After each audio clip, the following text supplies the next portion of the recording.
I've been obsessed with this game ever since it came out, and it came out at the perfect time too, around the pandemic.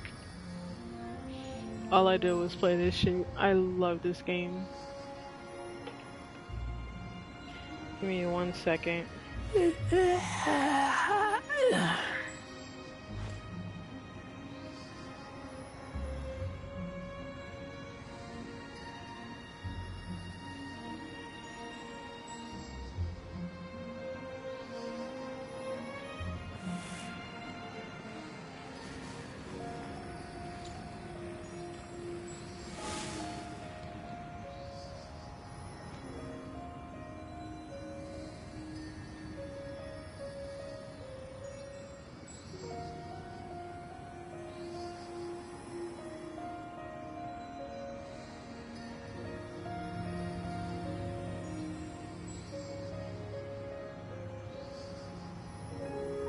I'm hungry.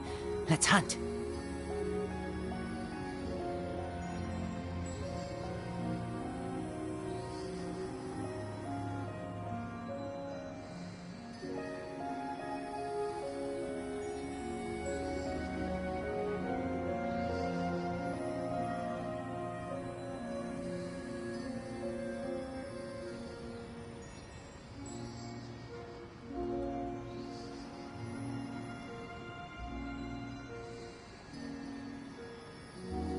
I keep watch. You leave, you call me.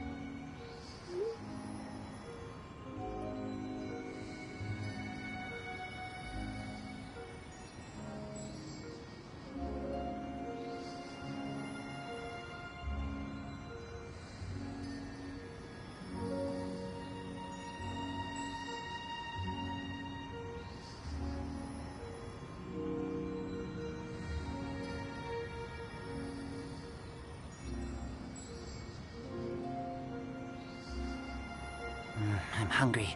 Let's hunt.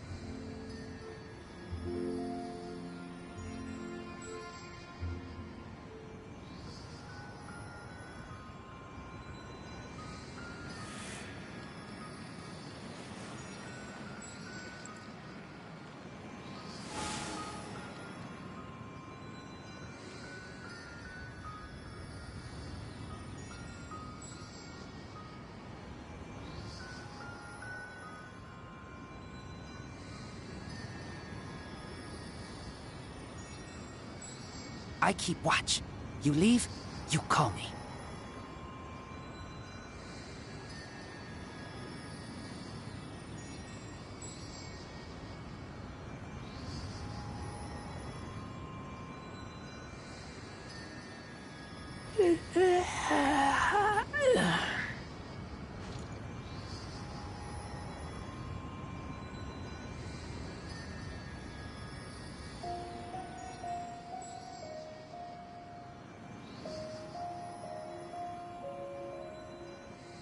Okay.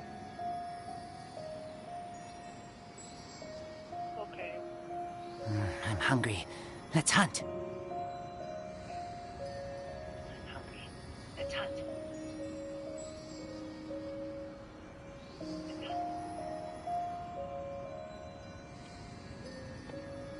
I'm so happy I can finally play. Look. I've been obsessed with this building, or the tower, ever since I started playing this game.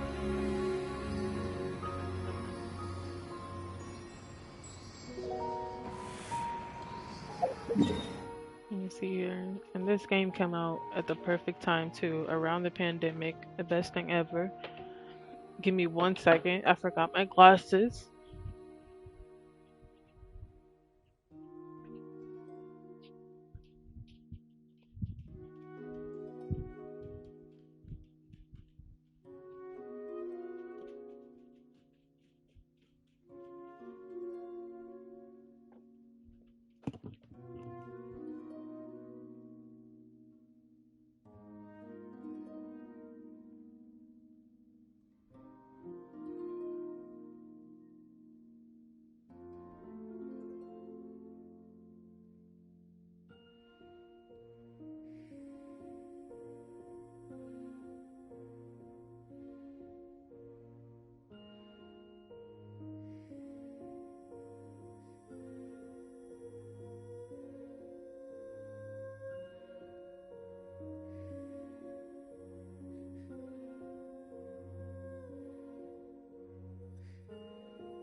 Okay, perfect. I can see now. We can play.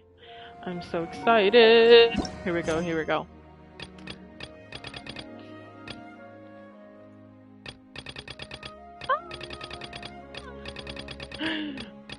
Let's just get the commissions out of the way first. Let's get the commission out of the game first. Let's do that. Let's do that first.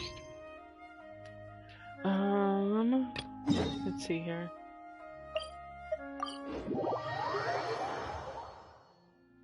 So the only reason that I have my commissions in Inazuma right now is because I need like 2 like world quests that I need to complete. Oh, what am I doing? Jumping.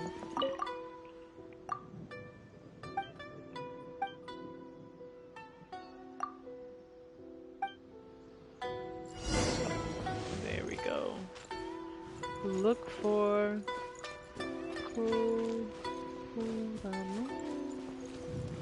Alright, where's the cat at? Ain't no way this is new. Or am I bugging?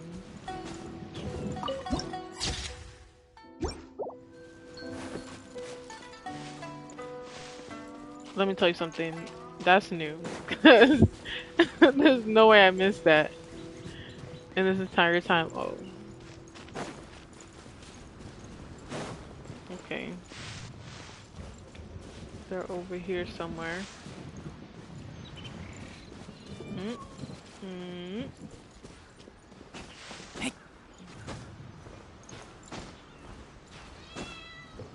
I hear you, cat. I'm coming. Oh, no, I'm stuck. Hold on.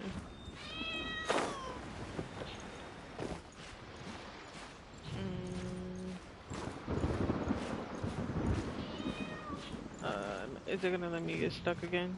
Yes, it is. Ooh! Oh, I thought I was gonna die there. Oh my god. You're so cute. I'm coming, I'm coming. Give me 1 second. Okay. How do I get up there? What, oh, get you stuck on that. If you can. Oh my god, oh my god, oh my god, oh my god.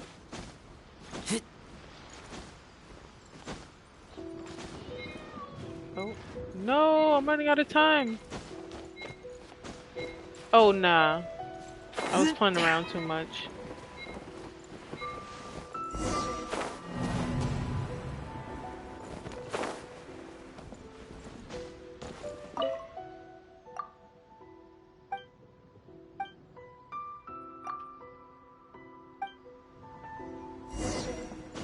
I got you, Nico. I got you.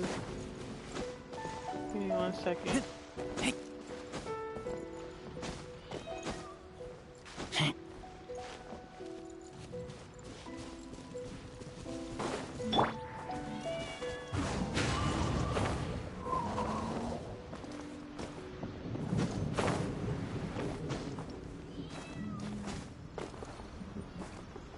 Is he not here?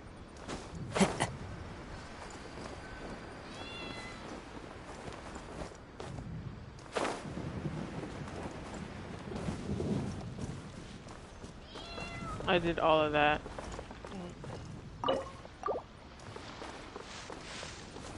Hello.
Into the wind. Bow your head. Let me tell you something about this character right here. Mr. Neville. I love him down. Settle down. Look at that. I love this character.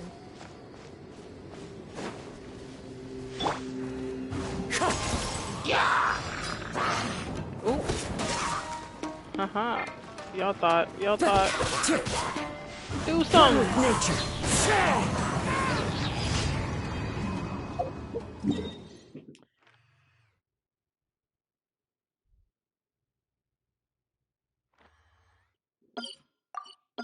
Mm.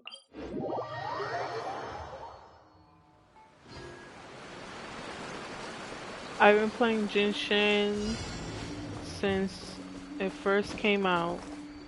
Time to go. Mind you, when it first came out, I think on the second day of its release, that's when I got it. I was on the PlayStation Store downloading, trying to find something to play. And I love games like this. I really do. Adventuring, all of that mystery. Into the wind.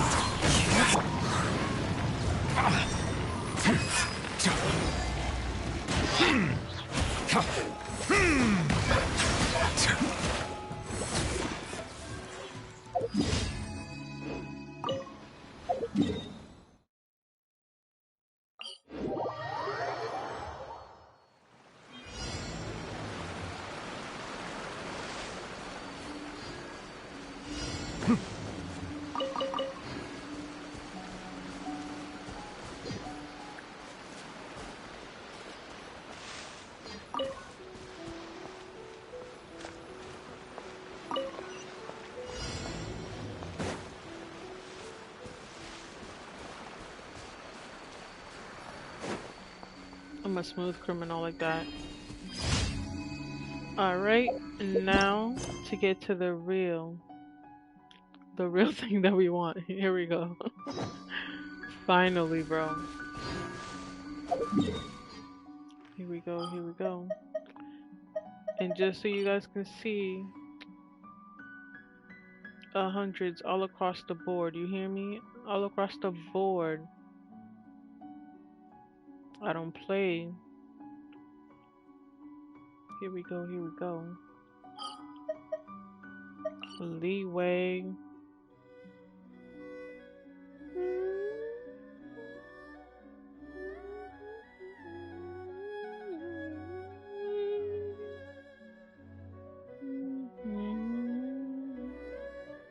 Samaru. Here we go. Dun, dun, dun, dun, dun, dun, dun, dun. All right, let's go. No more playing around. Let's get down to business. Wait till the next day.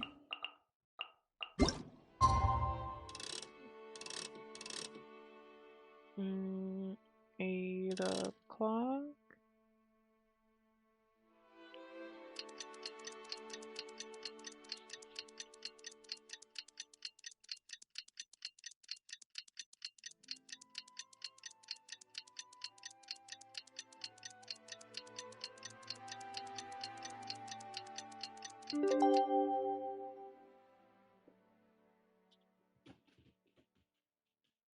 That's my dog.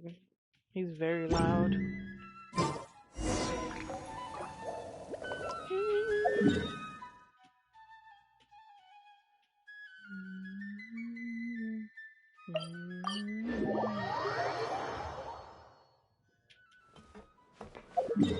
Okay, here we go.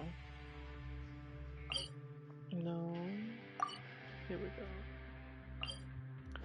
So the biggest mystery that I really want to know is where Child went. Because that is the only thing I care about. And the vision that she had about him being swallowed up. I don't think he was swallowed up. That big whale. It literally swam over him. That's where I really want to know where he's at.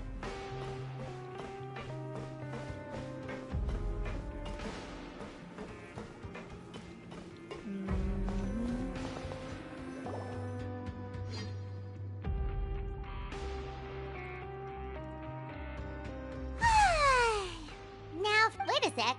Isn't something important supposed to happen today? Oh, today's our big day! We're supposed to leave the Fortress of Mirapede! Come on, we've got...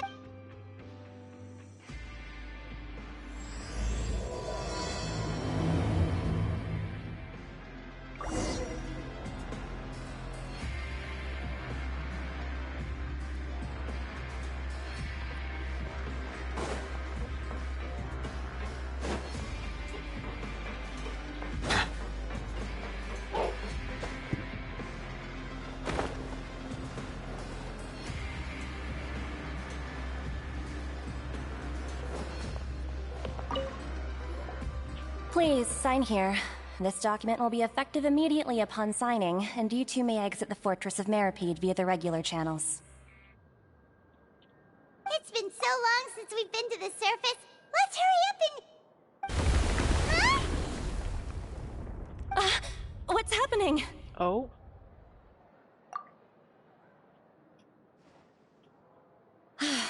I'm fine, thanks. But I wonder what that tremor was just now. Let's go ask the Duke.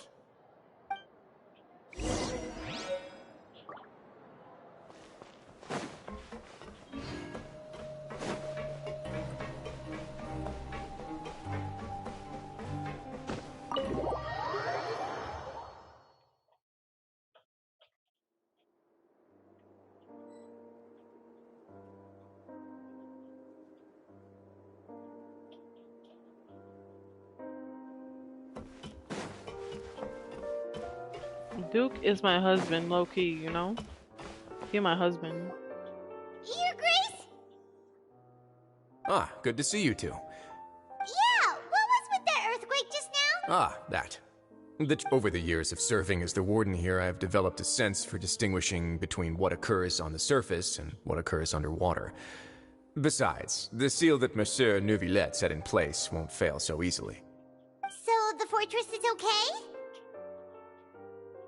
If you recall our last incident, if there really were a problem, there would be crowds of inmates in a panic right now. Huh, you've got a point. Okay, seems we need to get back up to the surface and ask about what happened. By the way, do you know what day it is today? I believe today is this month's pipe cleaning day.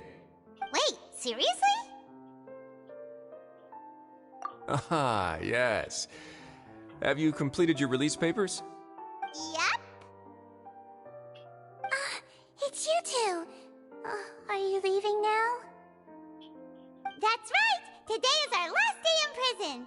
But now that Paimon says that, it doesn't feel like we were confined here. It's actually been pretty nice! Oh yeah, Paimon feels fond of this place now! Then be sure to come back and visit. I'll miss you. If you've signed the release papers, then you're free to go. The guards will escort you out. You're not going to see us off? I knew you'd ask. All right, sure. Let's go. Well, you actually agreed. No worries, you must be busy. Paimon was just joking. Ah, so you do have a polite side, I see. After being down here for so long, I imagine you must feel like you're lacking companionship. Shall I come along too? Yeah, don't worry, we'll come back to see you. Paimon really likes the cafeteria here. The chefs sure do know how to make good grub. I hope you won't be here as convicts the next time I see you. We'll do our best to stay out of trouble. Well, it seems our work in the Fortress of Mirapede is finished. That's the end of another chapter in our journey. And since Neuvillette was the one who asked us to come here, we should probably go report to him now. Next up, the Palais Mermonia. You're going to see Monsieur Neuvillette? Please pass on our kind regards. I'm sure just your regards will do, no? I believe it would be the polite thing to do. You're right. I've heard the Palais has been terribly busy these days. Tell him that I hope he hasn't been overwhelmed by the recent string of troubles.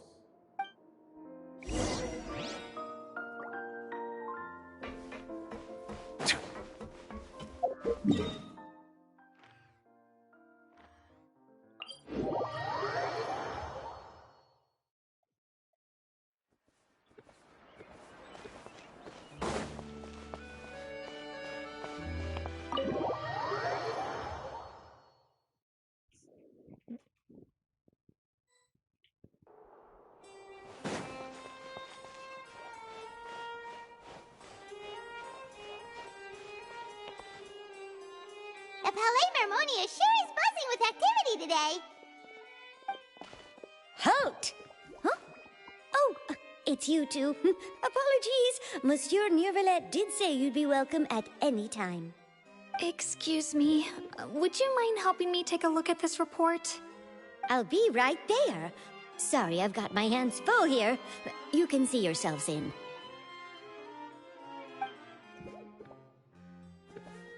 everyone's so busy. Seems a lot has been happening.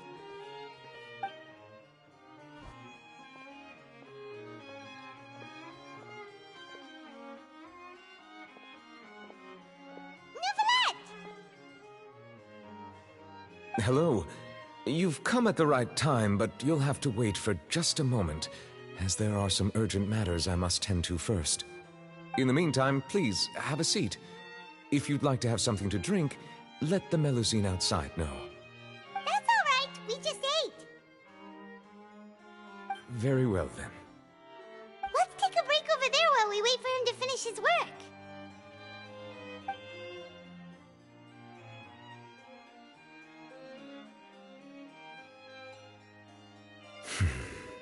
All right. That should wrap things up for now. Are you done with your work? Yes, sorry to keep you waiting. Today should be the day you were released from the Fortress of Meripede, and it appears that you have managed to complete all the release paperwork. That's right, and we came here to see you right away.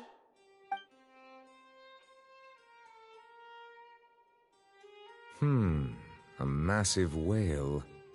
Do you have any idea what that might be? Judging from your description, that cannot have occurred in any ordinary waters, but rather something like the primordial sea. A whale of that size and shape cannot usually be found in the waters of Tevat. Therefore, we can only assume that Child is presently immersed in primordial seawater. Immersed in primordial seawater? But how? And is he okay? Most people wouldn't be capable of entering in the first place. I'm not completely sure how he could have gotten there myself. Yes? What is it? Ah, right! Paimon felt it too!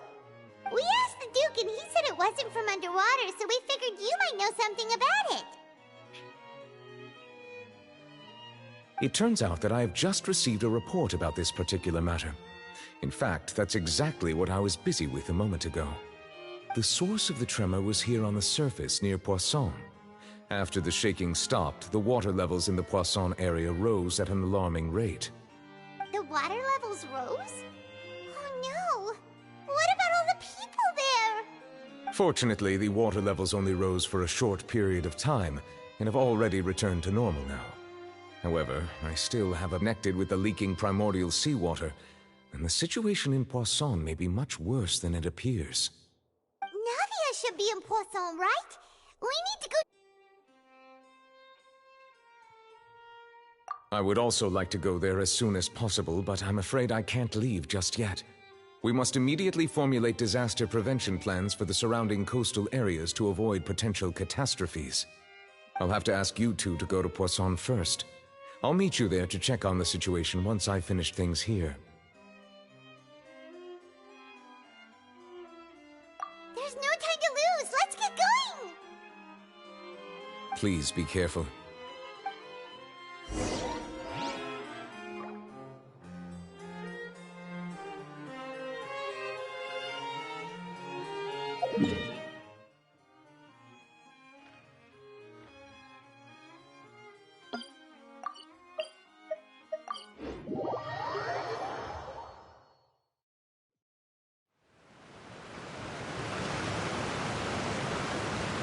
Oh no! What happened here?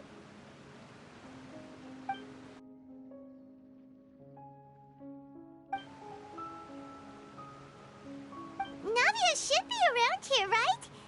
We need to make sure she's still... Paimon means we need to check on her.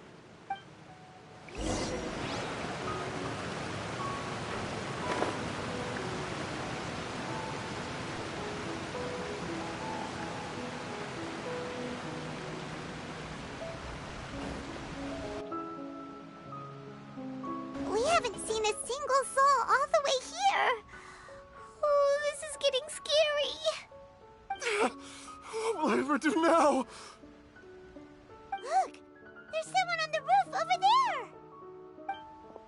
Just stay put! We're coming up! Watch your balance! All right, just hurry!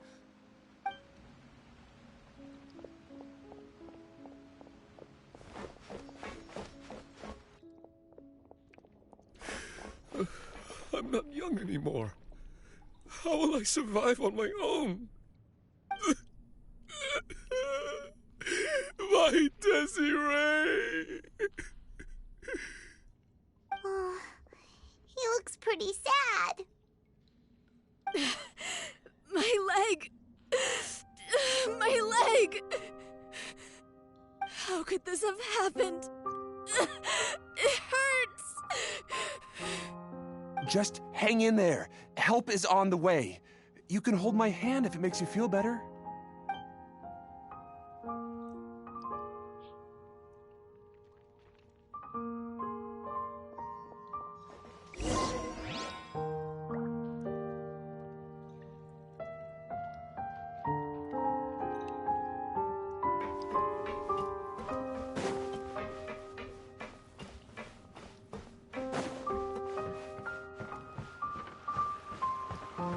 This is new.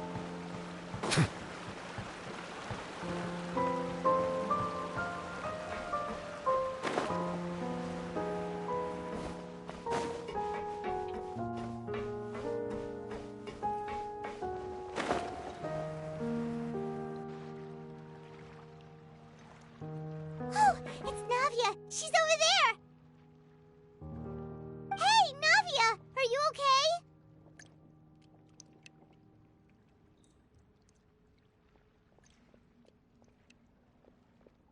Why he stopped like that?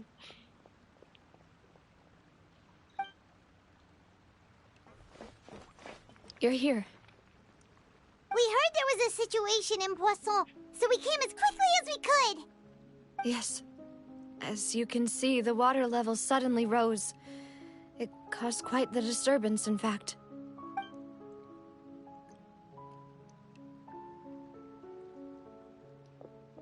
Demoiselle! There was a wounded resident next to a building southeast of here. We've already transported him to safety, but we've run out of medical supplies. He's wounded? How badly? He fell, so it's probably a broken leg. He's pretty shaken up. When the water level rose, he desperately climbed up to the roof. Once the water receded and he saw the ground, he became terrified and eventually... He jumped down then. Find the leader of Squad 1 and tell him to take the wounded resident to see a doctor. He should know where to go. Understood. I'll take over his search and rescue mission in the meantime. All right. You'll be in charge.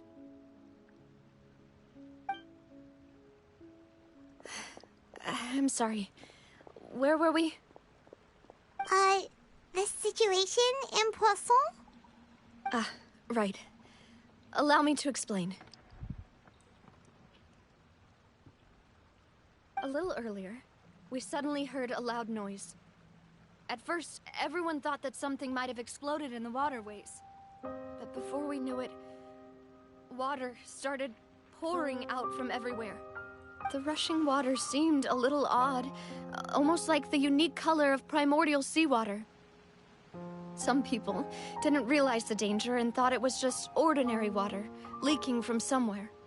Everyone on the street who happened to be close to the water didn't have a chance to escape. As the water levels rose, they suddenly disappeared. They were all dissolved. Those who realized what was happening started to flee in a panic, desperately trying to get to higher ground. Many were injured in the stampede, and some people fell from significant heights.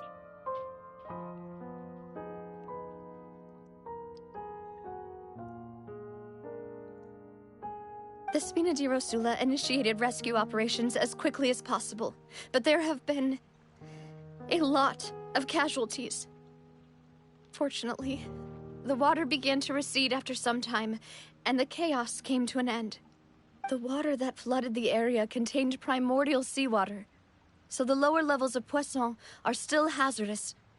To ensure everyone's safety, I've asked the people there to leave as soon as possible. No one knows if this could happen again. All we can do for now is try our best to help evacuate the residents. We still haven't completed the head count, but we'll have some numbers soon. How awful. And all of this just came out of nowhere. It was quite frightening indeed. I only wish that everything that just happened was a bad dream. Is there any way we can help, Navia? Thank you for being so willing to help in a moment of crisis like this. You don't know how much it means to me. I really can't express how grateful I am. Don't say that, Navia. That's what friends are for. Demoiselle! We've got a situation here! I'll be right there. Sorry, I need to go for now. And out she goes. Seems it might be a while before she can take a break.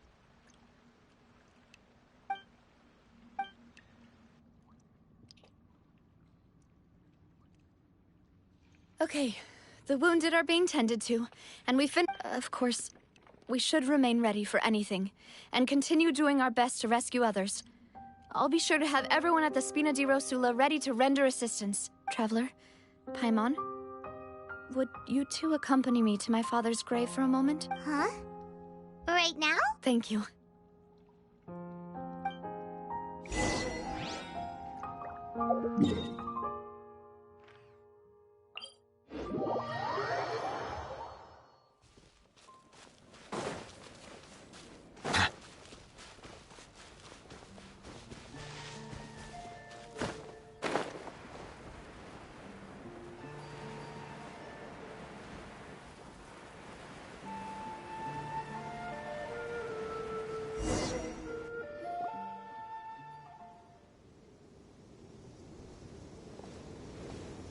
Not a lot of people here, huh?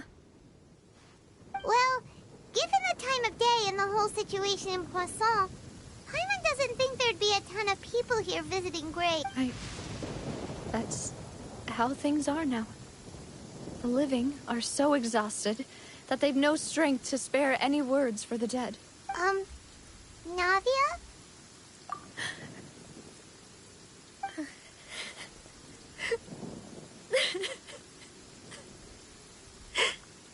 Navia, what's wrong? Sorry. I just... Malus and Silver, they won't ever come back here again. What should I do, Papa? Huh? What happened to them? Everyone agreed on the rescue plan, but still, I was the one who initiated it. They were helping evacuate the residents, but they couldn't leave in time. And they were caught in the seawater. What should we do? I've known them for so long. And I know they weren't afraid. But I could at least hold a funeral for my father. And I know where he rests. But as for Malus and Silver, they're just gone. I just can't.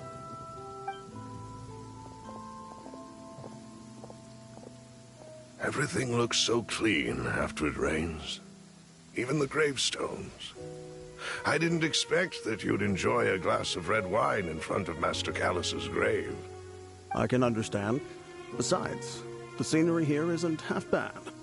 See, it's not just me. I always want to bring something when I visit Papa. Perhaps we might even have a picnic. He wouldn't be angry, would he? How could Master ever be upset with you, Demoiselle?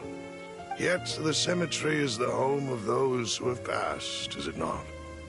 Everyone ends up here sooner or later, no matter who you are. Buying yourself a plot in advance, are you? No need yet.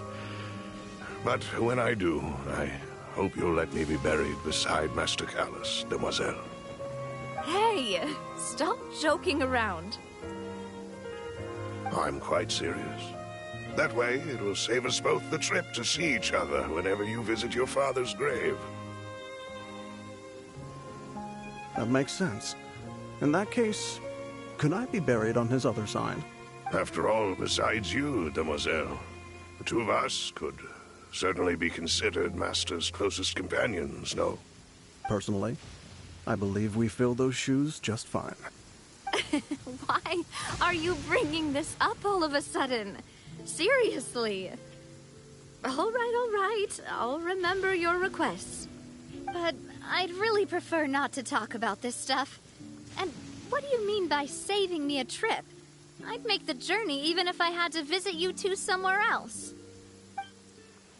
I promised to let them rest in peace here. But here I am breaking that promise. I'm sorry for letting you see me in a mess like this. I don't usually cry, really. Paimon doesn't know how to help you feel better. But, well, she understands how you feel. I had always thought I could make my wishes come true. But now that I think about it, be accomplished with someone else's help. Malus and Silver have helped me so much. But by contrast, I could do nothing for them. I'm so sorry. You can spend as much time as you need here, Navia. We'll stay with you.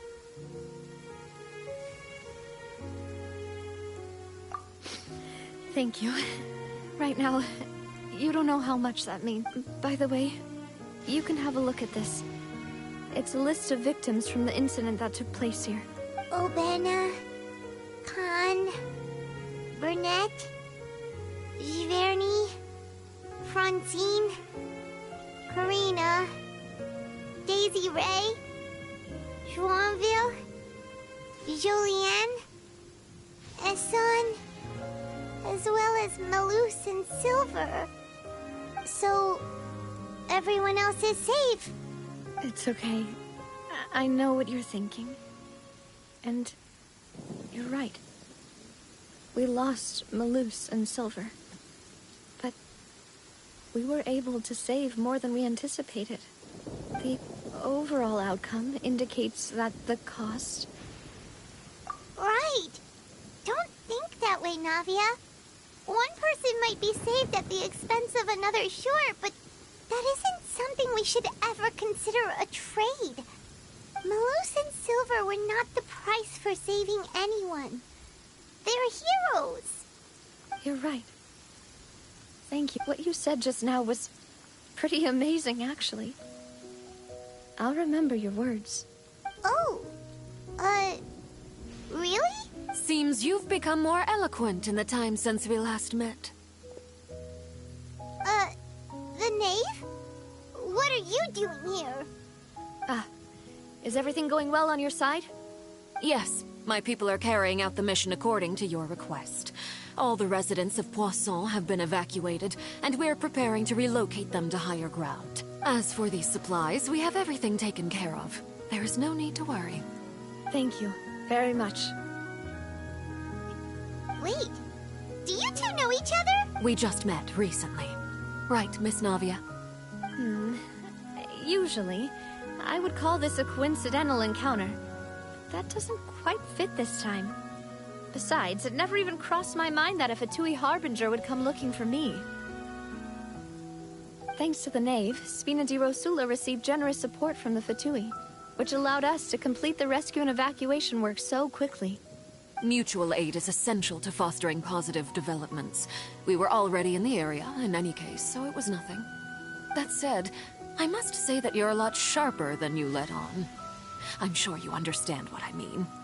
I apologize for all the ways in which I tested you previously. We've never worked with a Fatui before, and it's extremely important for us to know who we're working with.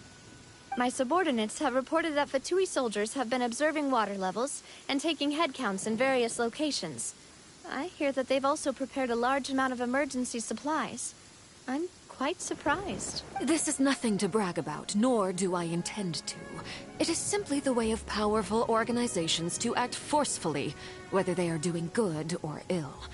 You've witnessed that firsthand, in any case. As I've told this traveler before, I know of the prophecy, and I intend to prevent the impending disaster.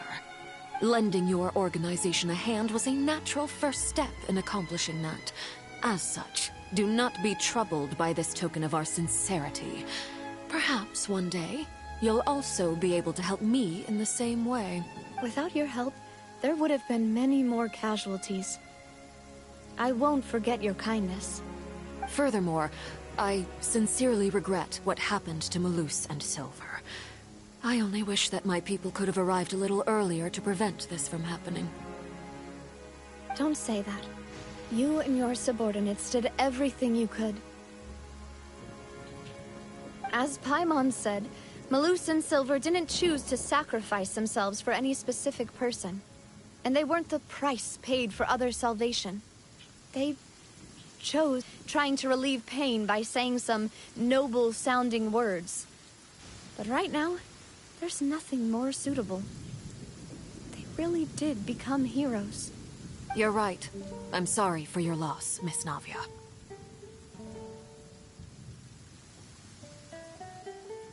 Water is life to Fontaine's people, and it also spells disaster.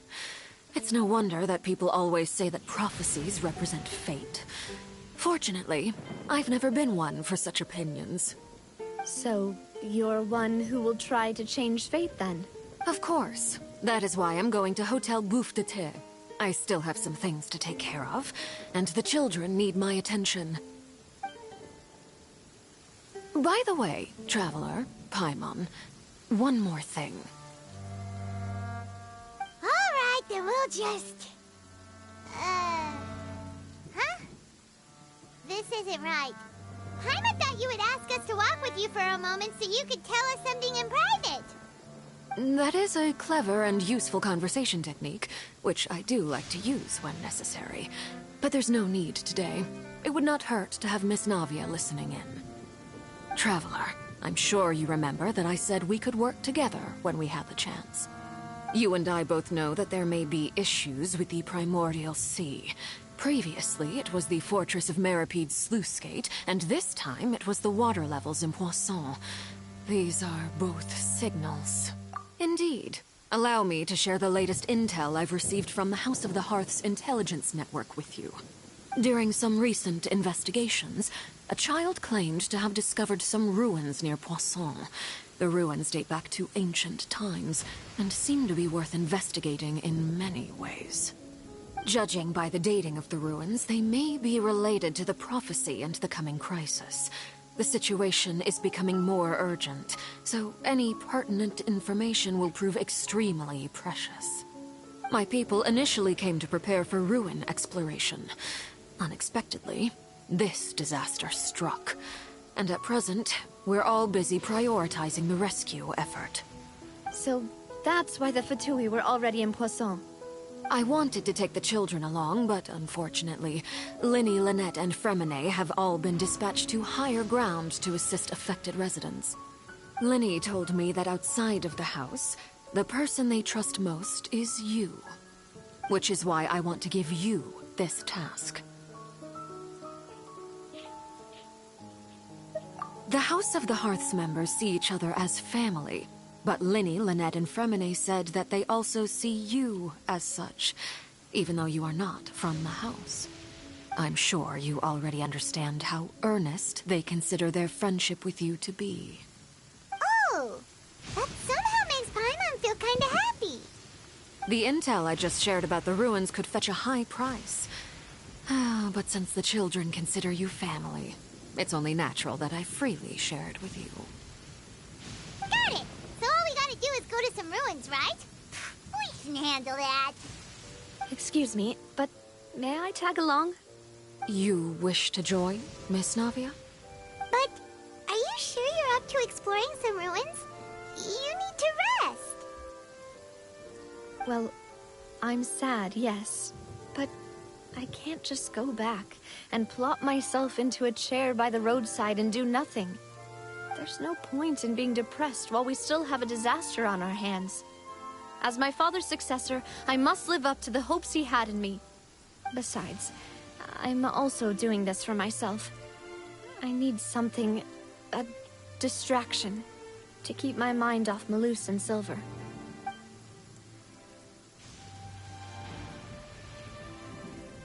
Since you put it that way, I have no objections. What do you say, traveler? All right. The ruins are to the south of Poisson. Here's the map. Okay, the three of us will handle it. Come on, let's pack up and get going.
I can't wait till they add the knave as a character. I'm definitely getting that.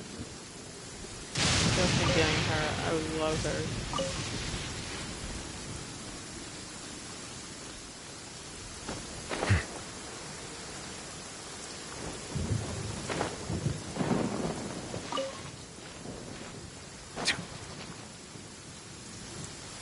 So, are these the ruins the knave was talking about?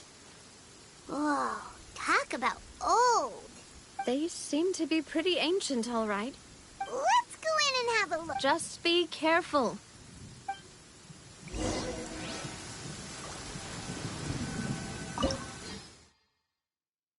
Oh, that looks sick.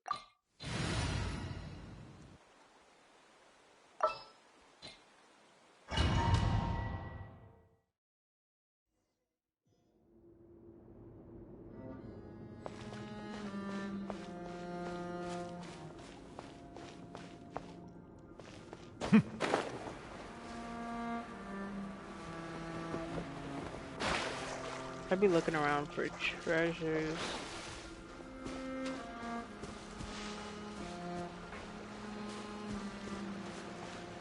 Gotta double check every corner.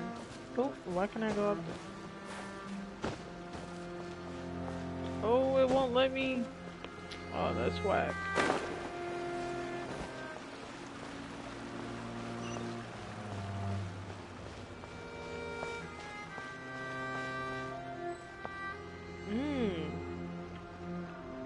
Some booby trolls. Yeah! The wind knows me. Boba, get them! Silence!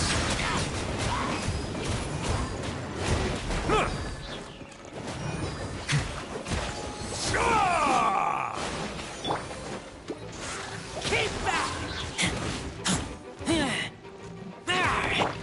One with nature. I'm the right pimp! Not him hurting my nebulette. The disrespect. Nada Kundala. Nada Kundala.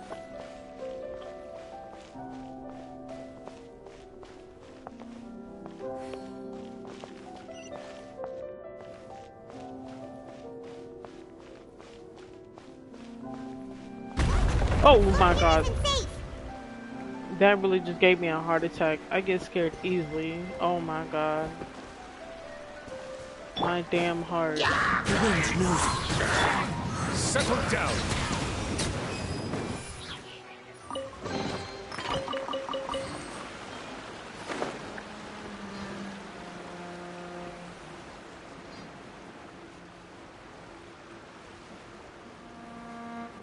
Oh.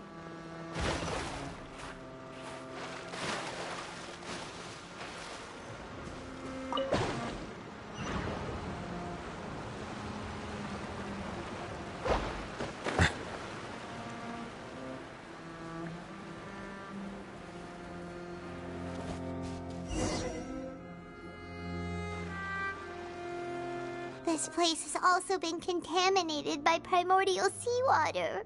Yeah. And a lot of it, too.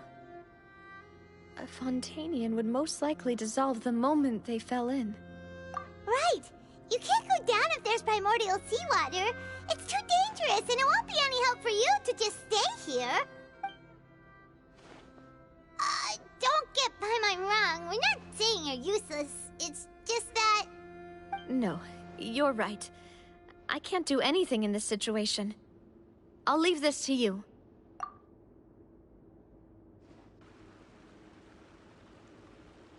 That complicates things. In that case, do you want to wait for us here? The water levels here are unstable, and there's a chance the water will rise. So, staying here wouldn't be safe either. I'll go together with you.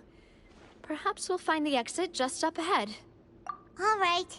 Come with us for now then, but please be careful.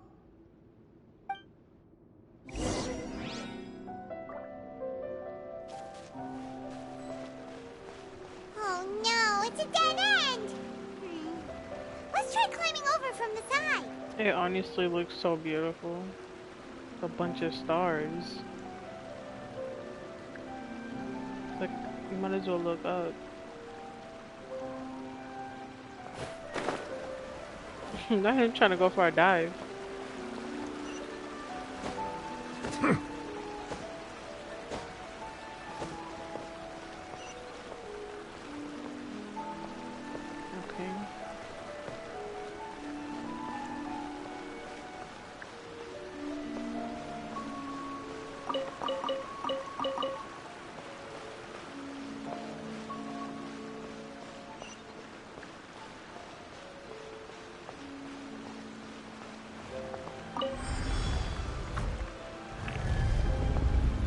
I love how these doors open, honestly.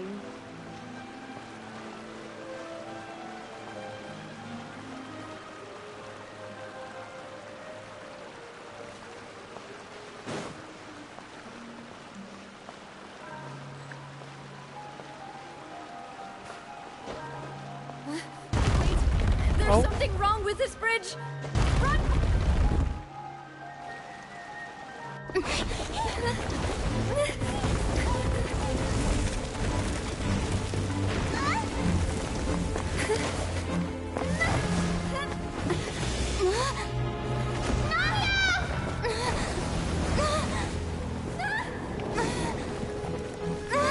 Grab her!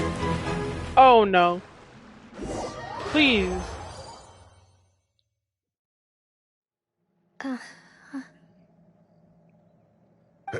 Demoiselle? Huh?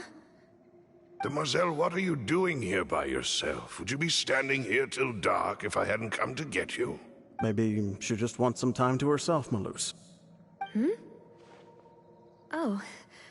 Was I sleeping? Yes, it would appear so. I must be tired. That's quite possible. However, you were the one that suggested we go out for a walk. Oh, right. I nearly forgot. It must have slipped my mind when I dozed off. I haven't had a nap today yet. This is a familiar feeling, yet... Is something the matter, Demoiselle? Oh, no. No, I'm fine. I was just trying to recall why we came out for a walk. Do you remember Mr. Giverny?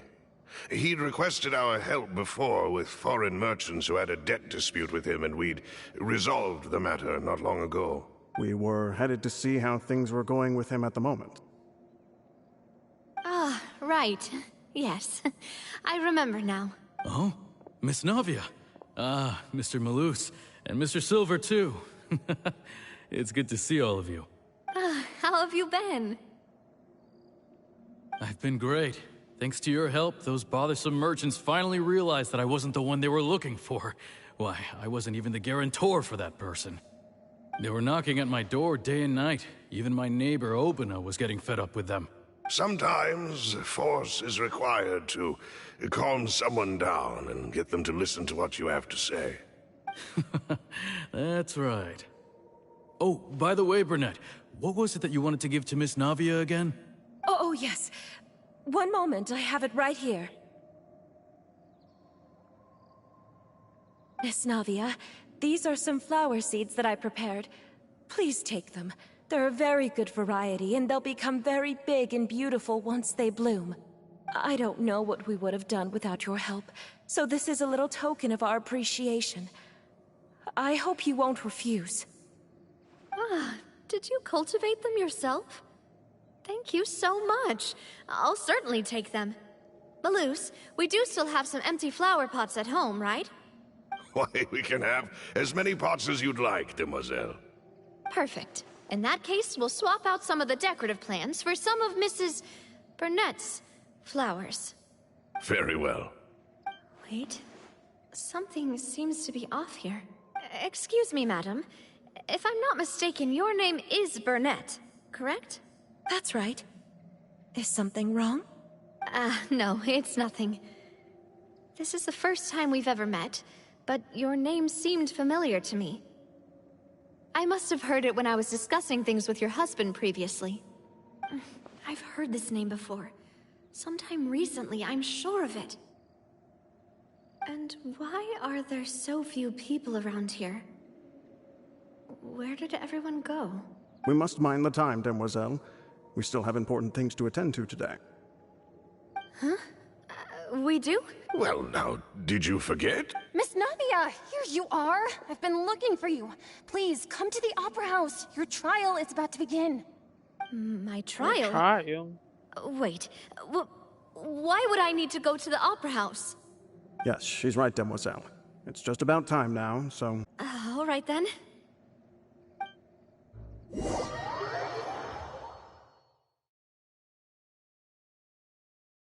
Look, it's Navia! She's here! And her two attendants are with her. Goodness, everyone's finally here. There sure are a lot of people here to see the trial. And they all seem to be oddly excited about something. I even know some of these people. Karina, Desiree, Joyville, Jolien, Essen. Why are so many people here? And why do I have no recollection of this case? And as for the judge... huh? Where's Monsieur Neuvillette? Please sit in the defendant's seat. Don't worry, Silver and I shall accompany you. All right. But are you sure you can stand behind me? Typically, it wouldn't be allowed, but today is an exception.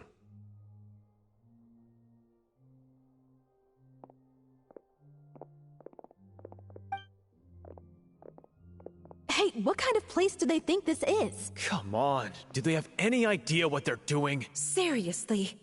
Enough with the whispering! Could someone please tell me where Monsieur Neuvillette is? And why I'm standing trial? My dear Miss Navia, have you not yet realized what you've done? In that case, allow me to explain.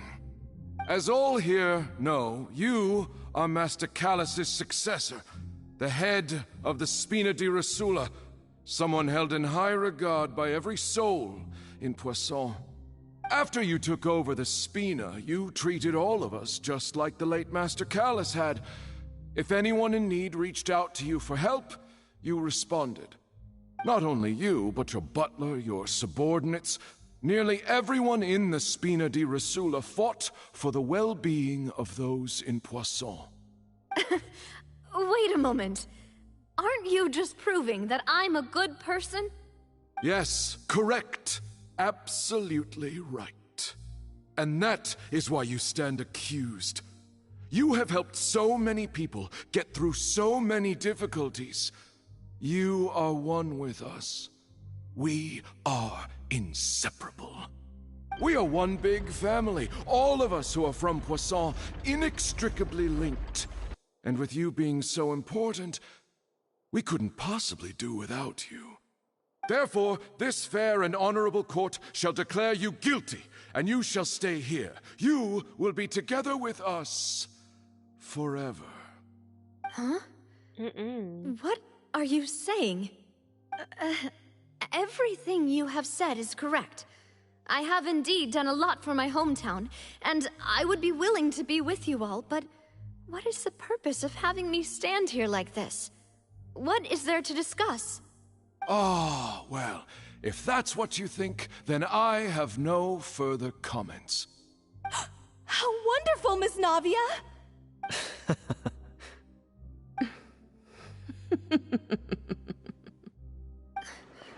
I know all these people. Why are they laughing? I seem to remember now. Yes, I get it. This trial is... Wait just a moment. This isn't right! Malus? What was that, Mr. Malus? Our conclusion is very clear and unanimous. Let the court judge her now. She's guilty! Stay here, Navia! You're one of us! Demoiselle, don't admit guilt. This trial means to keep you here forever. I wish to exercise my right to defend Our Lady. Mr. Joinville, you only know of Navia's goodness, but nothing of her utterly independent mind.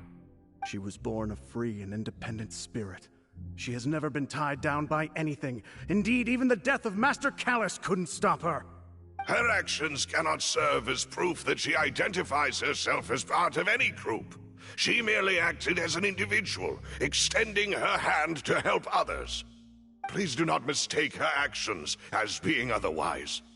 Really? As an individual, you say? Don't forget, we are all Fontanians here. This is the nation of justice, the nation of Hydro. Even if Miss Navia only voluntarily rendered her assistance, that doesn't change the fact that her beautiful soul must return to everyone. Water accepts all, blends with all. It will surely accept her kindness. Everything is measured here in the nation of Hydro, and in the end, everyone shall meld together. Thus, when a unanimous opinion emerges, that opinion represents justice. Now I speak for everyone. Our opinion is consistent. Navia should stay. We and Navia are one. And you would call this justice? Preposterous. You are merely jealous that Demoiselle still has a chance to exist as an individual. You tell Have you forgotten how much you all once longed to become individuals, to become independent? Do you mean to defy our justice? If your crazy. justice is flawed, then why should we acknowledge it? As you said, we can also have our own justice. Silver and I shall defend Demoiselle. And that is how we will enforce justice. Ugh, my head... It hurts. Demoiselle. Silver, it hurts. My head is spinning. All I can see is stars swirling in front of me. I remember now. Everything that seemed odd from the very beginning.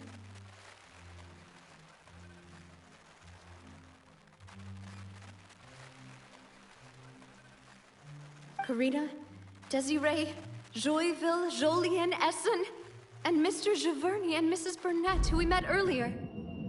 Even Malus and Silver. I don't want to admit it, but they're all dead. Don't be afraid, and don't admit guilt. We will protect you to the very end. Absurd! Who are you to say that she cannot be judged? We are the majority, and in the nation of trials, the majority is absolute justice. We are the will of all. Don't let them escape! We shall keep Navia here with us! Mr. Malus and Mr. Silver, must you be so stubborn? How could the two of you possibly hope to stand against the collective? Do not resist. This judgment is fair and just. Navia belongs to us. After all that happened, she should not be left alone in Poisson. What are you saying? No more excuses! She says we're jealous. Jealous? How could she possibly be an independent individual? What's with these people?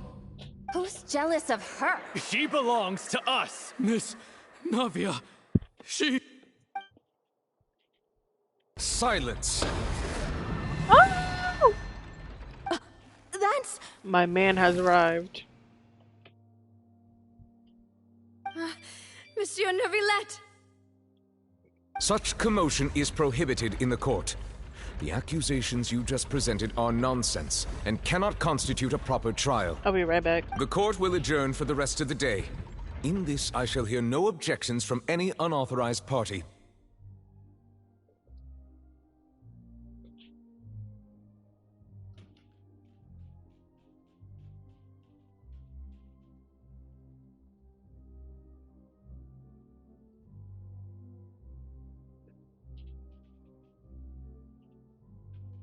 Go to your cage.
Our thanks, Monsieur Neuvillette. Please leave with me, Miss Navia, while there is still time. But... Go on now, demoiselle. This is your only chance to leave this place. What, can't bear to leave us behind or something? Malus. My apologies. I couldn't resist making one little joke once I realized that this shall be our last goodbye. Malus... Silver... Quickly! You must come now! Goodbye, demoiselle. Farewell.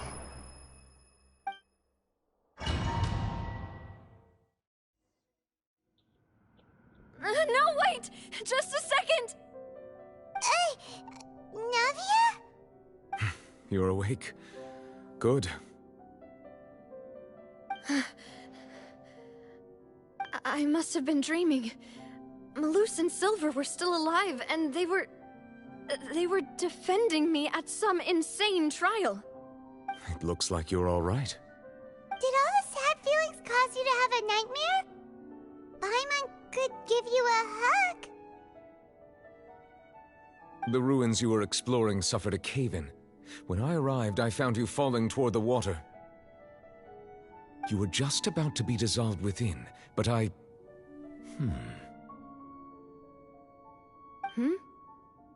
What is it? I think I saw 2 Oceanids protecting you. It was only for a moment, perhaps even a fraction of a second, but they gave me the chance to retrieve you. Were it not for their intervention, I would not have been able to rescue you before your consciousness dissipated. Wait, did you say Oceanids?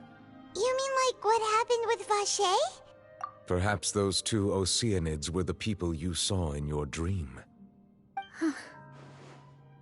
I always told them that they didn't have to protect me. To think that they'd keep doing so even after death.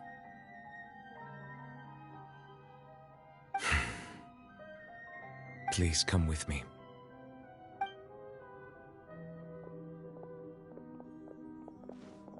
Neuvillette, are you okay? Oh, I am quite all right. Perhaps there's something we could chat about? Why do you look so stiff all of a sudden? Oh, Paimon knows. You're the type who feels awkward when there's nothing to talk about, right? I merely thought that we should give Navia some time to herself. Huh? Why didn't you just say so then? Don't you think it's even more awkward to call us over like this and then have nothing to talk about? I suppose so. Ah, Sigewinne. I hope all is well with her these days. Her work in the Fortress of Meropide has not been too much for her, has it? No way! Don't worry. She's doing fine down there. She's an amazing head nurse. I see. Well, that is good. I have always worried that Sigewinne would need a lot of time to understand the world of humanity, just as I have. Oh, and the Duke also says hi! Even though Sigewinne made him do that. He hopes that you haven't been overwhelmed by all that's happened lately. Thank you. I have indeed been busy lately, and I also hope that everything is going well in the Fortress of Meropide. He still doesn't know what to talk about. Let's chat about something else then. So, Neuvillette, you're probably quite the swimmer, huh? Yes, of course. This isn't going anywhere. Let's try something else. How did you find these ruins? Did the knave tell you? Yes, in fact. I had arranged to meet you in Poisson, but when I arrived, I discovered that the Fatui were helping the residents evacuate. They had even transported a large quantity of supplies to the area. Amid my astonishment, I ran into the knave, and we had a chat. She informed me that she had asked you to investigate the ancient ruins here. Yeah, we originally planned to meet up with you, but we thought you might still be busy with all those official documents. We didn't think exploring the ruins would take very long, and who would have thought you'd wrap things up so quickly?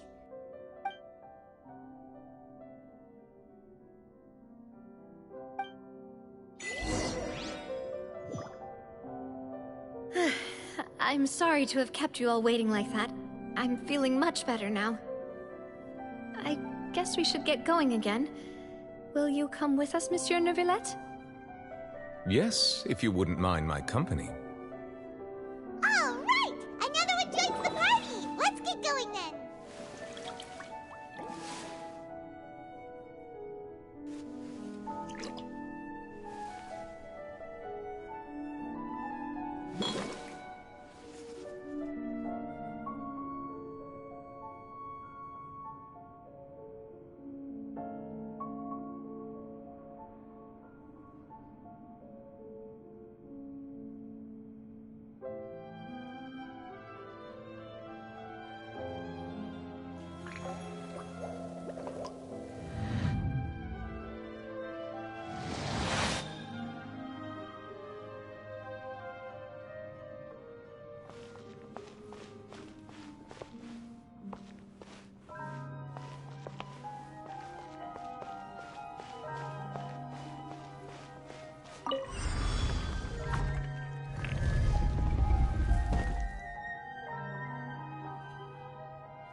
Nice and spicy. Eat this! Wind Strider! Bow your head. Justice is blindsided. Dada Kondala.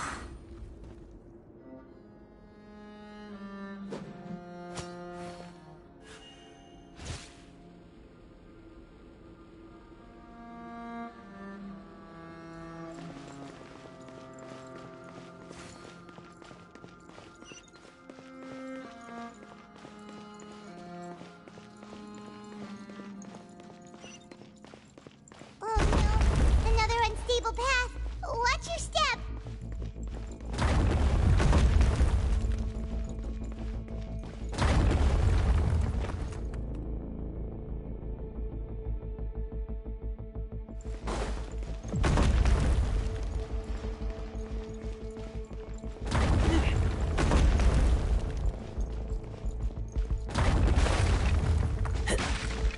Watch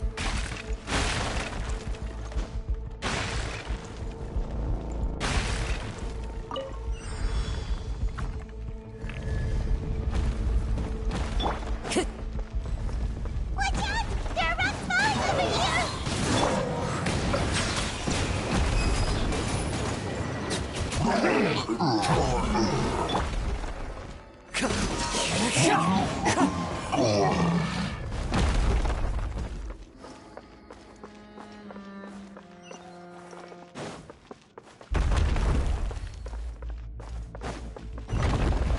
Follow the wind.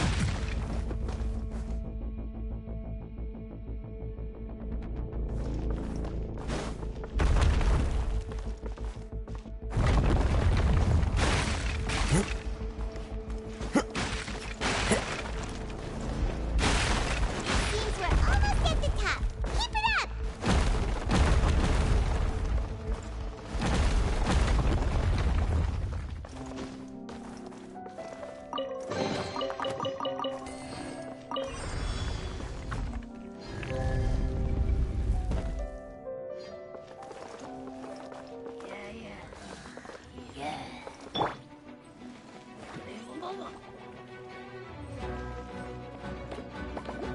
I'm not even in the door yet. Race you! It died. Get the water! Oh, damn. My girl didn't stand a chance, but it's okay. I'll avenge you. Adorn my... Silence! Let the mighty be humbled. Let the mighty be humble. I love this man. If y'all Bow your head.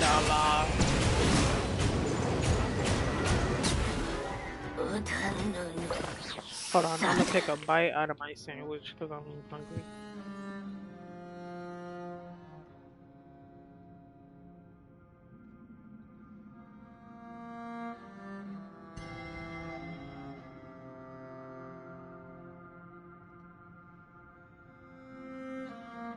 Melusines are beautiful creatures. They are the pride of Fontaine. Be sure to befriend them and cause them no harm.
Looks like we've reached the end.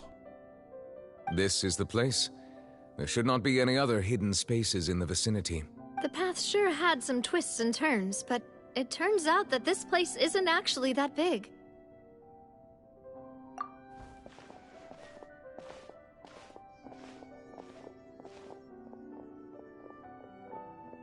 Stone slates. It seems like they were put here as an offering. Perhaps we should just leave them be for now. There are 4 locations in total, but only 3 stone slates. The slate that should be in the first empty spot is missing. The surrounding walls also show signs of damage. There's something written below. Let Paimon see. Reason dictates that this nation be destroyed. I shall record the history of its future here in its past. It feels like someone left these slates and these words here for a purpose. But does he mean that Fontaine should be destroyed? That would fit the circumstances dictated by the prophecy, yes. Indeed, the slate's contents correspond to it. Take the second slate, for example. There's a person kneeling here. She seems so dedicated. And there's a whole bunch of other people behind her doing the same. She's facing this... what is this? Some kind of island in the sky? And is that Lady Farina in the third image? Did the Hydro Archon fall into the water? And is that a ring of people around her? Paimon doesn't quite get it. Are they all in the water? The fourth image. I know this one. This exactly matches the content of the prophecy. The people will all be dissolved into the waters, and only the Hydro Archon will remain, weeping on her throne.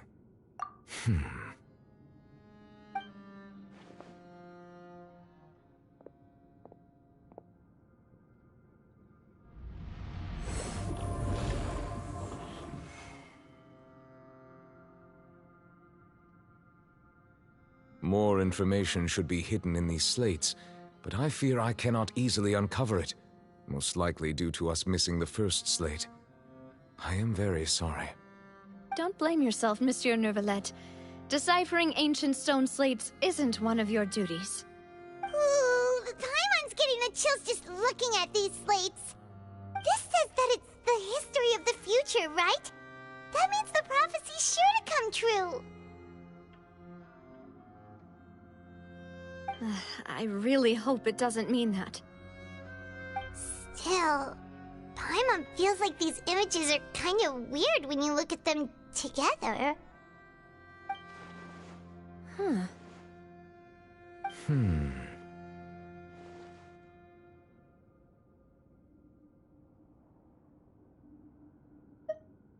That's right! If the images are in chronological order, shouldn't the fourth, the waters drowning Fontaine, come before the third, where the Hydro Archon herself falls into the water? And yet the order is reversed here.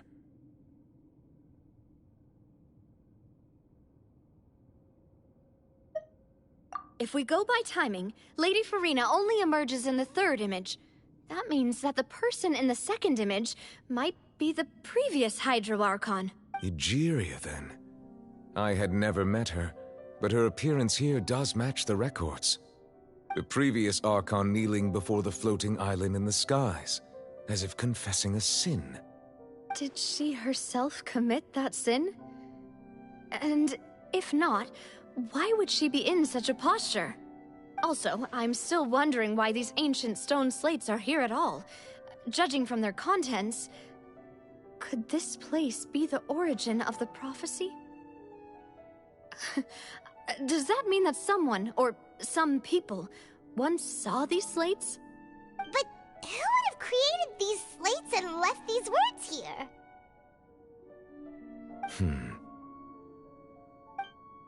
It seems that any further clues will have to come from Farina. In that case, there's no time to lose. There's nothing else to be gained here, so let's head back first.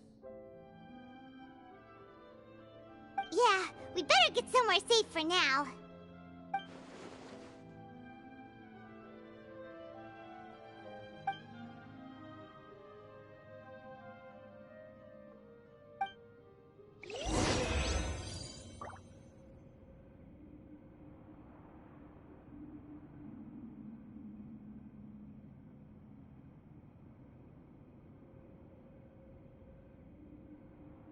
I see the value in my own work, but I also see the meaning in all the endeavors of the people of Fontaine. I believe I will continue to take pride in fulfilling my duties.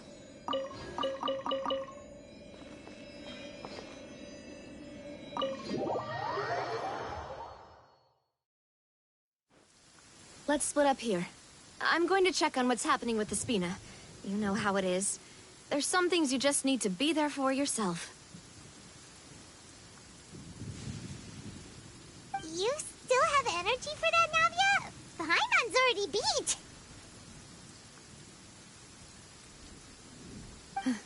Just head back to the Fleuve Cendre and have a rest then. Thanks for keeping me company all this time. I'll depart as well. Thanks for your hard work today. Rest well, everyone. Traveler, I will go talk to Farina tomorrow morning to ask about the stone slates.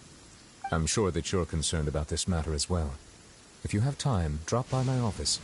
I will share the results of our discussion with you. Are you really gonna talk to her about this directly? Will that be a problem? Paimon's getting a little scared now that it's come to this. She has long been harboring secrets, and will not give them up easily. Which makes it all the more my duty to ensure that she understands the present situation. Alright, we'll leave it in your hands then. You're probably the best person to talk to her anyway. I will be carefully considering my words tonight. Traveler, Paimon, our safe house at the Fleuve Cendre is always open to you, as ever. So please don't think you're an imposition. Alright. I'll be on my way then.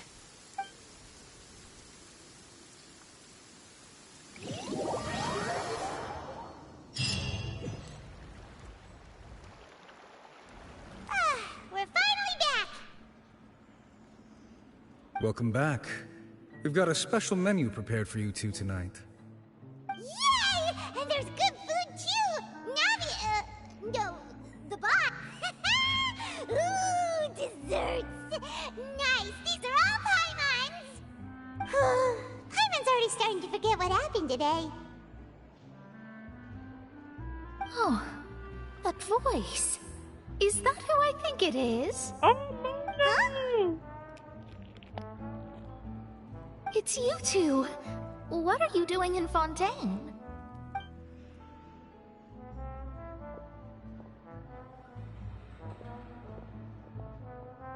Mona?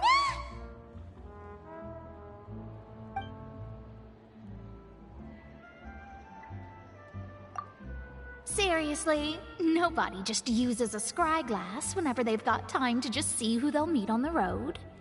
Still, we didn't expect to see you here. Wait, you're not a Fontanian, are you, Mona? Well, I have some business to attend to here, so I booked a hotel in the city. I was just out for a stroll when I bumped into you. Quite unexpectedly, if I might add. Why did you think I was from Fontaine, though? Is that because Magistus doesn't sound much like a Mondstatter surname?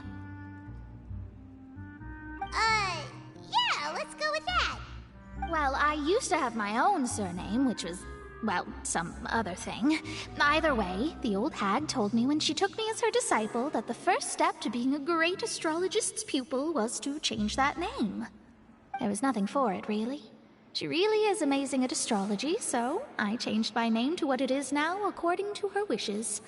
To my surprise, however, Magistus is not the name of some ancient house or clan. It isn't? Nope. Although it is used by us in place of surnames, it generally just means great. Wow! Imagine including a boast in your name. Wait, are you gonna have to put that into your genealogy as well? I reckon so.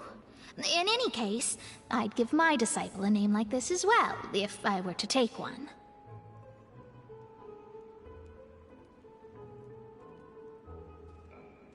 Astromancer Barbeloth Trismegistus. Whoa, What type of... that's a long one. Does it also mean great or something? My name means Mona the Great Astrologist. As for the old hag, hers is, in plain speech, the thrice-as-great Scholar of the Stars. Just take it as a title specific to astrologists. Thrice as great? That's so... petty. I know, right? That's just how she is. She used to call herself Magistus, actually, but when she took me in, she changed her name to Trismegistus. Talk about excessive. Magistus is thus the calling card of our school, so to speak, which makes it about the same as a surname. It's all right if you don't get it. You can look into it further should you need to study astrology more deeply. That sounds terrible! But anyway, you're not Fontanian, are you, Mona? You're from Mondstadt, right? Well, I was born in Mondstadt, yes. My parents migrated to Dornman Port, and I traveled with the old hag for a while, after which I settled down in Mondstadt City. Oh, that's a good thing then. At least we know you won't be dissolved by Fontaine's waters. Speaking of that, I'm sure you're aware that a bunch of things have happened here in Fontaine, right? I know you're not a local, but I'd avoid getting too close to any water that looks strange all the same. There's something ominous about it. Well, the water, I mean.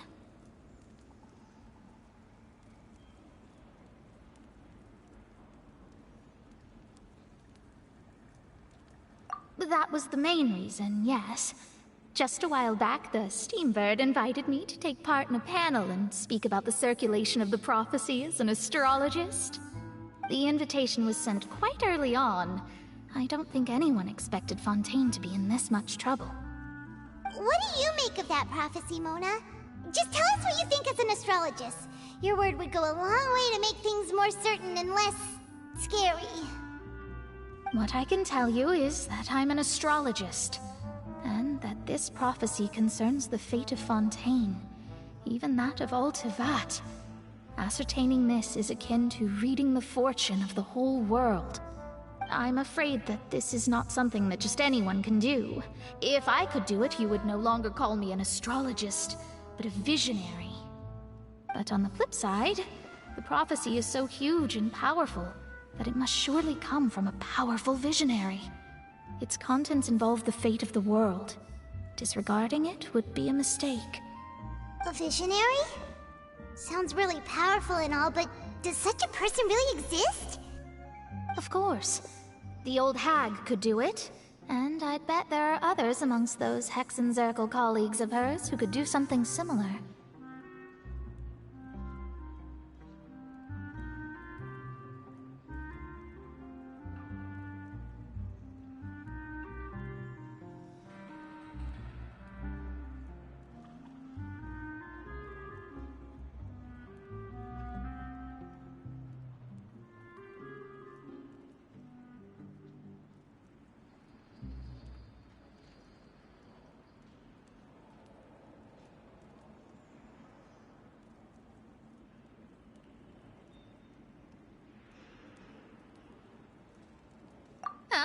Huh? Are you sure?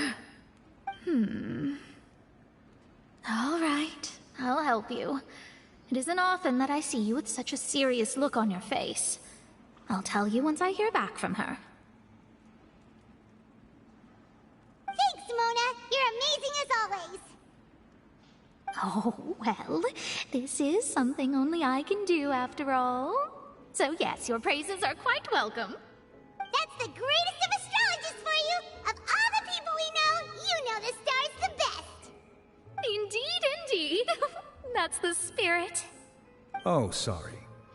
I came to see what all the commotion was about. If there's anything you need, do not hesitate to inform the Spina di Rosula. Oh, oops. Guess we were getting a little too carried away there. Well, I'll go tend to my own business now. If I receive any news, I'll be sure to come find you two again. And there she goes, quick as rushing water.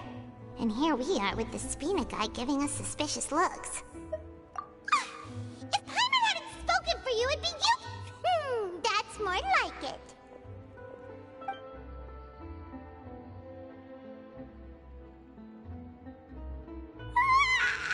Good morning. To be honest, Paimon's still feeling kind of sleepy. But it's time to get up, Traveler. We agreed to go see Neuvillette, so let's pack it up and get going.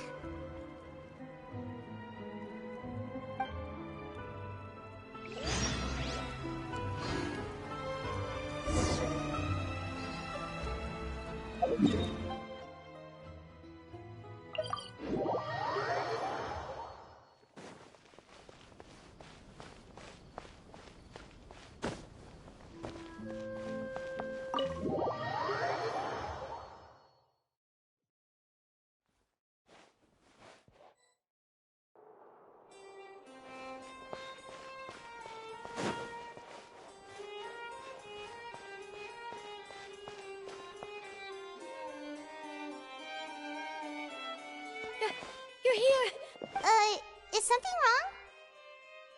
Monsieur Neuvillette and Lady Farina, they seem to have gotten into a dispute. Please go see for yourself.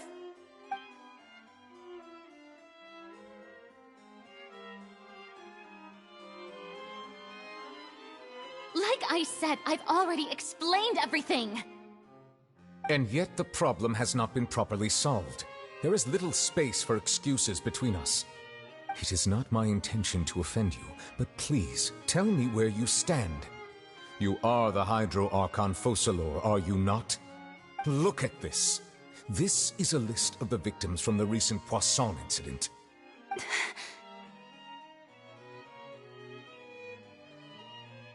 You mean...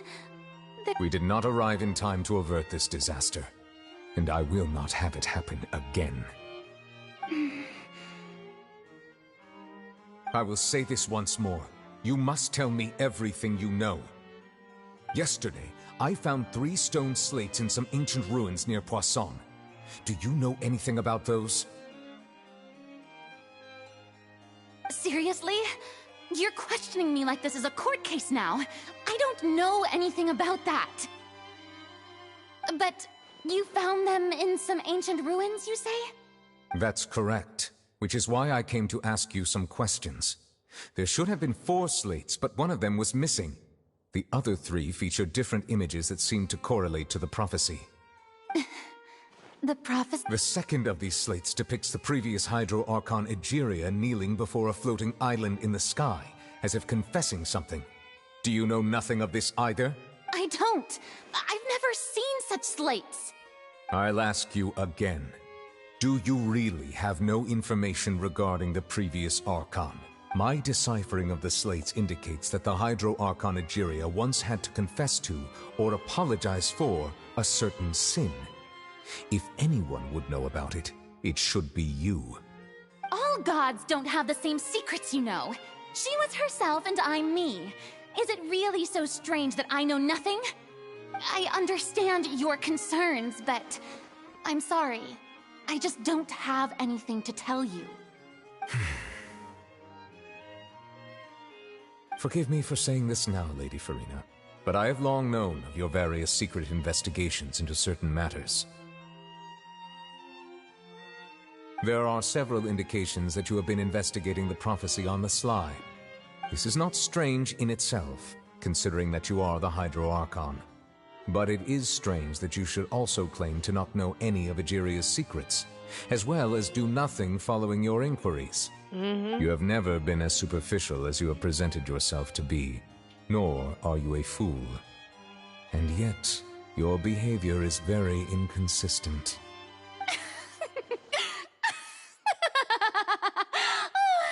So you've been watching me all this time, have you?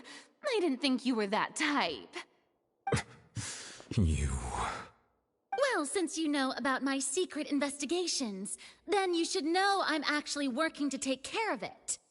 There's no point questioning or suspecting me. You're the Eudix, but you're still my subordinate. You should be following my lead. Just trust in me, your Archon, and do as I say. Never mind whether you can truly convince yourself to or not. It'll all turn out fine. I don't know about all That's that. all I have to say. We do not discuss this matter again. Oh, the opera's about to start. Toodles!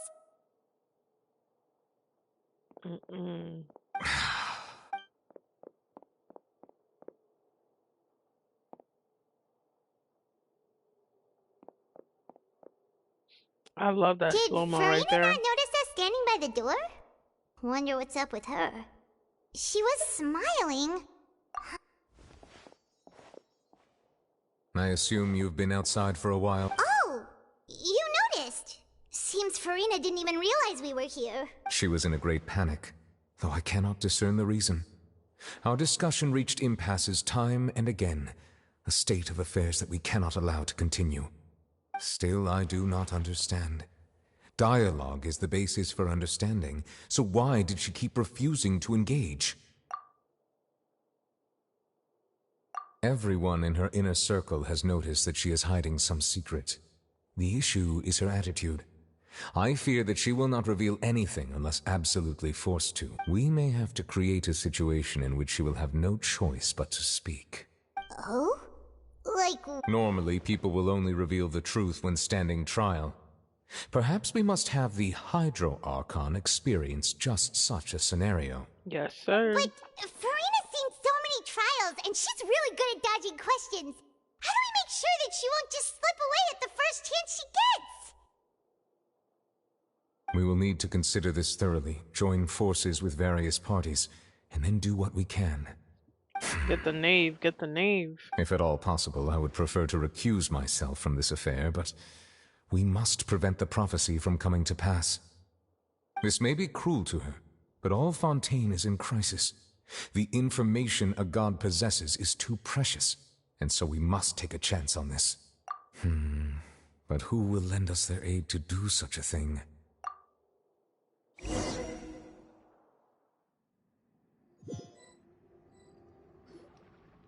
Well, that's everyone, huh? Speaking of which, it was pretty smart of you to think of hiding here. Poisson was just involved in a disaster, so it's presently devoid of people. That naturally makes it the best choice. And here you are drinking tea like it's the most natural thing in the world, huh? That's what family should do. Sit and enjoy a leisurely time together. It's nice to enjoy Natalie. tea here, you know? Care for a cup? Where's Fame Hand? Lend me your ears, everyone. Or perhaps one of you might like to start us off. How about you, friend? Oh, he's so adorable. Me? No, I don't think I can. Then, how about you, good sir? I fear that I will cause the mood on this boat to become as somber as it is in court. Well then, I guess we're lucky we've got a local like me to organize things. Wonderful, the spotlight at last. I guess I'll be facilitating things from here. That was a little long-winded, don't you think? Oh, you might be right. Anyway, to cut to the chase, our friend here, the Traveler, has brought us together to discuss something.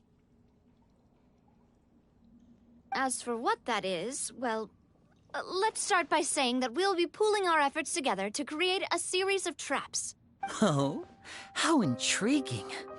Well, it's just an expression, really. One that I just learned from Clorand, and used on the spot. So, let's invite her to explain in detail. A round of applause, please. Huh? Didn't you say that you would be facilitating this?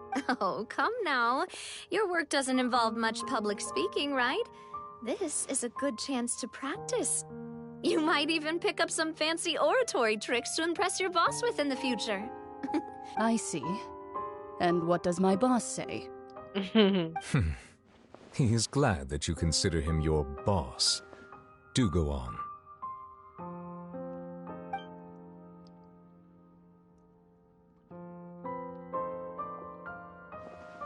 In that case, do any of you have experience hunting? Not that I recall. Fremine and I once used a wooden stick in a basket to catch wild rabbits when we were younger. As for Lynette, oh, right. You were sick that day, weren't you? I've also gone diving to catch some fish before. Does that count? I'm afraid not. You may or may not have heard, but Fontaine once played host to a group known as the Marechaussee Hunters. Though that was their name, they did not hunt animals, but rather various monsters left behind by the ancient dynasty of King Remus. Today, Fontaine's monster population has already thinned greatly, so the hunters have blended back into society, taking up arms in other lines of work. They even left a unique methodology of hunting in their wake. A trap comprises of the following components: bait, a trigger, and a containment device. Sometimes a lethal implement will also be necessary to deal with the prey. So, if we were to build a trap together, right now, what would you choose to build it with? For me, I would prefer something basket-shaped.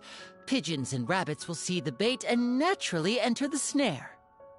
Our line of work requires a deft hand, and we're some of the best in the industry, so you can count on our techniques. You used some of those techniques while moving the people of Poisson, didn't you? My subordinates mentioned that you even performed some magic for the bawling children. Yes, and I even managed to gather some intelligence in the meantime. I'm quite the multitasker if I do say so myself. I'm afraid I can't claim that as my strong suit.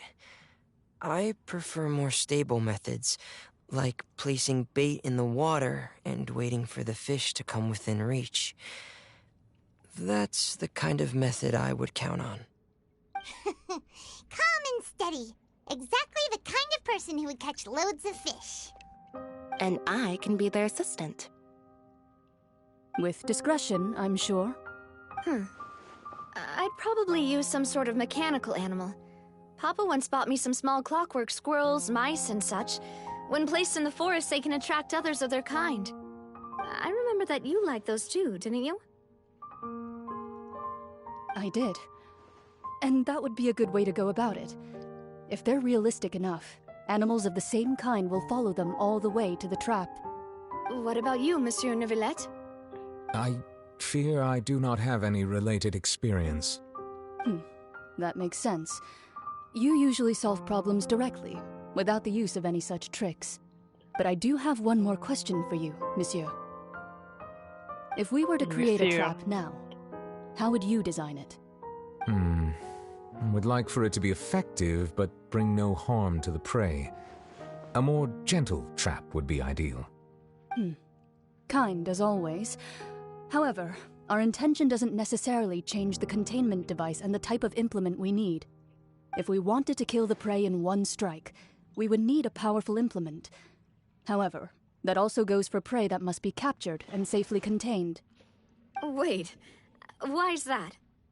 Only a hunter who's a true expert at subduing their prey can snare it without harming it. The line that divides life and death is often exceedingly thin. So are we going hunting together? We hadn't thought of seeing ourselves as hunters. It kinda works, but maybe it's still not the best metaphor. If our means of capturing and dealing with our prey is to put them on trial, then the hunting metaphor is actually quite accurate. But we shall require much more courage than any hunter to judge a god, a being whose seat is an exalted throne. Oh, so that's what's going on. Sounds very interesting.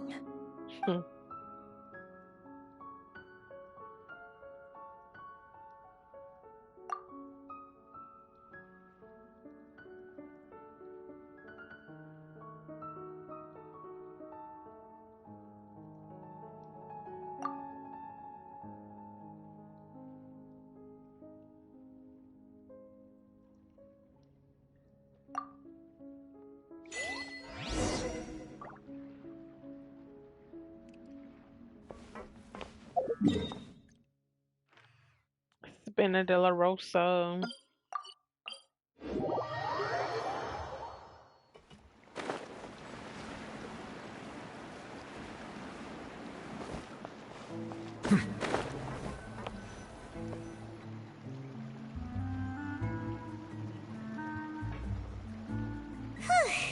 It's been a tough few days, hasn't it? So much has been happening. Paimon didn't think the meetings would go on for so long, but everyone seemed pretty fired up, huh? Paimon thought they'd be at least a little frightened. Well, Fremine was, now that Paimon thinks about it, but everyone else just looked a little surprised. Well, it's hard to say. Paimon doesn't have any experience with this sort of thing. But with you around, Paimon sure will do great. After all, you're the most reliable person in the world, aren't you? Did you just pour some tea? Paimon didn't notice you doing that at all. Then what's that? Paimon's never seen that cup before. Don't be frightened. I'm just joining you two for tea. I merely refrained from saying anything till now. Who's that voice? Ah, have you forgotten me already? Wait, you are familiar. You're the voice we heard from the sky in Sumeru. The voice from the sky, I fear that description is wrong. Though, not completely wrong. You're feeling lost now, just as you were feeling previously. I sensed that confusion and thus came to you. Guiding people is an irresistible hobby of mine, after all. Consider me a passerby, just accepting a commission from my friend's disciple on a whim. The prophecy. Yes, what has been prophesied will be fulfilled. You may view such things as the history of the future. What?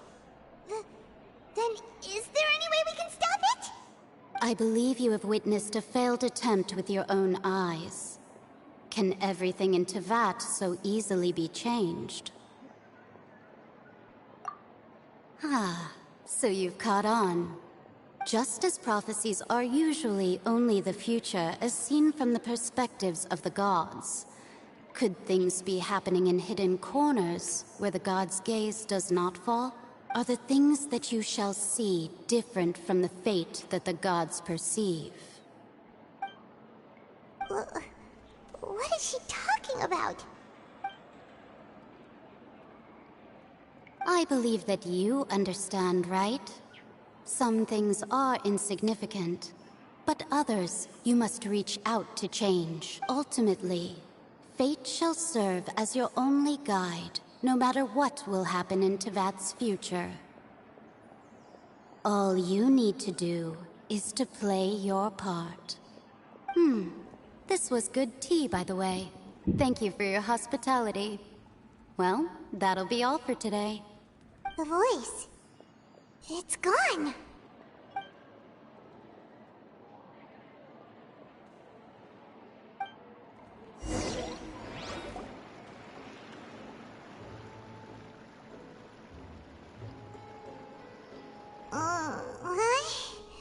I want to hear someone talking. All right, coming. Hey, it's you who's getting lazy, okay? Well, I see I've walked in on some lively banter. Luna! Fine, just fine. I went to take part in that Steambird panel. It turned out to be more interesting than I expected. Not all Fontainians are pessimistic about this. One journalist mentioned that sitting around and waiting for the end to come would be wrong, and that they should make their own rescue preparations. I agreed, so we had a brief chat with her. Did she have pink hair by any chance? Why, yes, it was Charlotte. I assume you've heard of her, no? That daredevil journalist? I'm in full support of her view. Prophecies are very important, but how can people allow their lives to be commandeered by just a few words? That's right! Paimon's glad to hear something sensible for once. Ah, yes. About what we had discussed before. I did try, but I'm afraid I couldn't reach the old hag. I'll try again tonight, but I wouldn't get your hopes up. Huh?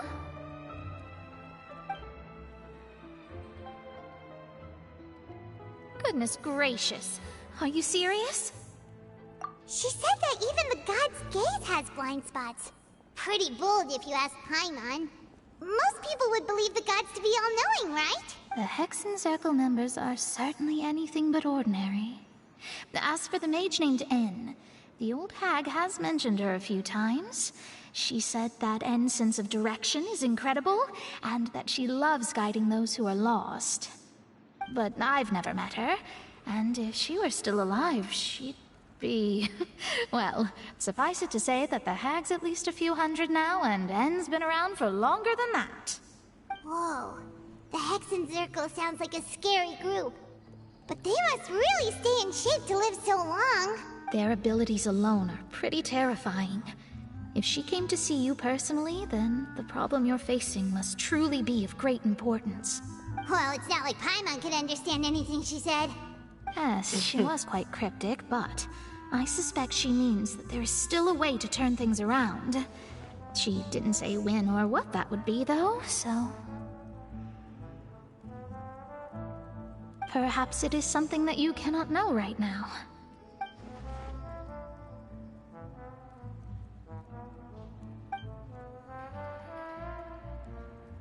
Traveler, Paimon, are you two alright? Oh, we're fine. We're just a little down right now. It kind of feels like the end is coming, you know? I see. I feel that same sense of desperation, too. I guess you could consider me someone who has often witnessed fate. So far as I have seen, it cannot be swayed. But even so, I still hope for, and believe in, miracles. Astrology is eternal and rational, but fate may not be. It is cruel, but it can also be beautiful. Perhaps that's what En was trying to tell you. Not to lose heart, and to believe that what you are seeing playing out before you is not yet set in stone. I did originally think of steering clear of all this, but I couldn't. Even if this is all futile, I still wish to help everyone. If we don't struggle to the last, then how can we face the end when it comes? Huh. You do have a point. There I go, talking about astrological principles again. Sorry about that. The moment I start talking about work-related stuff. I need to get going. It was worth trying to comfort you, even if only a little. I believe that you'll help those who are struggling in the same way I did. I suppose that might be why we always seem to meet by coincidence. Paimon feels kind of moved by what Mona said. But also kind of sad, too. Hey, Traveler. Paimon suddenly feels like going outside for a walk. Let's go. Let's walk around the city, shall we? There's a few spots we always like to walk by.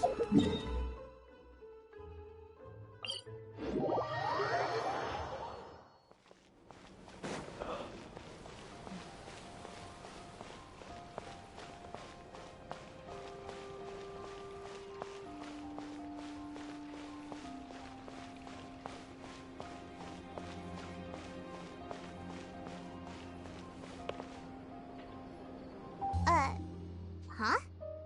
Our names are written in this newspaper. What's going on? Let Paimon see! The underwater stronghold, the Fortress of Meripede, has continued in its noble autonomy. But that does not mean that others cannot interact with it. My recent attempts to enter the fortress bore little fruit. Huh. Guess Charlotte still hasn't given up on that. Thus, did an Outlander friend become the focus of this report? A blonde adventurer with their white fairy, legends trailing in their wake.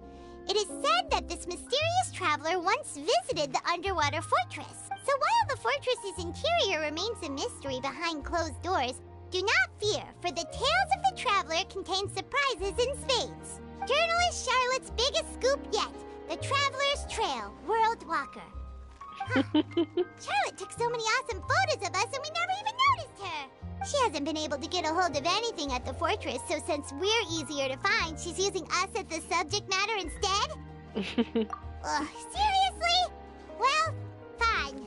Those headlines and photos do look cool, so Paimon will forgive her this time. Okay, for this time.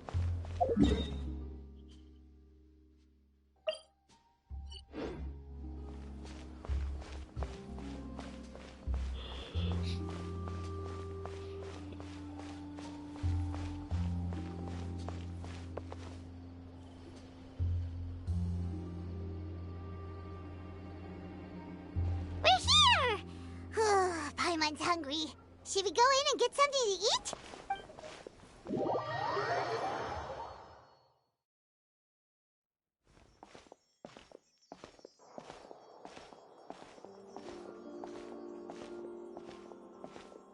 Hey, quick! Look! That's the limited edition only 16 slices a day cake! It was so delicious the last time we tried it! Despite the tense situation we were in, let's give it another go! Paimon's sure it'll be great! One slice of cake, please. Someone showed up after all! Oh, wait, you're the one from the Palais Mermonia. Oh, are you here to buy cake too? It seems Monsieur Nervalette was right. You really can eat. Wait, did he really say something like that? That's right. Even he has his own preferences when it comes to food. As for me, I love the cake and coffee here. Do you come here often? Usually every day. Every day? It's part of my daily schedule, apart from work. I shall have my cake and coffee. Then what if someone told you one day that this place would be closing soon, and you wouldn't get to eat cake here anymore? What would you think? But why would it close? Well, Paimon doesn't know either, but maybe the waters will rise tomorrow. You know, like in the prophecy. Oh, the prophecy. To be honest, I haven't paid much attention to that. No, still, even if there'd be no more cake tomorrow, that wouldn't keep me from having some today. No, it's the same for eating in general. You might not be able to eat tomorrow, but if you can do so today, then you should carry on. That's what people call living, you know. Huh. Don't be sad. Excuse me, could I have 2 more slices of cake to go?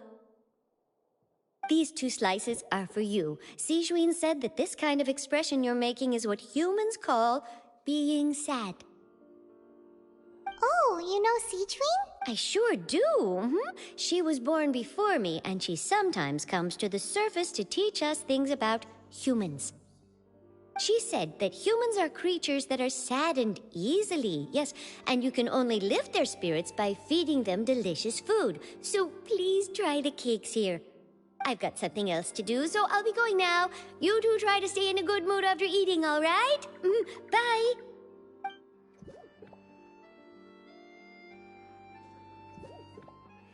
And there she goes. All right, let's dig in. I'm sure this cake will be delicious. It's more delicious than last time, and the flavor gets even better with a sip of tea. It sure would be nice if we could come again tomorrow. Sure would be nice if we could always eat delicious food here.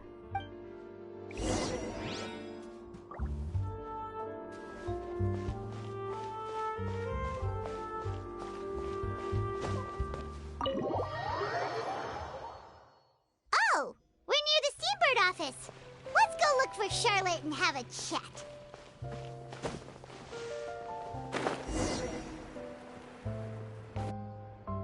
Wow! If it isn't the Traveler and Paimon! Oh, have you seen the article I wrote about you? Ha! You've got some nerve! You just used us to make some quick mora! Oh, you needn't worry about that. I heard that you were in Poisson some time back, so I sent you a letter to discuss just that. It appears you didn't receive it, though. It's all right, though. I've set aside the amount intended for you. I've even set the table with some food. Really? Oh, you're the best! You're almost a little too easy to win over, Paimon. If I were a journalist with ulterior motives, you'd be in trouble now, you know. Oh, Paimon knows you're not like that. Still, what brings you here all of a sudden? Were you looking for me? A friend of ours met you a while back, and when she mentioned it, we thought of coming to see you. Ah, so you know Miss Mona as well. She's a guest columnist for our paper. Really good one, too. She's so young and already such a brilliant astrologist. So she mentioned me? What did she say? She said that you're a real daredevil of a journalist. Nice. In which case, can this daredevil journalist dare to request an exclusive interview with the legendary Traveler and Paimon? Huh? So your article in the paper today doesn't count? Oh, of Just course buttering it doesn't. me up. That was more like... Yeah, are we even qualified enough? Why not? If I say you're worth an interview, then you're worth it. But not right now, of course. I'll need a few days to prepare. Oh, in that case, we'll just chat. Oh, so that's a yes? Ooh, splendid! I'll tell the editor-in-chief immediately. I'll have to apply for lighting, a venue, some props, and... Whew, so much to get done now. Talk to you later. Wait, Charlotte, Paimon's still got a question for you. And what's that? If, just for example, Fontaine were to be flooded tomorrow, what would you do today? Huh, that's the prophecy you're talking about, isn't it? I mean, I do hear about it often, but I've never once thought that the day could be tomorrow. If you're seriously asking, then I might try and think of a way to leave Fontaine. Oh, but I'm still a journalist first and foremost. That means I have a duty to be reporting from the scene. And secondly, I wouldn't forsake my homeland that easily. From what I've seen, most people don't know what they'd do should the worst come to pass. In truth, it might be better just to behave like normal rather than worry over such an end. So in all likelihood, I'd probably still be prepping at the office for that interview of ours. I know what you're thinking. That sounds a bit sad, but I've always believed that it's best to do what you enjoy. Just think about it. If this nation really were to be suddenly destroyed tomorrow, but I still successfully finish an exclusive interview with a truly unique person, then the story I would wind up writing would truly be timeless. And then do you know what I'd do? Well, I'd write that story, send it for printing, and use messenger pigeons to get copies out to the various nations as soon as possible. I'm not a dreamer, nor am I a workaholic, but I do love my job, and I'd be proud of leaving such an article behind. I guess you could say that I was born to be a journalist. But anyway, that's my answer. And on that note, I'll get back to my preparations. That's so nice. All of a sudden, Paimon actually kinda envies her. Anyway, let's go and take a look at the sea, shall we?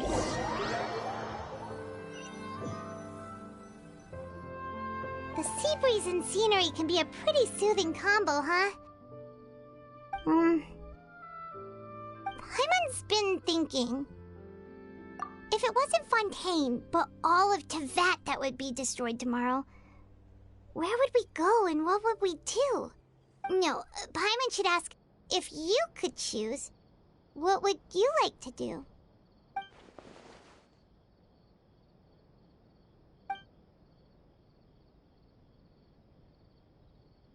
We've always been moving to the next destination, so we haven't spent much time thinking about these kinds of things.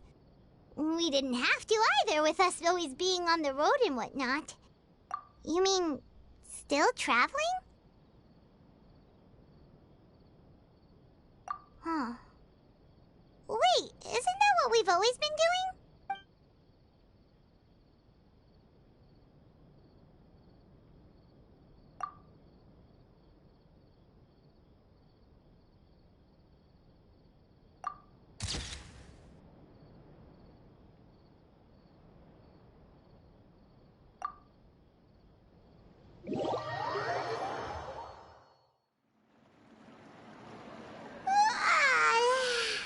Feels like you'll grow mold if you stay here long enough.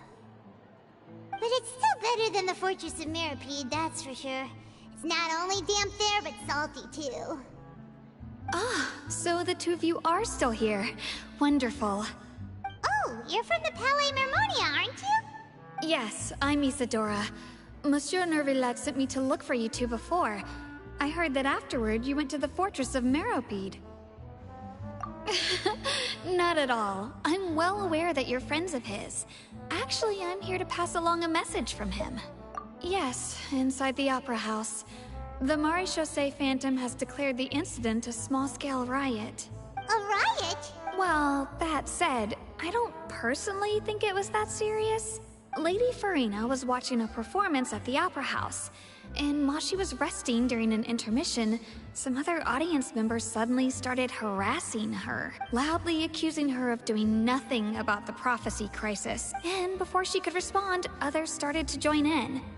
The crowd continued to grow, and protests against the Hydro Archon started to break out. So people have started to put the blame on Farina. Guess they finally found an outlet for the pressure they've been under due to the prophecy. I agree. People will naturally rely on gods, as is customary. But the moment people feel threatened, gods are also the first to be blamed. So what happened after that? Is Farina okay? Seeing that the situation was spiraling out of control and that further argument was pointless, she claimed that she'd gotten tired of this and left in a hurry. The Maréchaussée Phantom had their hands full maintaining order and did not catch where Lady Farina had gone. Only when things had stabilized did we realize that she had gone missing. So, you mean she's... That's right. The Maréchaussée has dispatched many people to search for her. That said, I don't think there's much to worry about. She is a god, after all. Even if she were to fall into the hands of rioters, what could ordinary people do to her? Good. Monsieur Nervillet sent me to tell you about the situation, but he didn't say anything else. Don't worry, this is more than enough to go on. Thanks for keeping us informed. Ah, is that so? Well, alright then. In that case, you two take care. I'll be heading back to the Palais now.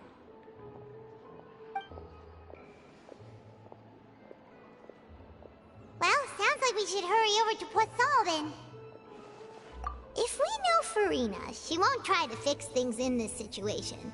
Instead, she'll look for a place to wait out the heat. And, as we also know, she may be loud and dramatic, but she doesn't have a heart of stone. When Nervalet was talking to her in the Palais Mermonia, and she heard about Poisson, she couldn't hide her sadness and remorse. It would be hard for her to ignore being accused by the public today. Paimon thinks Farina's probably taken the opportunity to slip away to Poisson and try to relieve the sense of guilt that she's feeling. Huh. Well, what do you think? Paimon knows the answer, of course, but Paimon can do the analysis to back it up, too. Cool! In that case, there's not a moment to lose! Poisson, here we come!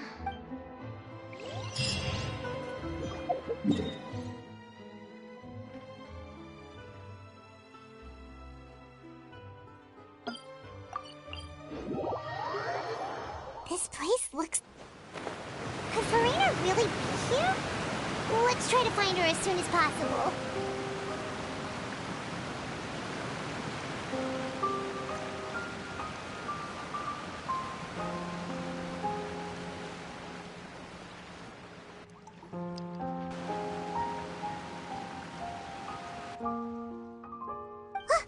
That's Farina, right over there. She really is here all on her own. Should I just give up? This is all meaningless. What was meant to happen did happen after all. Everyone's dead. I'm sorry. I'm so sorry. Give up, Farina. There's no point in holding out.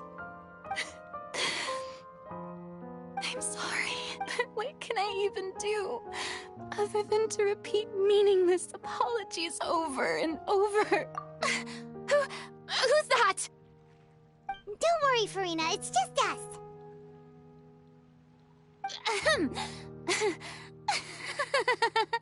So it is you, blonde traveler from another land.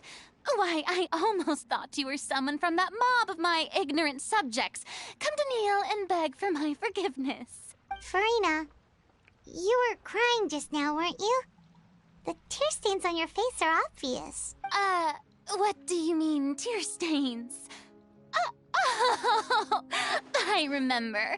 The show at the Opera House earlier this morning was so moving. I'm still trying to process it.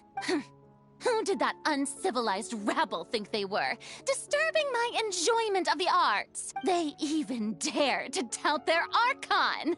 I must teach them a lesson. I can just imagine their twisted and frustrated faces once they realize that I'm nowhere to be found.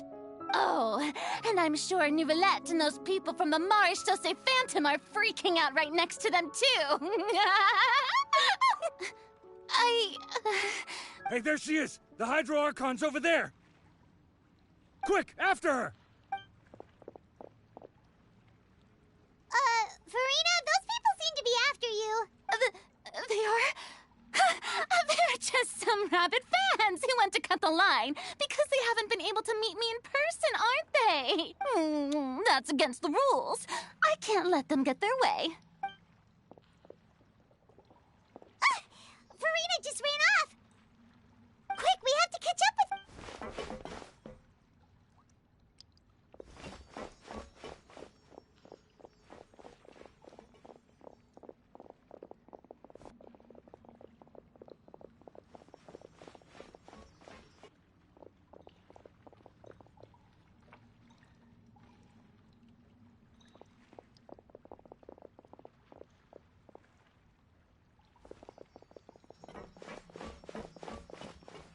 This should be the place, right? Hey, Farina! There's a good hiding spot over here. Quick, come to Paimon before the rest of them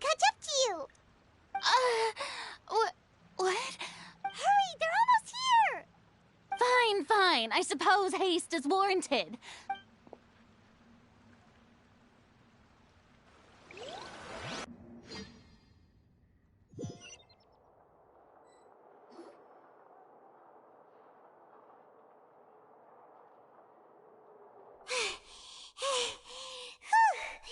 Paimon's exhausted.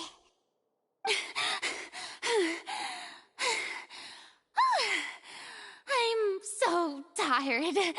I totally thought they had caught me. No, I mean, I merely gave in to the sheer enthusiasm they displayed.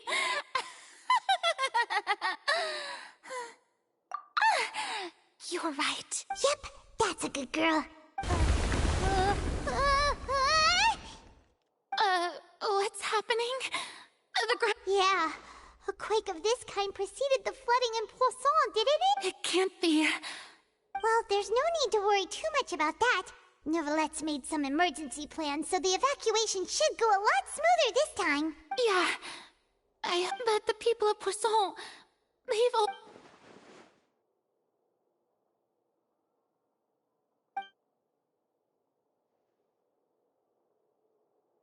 It's true.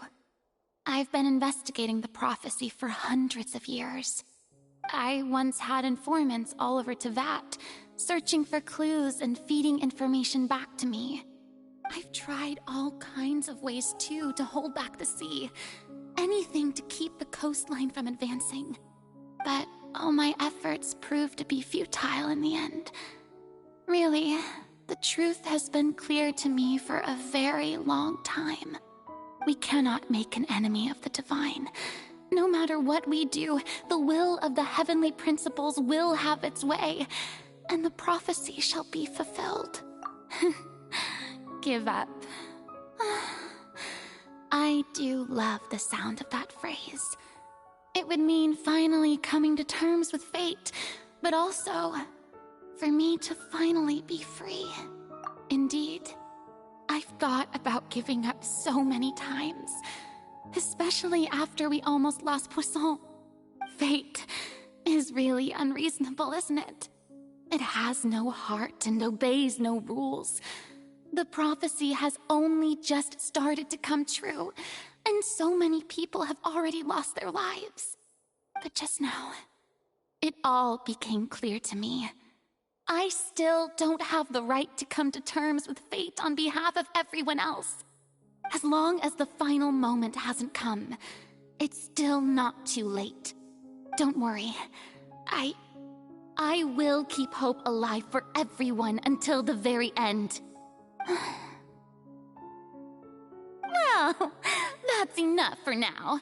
I got the impulse to play the stricken maiden, but honestly, considering my rank and station, that wasn't a good fit at all. Don't take any of what I just said seriously.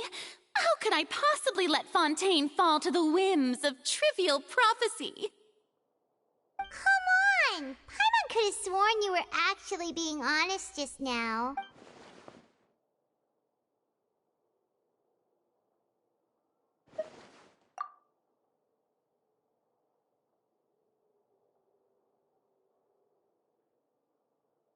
Share my burden. That's impossible. It was fated right from the start that this would be my duty alone.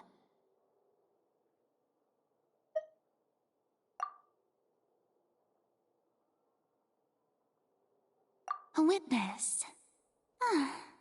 Yes, I've heard that you came to Tevat from beyond the stars, yes. In other words, you never belonged here. And if Tevat is, in its entirety, a show on a stage, then you're just a spectator, aren't you? If that...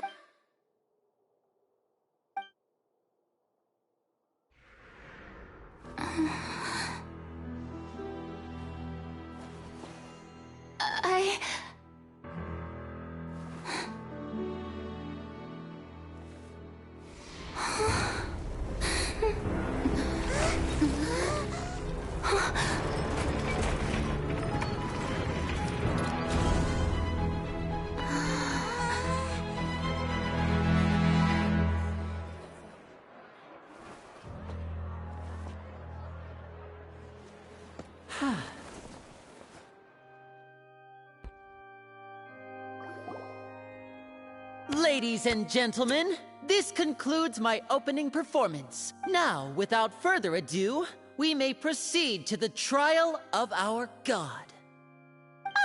So this is what it is. Yes, you deserve praise for the effort you took to raise the dramatic stakes. Do not forget, however, that I am Focalor, the god of justice, the embodiment of justice itself. Does it not strike you as even the least bit absurd to bring the very concept of justice to trial? May I interpret these words as your refusal to stand trial?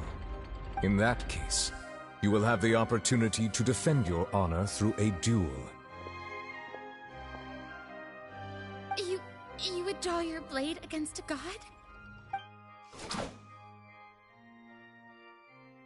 I see.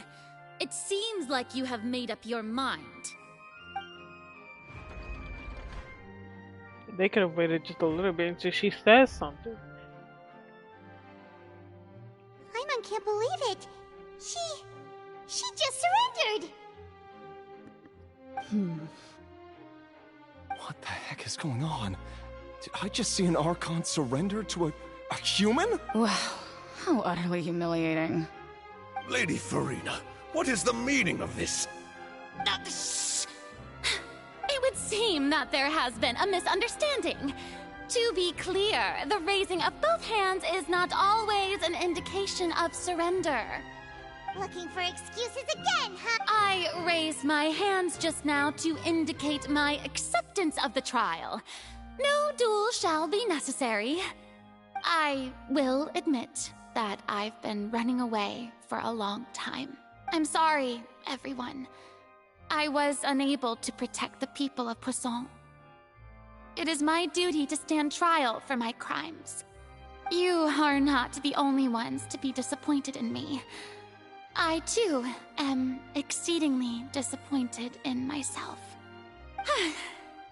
But now, it is time for the Hydro Archon to show you her courage and resolve. I, Farina, will use this trial to show the world the true meaning of justice! This time, I will protect you. Applaud and rejoice!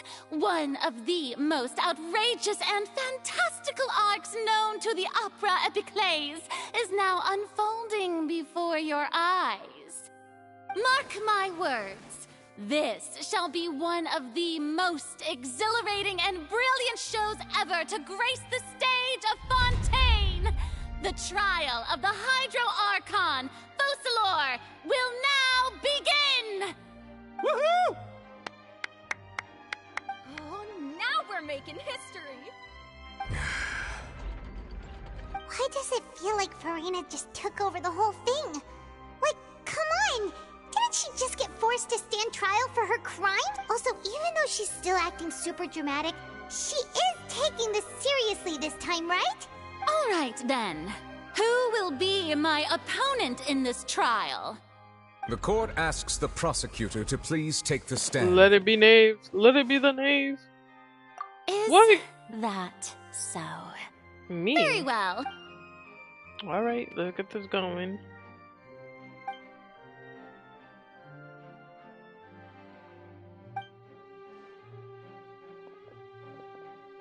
Damn, I thought it was gonna be the Knave.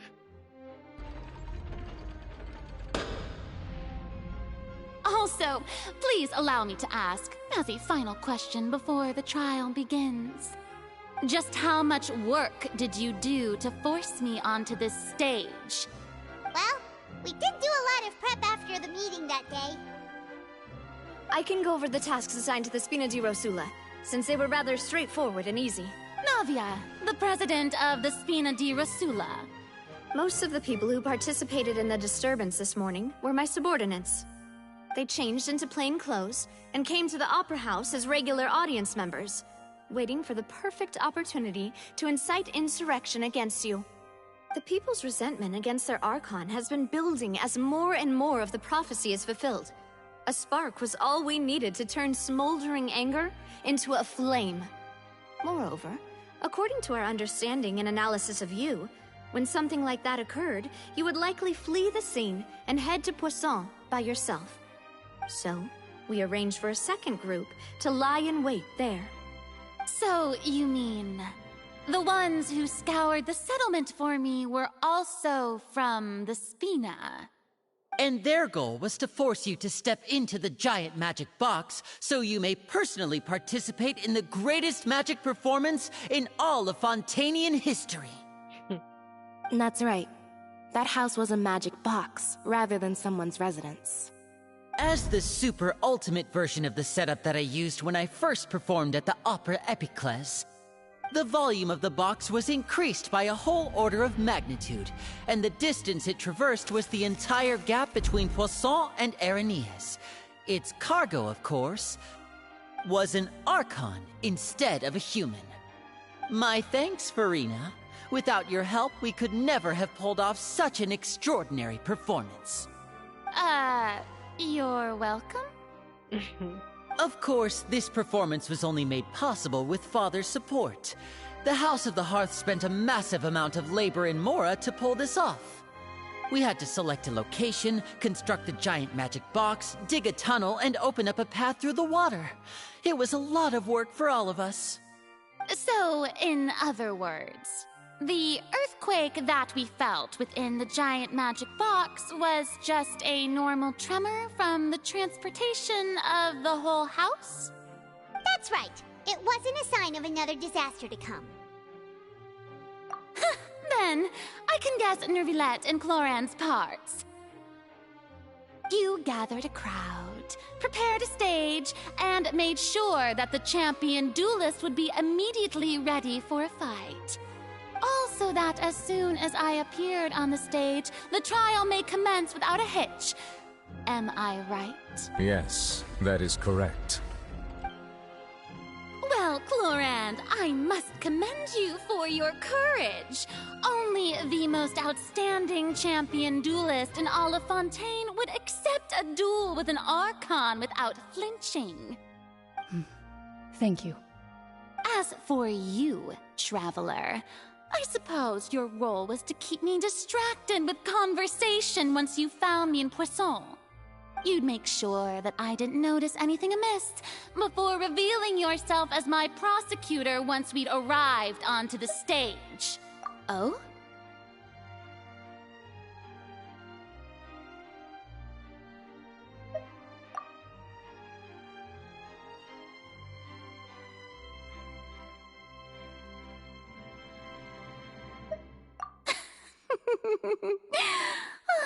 Is that so?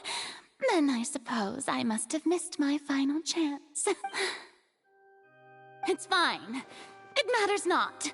What's done is done. The stage is already set, so there's no reason to disappoint the audience.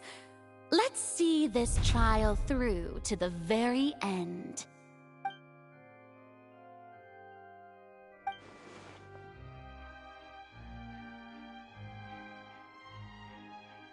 Madam Prosecutor, please allow me to pass this along.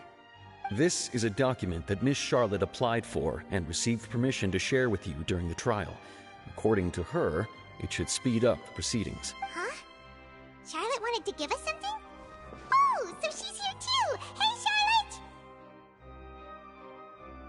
Oh, let Paimon see.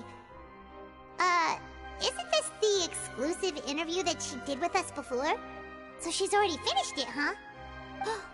Wait, then that means this document is a perfect timeline of everything that's happened ever since we stepped foot in Fontaine! So in other words, we can refer to this anthology of evidence every time we want to use something from our journey as evidence for an argument! Let's quickly confirm the information in it. Just think of it as a refresher, alright? You defeated the Hydro Archon in the very first duels you took part in at the Opera House. That's one for the history books, all right. I didn't think that you'd wind up getting to the bottom of the case I'd been following all this time. I guess you could also see this as a happy coincidence. This is the first time Monsieur Nervillette had a difference of opinion with the Oratrice. Even the Hydro Archon can't figure it out. A Fatui Harbinger. She's an extraordinary person, Her instinct must mean something.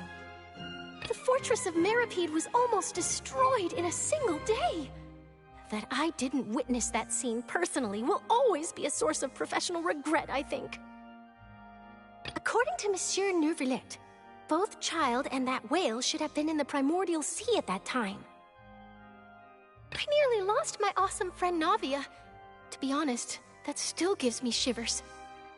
The words of someone as extraordinary as a witch can probably only be truly understood when something surreal happens to you. The words of someone as extraordinary as a witch can... The prosecution and the defense are both in position. The trial shall now begin. Oh, come on, Neuvillette. There's no need to repeat all the unimportant legalese. Just fast forward to the part where the prosecution lays out my offenses. As the defendant and the lead actress of this performance, I still haven't even been informed of my supposed guilt in all of this. Of course, it is only natural for humans to struggle to understand the actions of a god. However, you will need more than that to convict me of a crime. That's true, but my charge here is unrelated to your conduct as an Archon. Instead, I would like to charge you as a fraud who's never been the Archon in the first place. Wait, what was that? Lady Farina's a fraud? Hey, I came here thinking that we were going to try the Hydro Archon for forsaking her duty, but did I hear that right? She's not our Archon at all? Charge accepted. Lady Farina, do you plead guilty to the charge?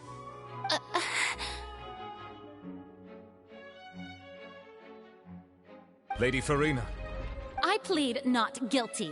How can I be guilty? There is no way that I, Focalor, otherwise known as Farina de Fontaine, a member of the Seven and the Regina of all waters, kindreds, peoples, and laws of Fontaine, could be anything other than your true Archon. Yeah. Even though Lady Farina can be rather eccentric, isn't it going too far to doubt her very identity? Yeah, I've never questioned her identity either. Sure, Lady Farina can be super irresponsible, but what grounds does that prosecutor have to make such a huge claim? I have cause to believe that common sense will prevail in this case. Many of the members of the audience have known me as the Hydro Archon ever since they were born. There would be no fooling their memory. See? Even the Oratrice has decided to show me its favor. Are you sure you want to commit to a charge that will never be upheld? If you wish to drop the case, I can promise you as the God of Justice that you will not have to face trial for making a false accusation. We will treat everything that's happened as a dramatic spectacle and move on with our lives. What do you say to that? Huh. An argument with near impossible odds, huh? You have to not only refute Farina's claims, but also overturn the long-held beliefs of the people. Well, I tried to give you the chance to surrender. If you must persist, then let me ask. If you believe I'm not the Archon, then what manner of being do you think I am? And if I was not the Archon, then how did I manage to live for over 500 years?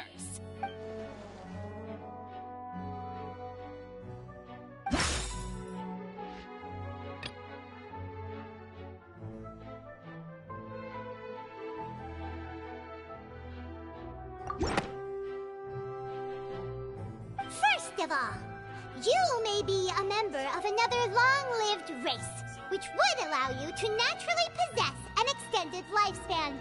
And second of all, even if that wasn't the case, there could be other ways to extend your life. Hello?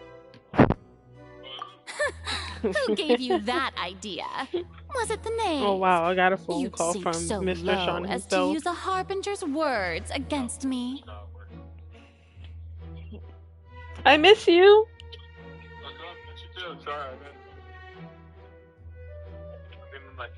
A curse? I once thought it possible Not that in the your aura of an feelings, Archon Pookie. might naturally resemble a type of curse. But in light of this claim, how's school going? Perhaps what I sensed was not your divinity, but a curse after all. You sensed it too, huh, Neverlet?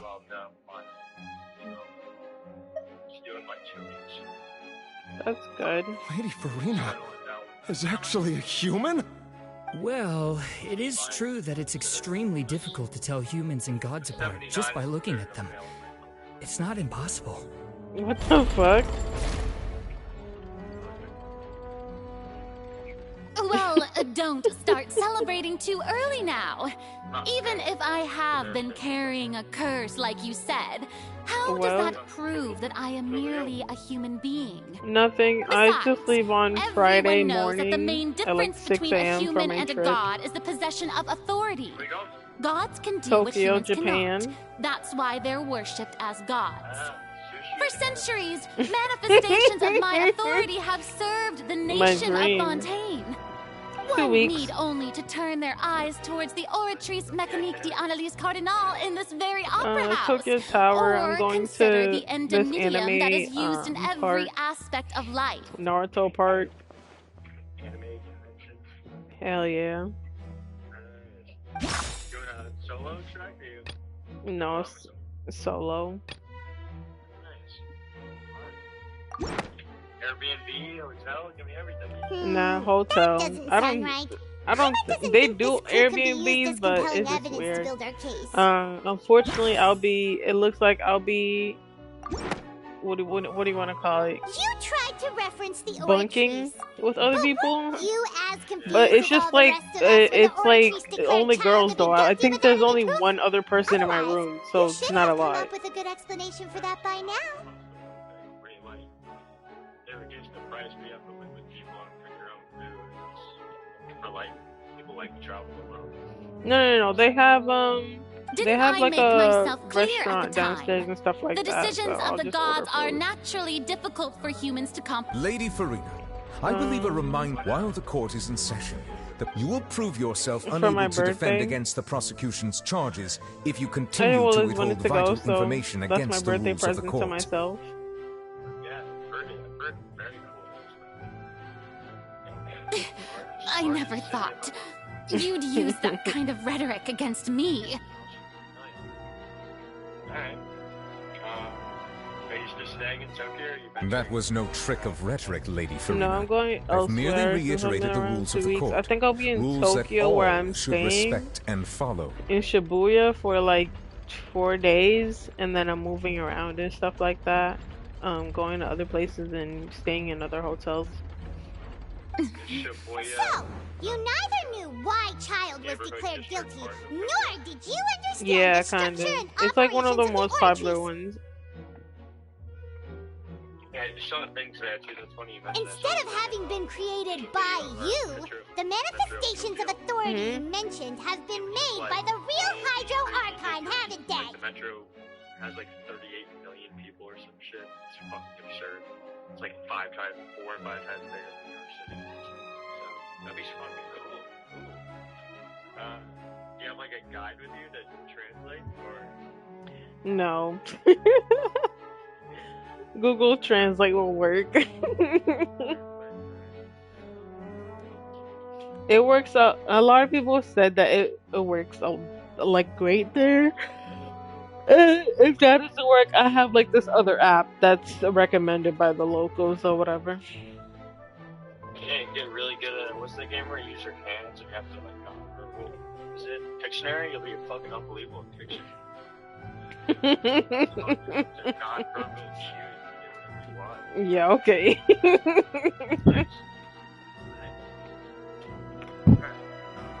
the deal with the flights? Honestly, Did you get a direct flight? Or do you have to go to New York? no, never a direct flight from Boston. Never. No, I actually have to go to Canada. So I have to. My flight is at 6 a.m. So it's 2 hours from here to Canada, Toronto. And then I have a layover for, I think, almost 5 hours. Um, no. Kai! Fucking dickhead. No, it's 2 hours from Boston to there. I said the layover. The layover is like almost 5 hours. And then, I think what sucks the. Oh, I'm gonna punch this dog in the damn head. Get off the remote! You're sitting on the remote! I'm gonna lock you in your cage in a minute, because you're pissing me off. And then the flight from Canada to Tokyo is. I said the flight from Canada to Tokyo is like 14 hours. Yeah. Uh, you gonna give me money for first class? Are you crazy? First class on Air Canada is like 15K. You got 15K for me? 15K? Nope, I'll cut that. Nah, I'm fine with regular seats, baby. I'm all set. But I'm gonna take this like water that's supposed to knock you out for like 8 hours. So they're gonna take this water that apparently knocks you out for 8 hours of the flight. So I'm gonna take that while I'm in the air.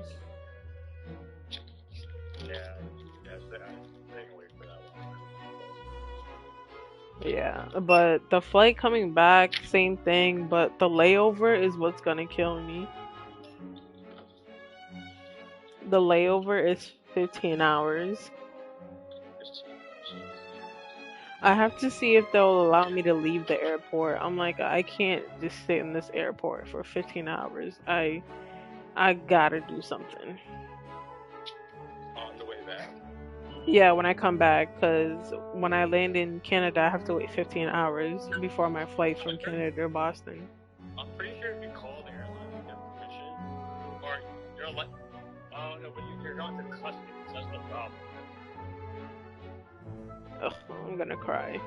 Yeah, you gotta call customs and see if it's okay with customs. And once you go through it, they'll let you leave the airport, because sometimes some countries are good with it, but if you leave and don't get permission, they won't let you back. Oh hell no. Yeah, but 15 hours.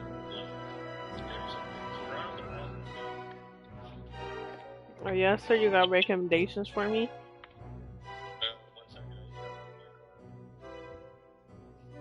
I think I'll hit up my friend and see if she'll show me around or whatever. Yeah, because I've heard Toronto is it's one of the nicest cities in the world, really. And you can drink there.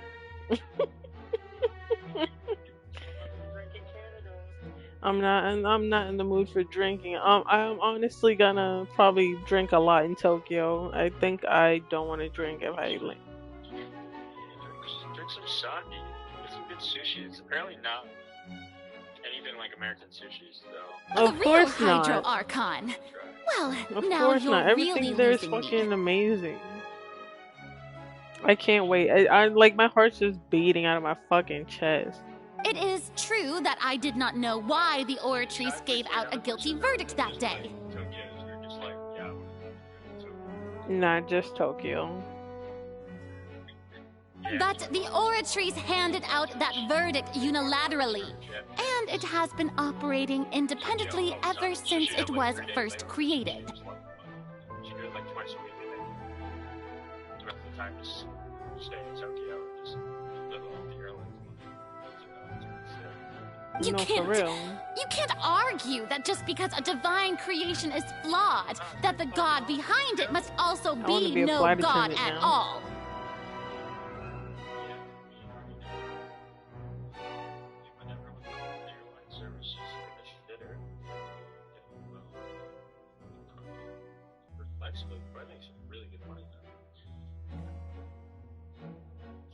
I think I have to attend a bunch of classes and shit. I've seen videos.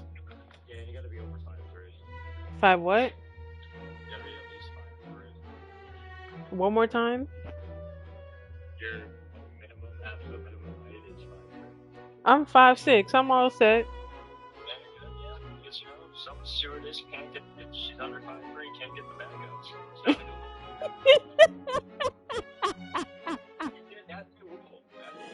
What the fuck?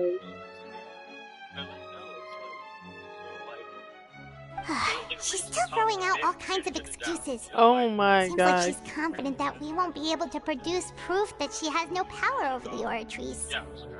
I'm crying. She's just wearing extremely like big ass high heels. Matter of fact, she'll just carry a little step stool. That's actually fucked up. yeah, I don't know if it's, I mean, that's what saying she's a 5'10". My power as an Archon. There are many ordinary citizens in the audience. How can I just carelessly demonstrate the formidable power of an Archon? I might actually look into that.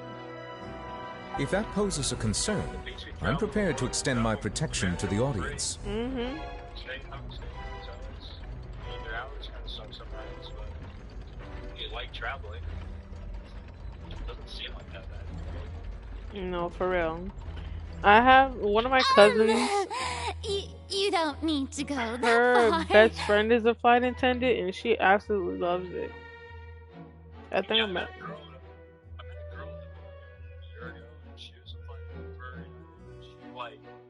Like depending on what tier I, then you get free miles through the airline. You can win one. Yeah. And she said that I think the last time I seen her was like fucking 3 months ago. But like she took her whole like family on a flight for free and shit. I'm like, alright, period. Period, Pookie. Aren't you the Hydro Archon? Or is it that you can't even wield the power of Hydro, much less the who was authority it? of a I think it god? was Bree. Cause she asked me for what I wanted for my birthday. I'm like, I don't know. Yeah, what do you want? Give me money, sugar daddy. I love it. You can fund my trip for Tokyo.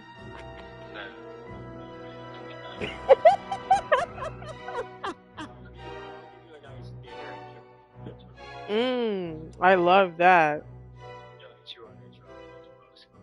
Oh, I'll take that right now. Yeah, I leave on Friday. Oh, I love you. Yeah, I've been good. I kind of I'm in a weird spot with school. I got drug tested. I think I passed my drug test now. Sean. Sean. I didn't cheat. I have integrity. I didn't do the fake test. Took some detox straight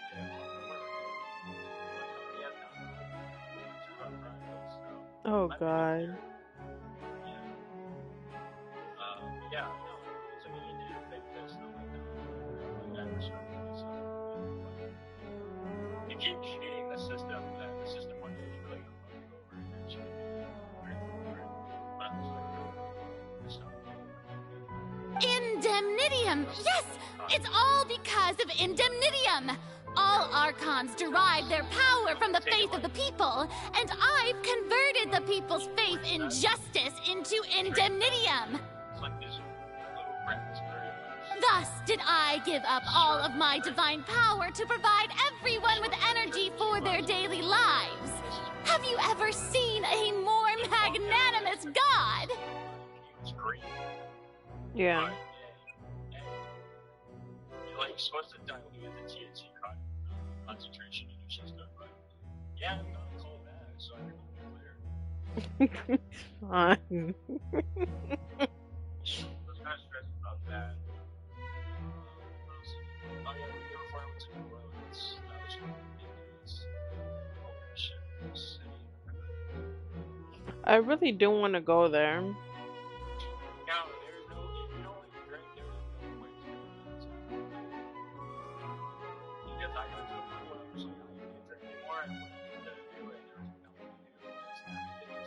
It's just drinks? Oh, damn. It's only bars and restaurants. No, I remember your stories. I remember your stories. Isn't that a huge stretch? No other reason. Outside of this it's never one of them. Yeah.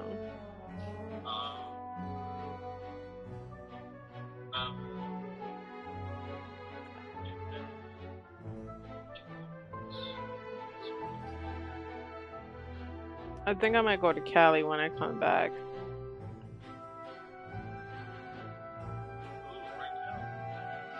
LA.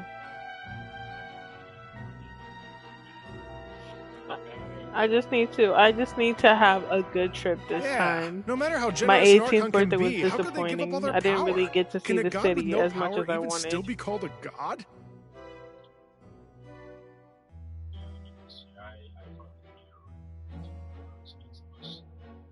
Depends on, I mean, like, if you want to go downtown, that's way different than, like, going to Venice Beach or Santa Monica. Just good luck getting around. It's so, traffic's so fucking bad. Hey, you can go see Courtney. Don't do that. I don't care, you can see her. I would love to see her. Yeah, go ahead. She still lives with her parents. Her parents live in Bridge, which is like, I don't know, 30, 45 minutes from LA. So I'm near like Pasadena. Okay. That's where my Airbnb was, around that area. Yeah, it's really nice. But she knows LA a lot better than I do. No, I loved my last Airbnb when I went. That was a great location. I loved it. It was very spacious. It was great. But I did learn my lesson on them scooters, though. Them scooters are a nightmare to me. Yeah, I need shit on a scooter. Nah, Seems I like got nobody's banged up buying bad. It to the Farina's point where my excuse. leg could not move because I flew off the freaking scooter because I went up like this fucking sidewalk that was fucked up, and the sidewalk literally took all my fucking skin. Yeah. Yeah. Are you gonna be in Massachusetts for Christmas now? Mhm. Alright.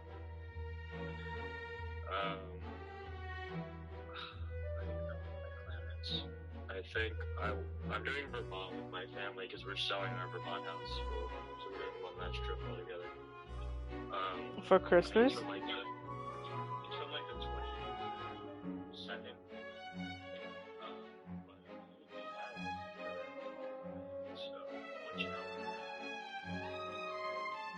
Okay, just let me know. Because I was going to come back for Thanksgiving, but my entire family decided to come for Thanksgiving. Yeah, aren't they meeting? I forgot her name.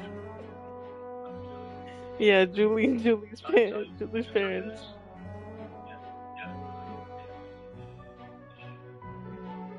How do you feel about it? Hey, come now, everyone! Please don't stare at me as if I was a liar! The longer I load out, the more awkward it is. And if I start coming out there,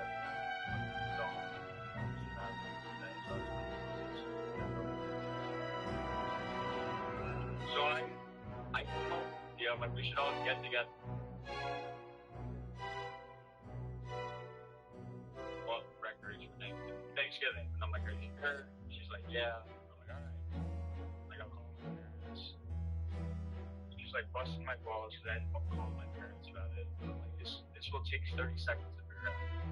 Parents are like, yeah, it's fine. Check with everyone else in the group, and everyone else in the group is fine. Fucking 2 days later, she's like, no, we should change it to Friday and all that. Make up your fucking mind, woman. And then last weekend, she's like, nope, I don't want to go back to Thanksgiving. Like, I don't want to do Friday. But then she's like, oh, we should do Thursday and Friday. And I'm like, no, you get one fucking day, make up your fucking mind already. Jesus Christ, you're killing me. Relationships. Yeah, I guess relationship bullshit. Well, sir, this is what you wanted. I just want to get my pecker licked. This is what I get.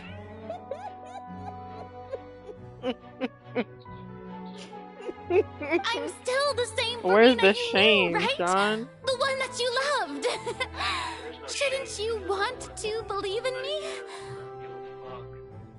It's just the constant going back and forth, overthinking the situation shows she's not prepared for the situation whatsoever. I'm like, you're the girl, you shouldn't be Well, Sean, girls overthink all the time, and plus, she's taking this more seriously than you are. Yeah.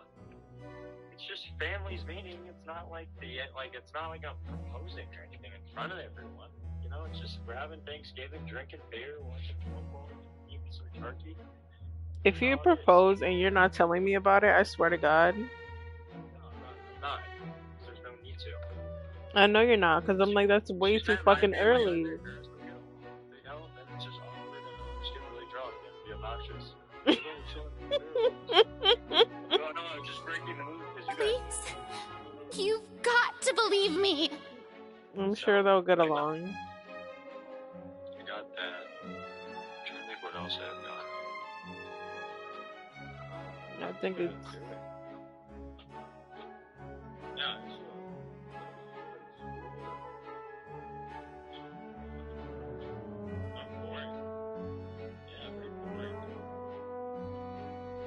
I don't know, I just went to If what the prosecutor Scotland said and is came true, back, like, she 2 really weeks has ago. committed a grave offense. It was good, but my dad is thinking of this arranged marriage situation with one of his best friend's kid. And I'm like, I don't know about that. I don't know about that. Sean, you don't have to be Indian for that shit. Yes, I agree. I agree with you. I don't know if ever one person in marriage. Sean, it happens. Well, it happens, sir. Did you meet the guy? I know the guy. We went to freaking school together in fucking London. That's not an arranged marriage. Yeah, I guess that's. I was thinking more of arranged marriage, like you don't really know anyone. Families just set you up and pray for the best. Did she deceive all of us? And all of our parents and Oh, grandparents God. too? And then all of our ancestors? Ever since they were born? Because I don't know how that man thinks. Enough. That's enough. Does he live in Scotland or does he live in America? He doesn't live in America. He hates it here. No, He's... I'm saying the guy. Oh no, he's originally from Ireland, like my dad is, but he moves around a lot with his family too. So they go back and forth. They have comfortable houses. That's what he fucking calls it. Comfortable houses in you know, different countries. But the main one that they have, since like his main family is from Scotland, they have it as like he's there right now. Where'd you go in Scotland? Where'd you live? Did you live in My dad lives in Ireland. He was in Scotland visiting his friend, and I think my grandfather is trying to move to Scotland. They were out there looking for like land and stuff. Just looking for land and sheep. He loves the countryside of any freaking thing because I think he low-key hates the city, but that's not bad. I love where we are in Ireland. It's really nice and quiet. I told him, I was like, I think you should buy a castle. They sell castles in Scotland, Grandpa. and plus some of them are fucking huge, and some of them cost less than these fucking three fucking layers of fucking houses here. And he's like, I'll look into it, sweetheart. I was like, please, if you do, just leave it in your will for me.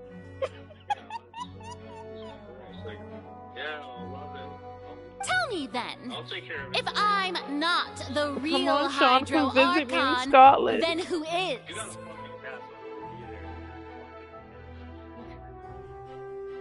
Alright, 1 second. I'm turning off my car. If you have no evidence of another Hydro Archon's existence, nor can you find anyone who can back up their claim to be such, then what grounds have you to say that I'm not actually the real deal?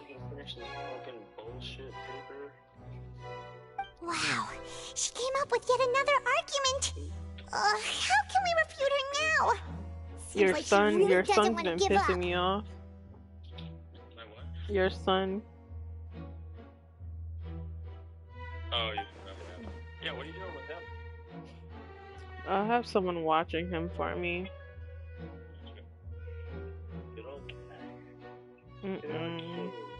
I was sleeping. I fell asleep on my chair. And he fucking he was pulling me by the freaking sleeves of my arm. And I didn't wake up until I hit my knee on the fucking table. No, he's not. No, that was one time, Sean. He knows to go to the bathroom in the bathroom. He better.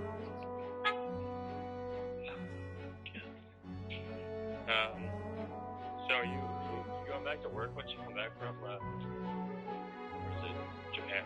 No, I don't go back to work till March 1st. March 1st. March 1st. How's Boston and everything? Shitty still? Of course it's shitty, you know? It had nothing to do, like you said. All my friends are asking me to take them there for a weekend. Like, can we not go in December? We go in July. We can actually It has been established that all Fontanians can dissolve in water from the primordial sea. So many and jackets that to walk around the city, freezing my dick off. Since you insist on claiming to be a god and not a human, then there's a method that you can use right here and now to eliminate all suspicions of you being the latter. Miss Navia, please apply to serve as a temporary attorney for the prosecution before addressing the court. Though you act in partnership with the prosecutor, you must still adhere to proper procedure. Get some kid today, put his head on a swing, and I've never seen someone bleed so much from their head, ever. Oh my god. Yeah, we had to call the paramedics just to go get staples in his head. Super sorry, Monsieur Chief Justice. I swear this really will be the last time that I'll speak out of turn. Off a fucking swing? Yeah, I know. Crazy. Now, He hit the I've brought some seawater from Poisson. As everyone knows, a massive flood struck the area not long ago, taking many lives. I had to put pressure on his head to stop the bleeding. I looked at my hands afterwards. Literally so much blood. Oh hell no. Don't make me sick.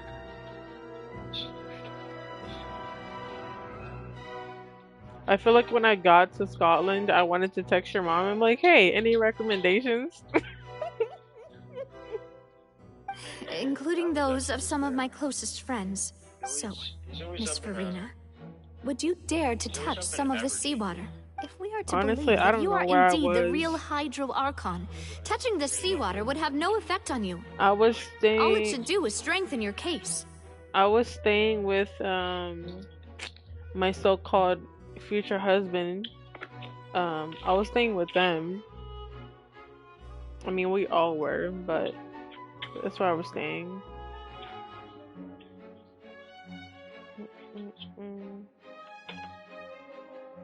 But if you don't dare to touch it, then we would have basically proved the reverse.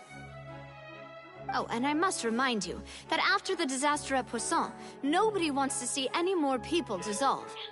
I do hope you'll act prudently and choose the simpler path of admitting guilt. Navia from the Spina di Rasula. The Spina has governed Poisson for many years. I guess her suggestion is valid. If Lady Farina is indeed just a human, she's probably Fontanian like all the rest of us. Would she really dare to try?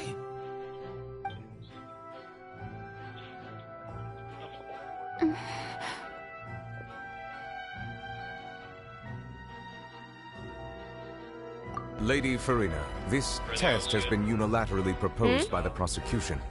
As it falls outside the realm of standard court proceedings, you possess the right to decline participation.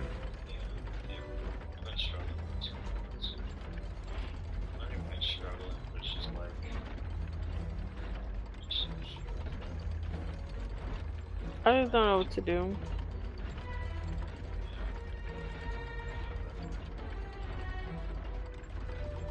Like I tried to, I don't know, I feel like I have this fucking void, and I'm Well, like, of course you I had try to to tell her reach out to that. my sister. But refusing to participate is to basically repair the some same as a sort of confession fucking of guilt. relationship, and I just chose to just lose all contact because I'm so sick and tired of it.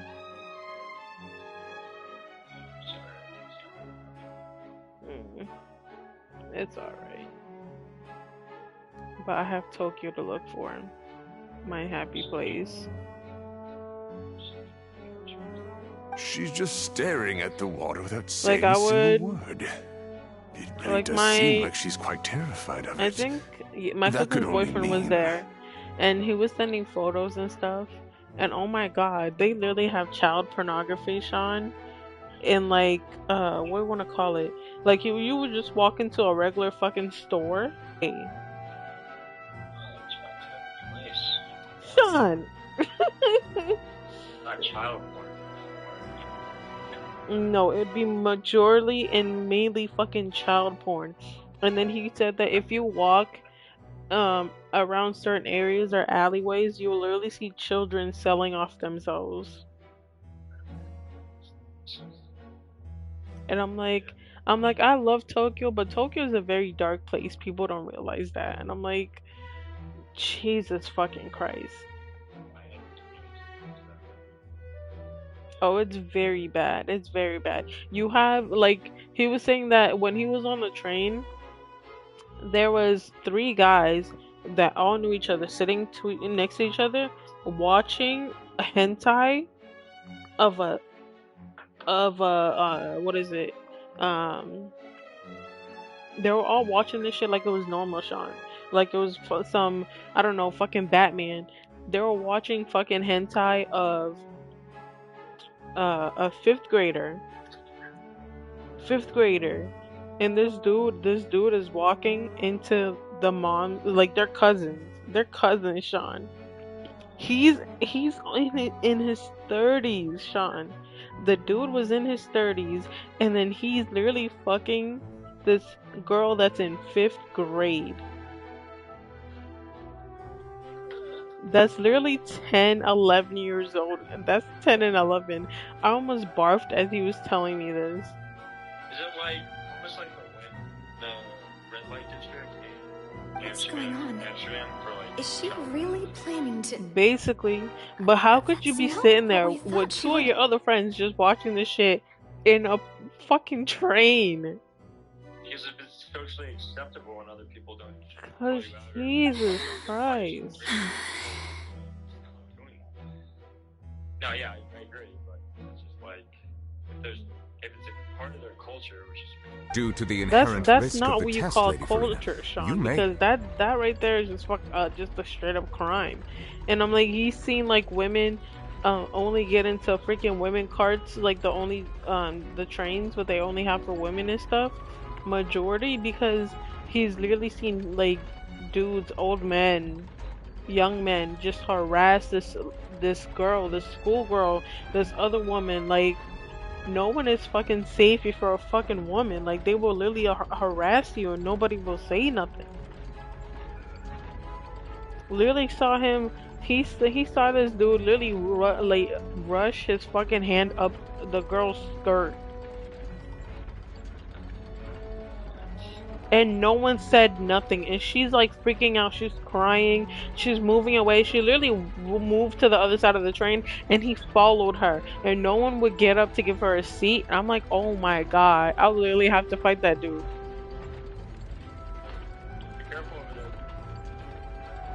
Yeah, I don't think anybody would want to fuck with me. Because I'm black? How dare you say that, Sean? How dare you say that? Mm-hmm. Hey!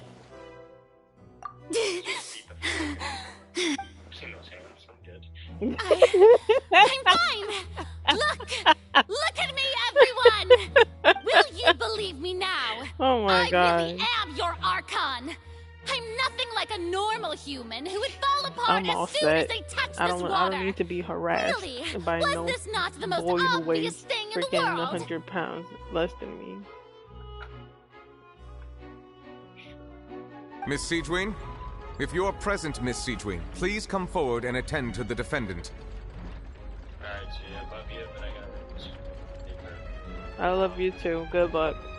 When are you back from? December 1st. December 1st.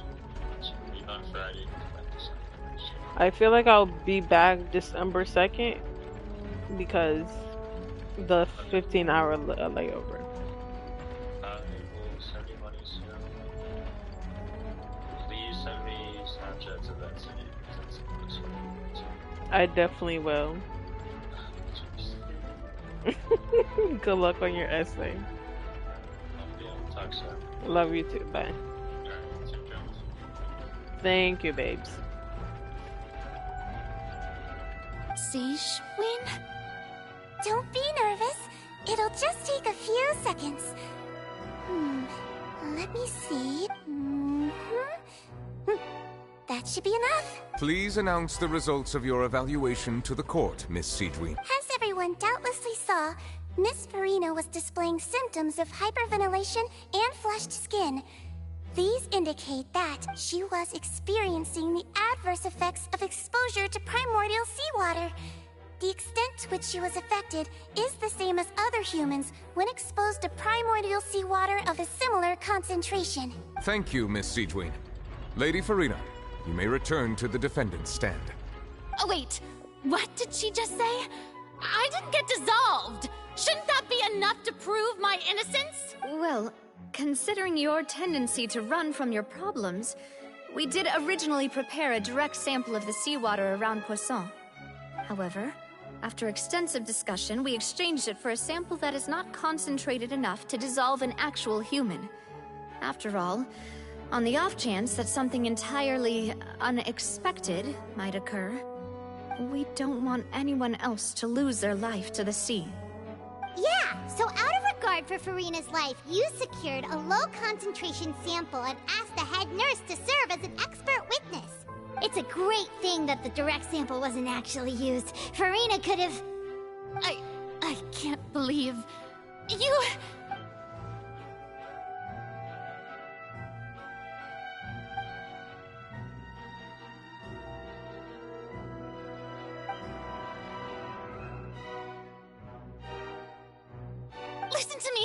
Listen to me, everyone! Please don't give me such cold and disdainful looks! What happened just now didn't prove a single thing! Think about it! How can you conclusively prove that an Archon can't also be affected by the primordial seawater? Also, if I was really just a human, why would I dare to just put my hand in that kind of water?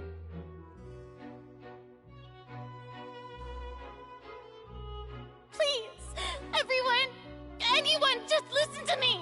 I swear, I really am your Archon!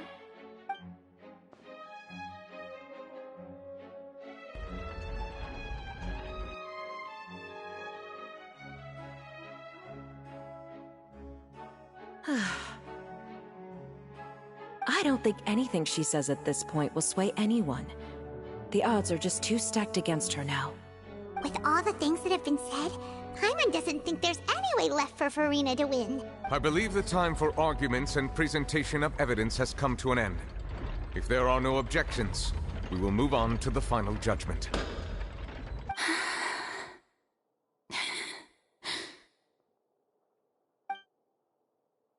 I don't think anything she says at this point will sway Angel who's two-stepped against her now.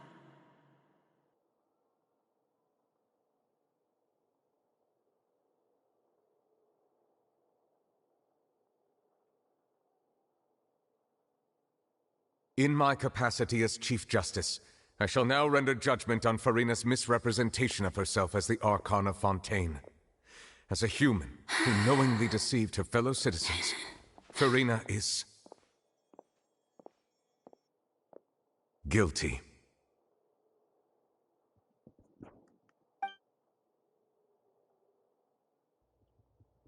God damn.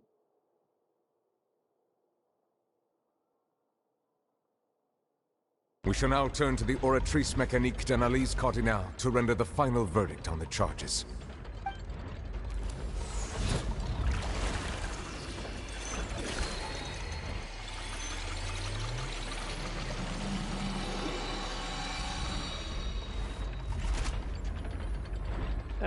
According to the judgment of the Oratrice Mécanique d'Analyse Cardinale, Farina is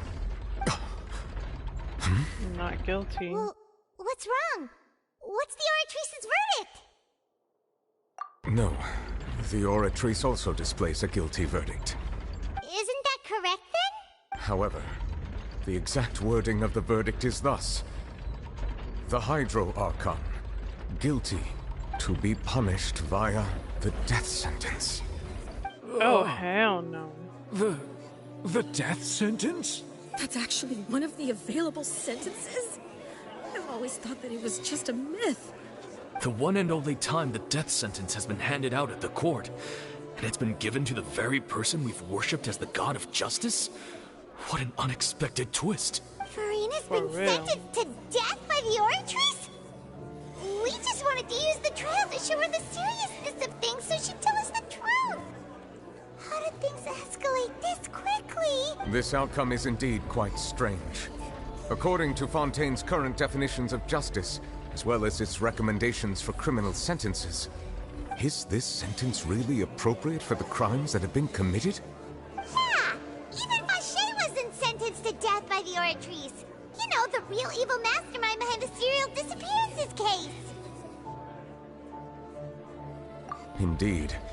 Not only is Farina's sentence overly excessive, the very point of our trial today was also to prove that Farina has never been the Hydro Archon in the first place.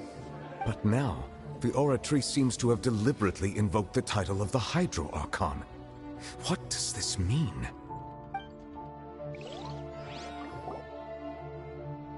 So is she the real Archon or not? Excuse me, if I may interrupt. Oh, he's so cute. Is the trial still going? Fremine! You finally made it. I assume this means you've completed your mission? Mm-hmm. Any mission Father assigns to me will always be top priority. Period. Is that the first stone tablet? slate? Huh. So the knave privately arranged for Fremine to try and find the missing slate. I looked everywhere and finally found it at the bottom of the sea. It took me a long time to get around some dangerous stretches of water. But has the trial already concluded? Then doesn't that mean I've come too late? Thank you for your hard work, Mr. Fremine. Please allow me to review the record left on the slate. Traveler, I believe that you have already seen the other existing slates, and would like you to come here and confirm their contents. I'll be right down, Pookie. Huh? So what do you see? What is...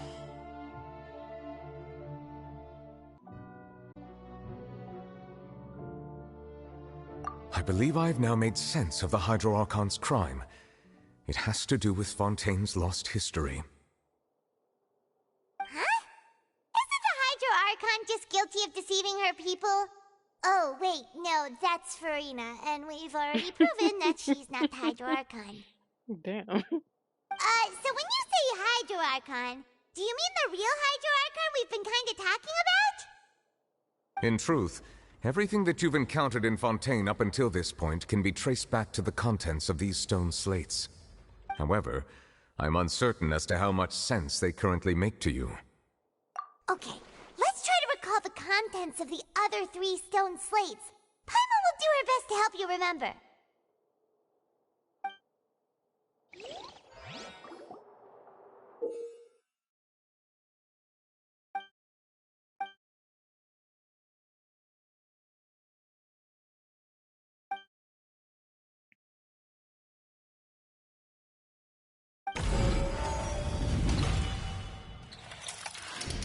The first stone slate describes what you just said. It seems to show the previous Hydro Archon using her divine power, and then the Oceanids turn into humans. Mm-hmm. Does that mean that Fontanians are transformed Oceanids? Oh, Paimon wasn't expecting that. But if Oceanids can turn into humans, then perhaps this process can be reversed as well. The second stone slate shows Celestia floating in the sky, and the Hydro Archon and her people worshipping it together. But the heavens still brought judgment down upon them. This must be the point when the Hydro Archon and the Fontanians were branded with their original sin. Does this mean that the original sin and the Hydro Archon sin are the same thing? The third slate shows the Hydro Archon sinking into the sea surrounded by many people. That reminds Paimon, didn't we also watch that happen to someone else? Well, the fourth slate is the prophecy the Fontanians have been talking about. People dissolving into the sea, the Hydro Archon crying on her throne, and so on. We didn't believe that such a crazy disaster could happen at first, did we? But after that incident, it was just a question of when and not if.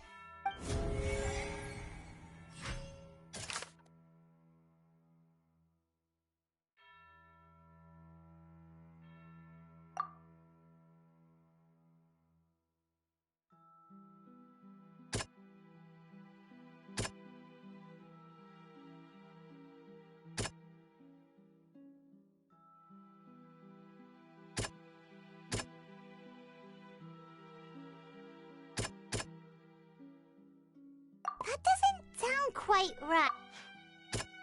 That doesn't sound quite... We know from the case of the serial disappearances of young women that Fontanians can be dissolved in primordial seawater. And the first stone slate tells us that long ago, the Hydro Archon used her power to turn Oceanids into humans. This might be the reason that Fontanians can dissolve.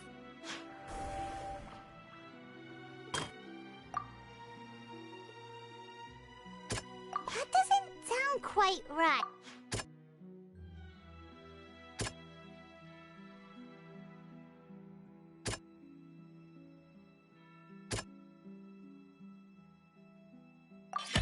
Perhaps what is about to take place has all happened before. The true sin of the Hydro Archon that Nervilette mentioned, and the original sin cast down on the people of Fontaine by Celestia, as recorded on the stone slates.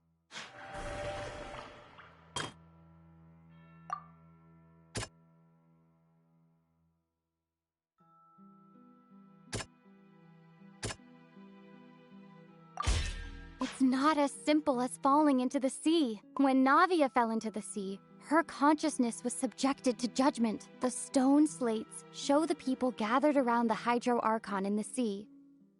Could that be alluding to the same thing?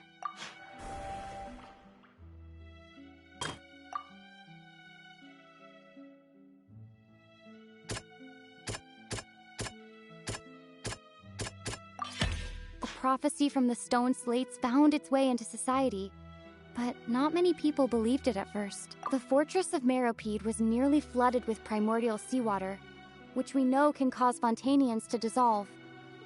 It seems increasingly likely that the prophecy may come true. If we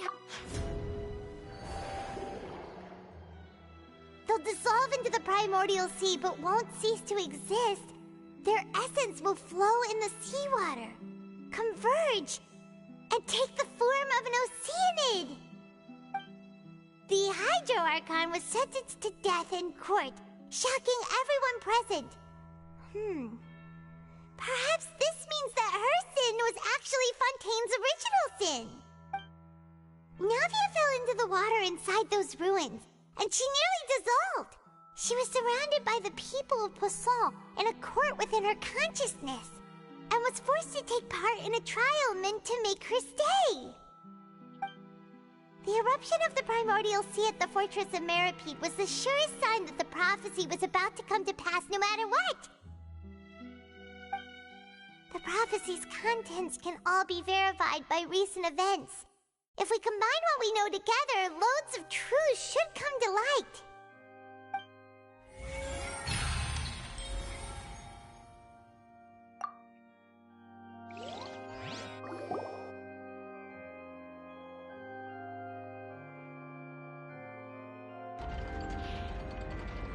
Huh?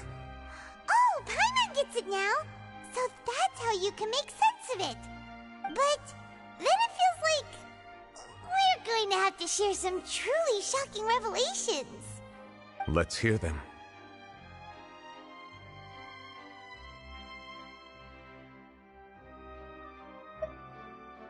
Incredible. Linny, did you hear that? We're not real humans. All Fontanians were originally created by the late previous Hydro Archon, with Oceanids as their basis. The evidence for that can be found in how only Fontanians could dissolve in primordial seawater, and how all the girls Vacher dissolved were also turned into Oceanids. Oh, and according to Navia, when she was about to get dissolved, she also saw everyone gathered around for a trial, all of them in the shape of Oceanids. Indeed.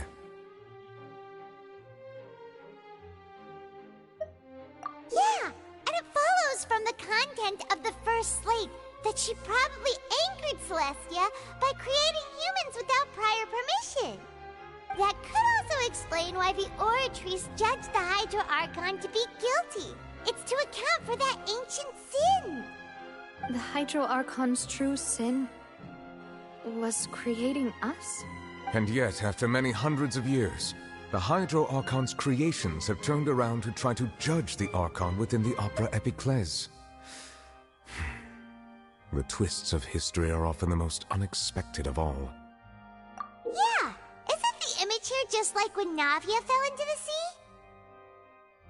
So wouldn't it be trying to show the image of the Hydro Archon also falling into the sea once the prophecy has been fulfilled in the fourth slate? In the end, the people will all be dissolved into the waters, and only the Hydro Archon will remain weeping on her throne. Only then will the sins of the people of Fontaine be washed away. Did Paimon get all that right? You've made some keen deductions. I must say, given how much you still don't know, it is impressive that you've already managed to connect so many pieces of the truth. They've also been etched with an additional layer of hidden information using a different power source. When we were at the ruins, I tried to decipher the hidden information recorded in the slates. But since we only had 3 slates at the time, I was unable to come to a full conclusion. Now that the slate collection is complete, I shall make another attempt to decipher the narrative recorded within. If everything goes well, we should finally be informed of the unadulterated truth.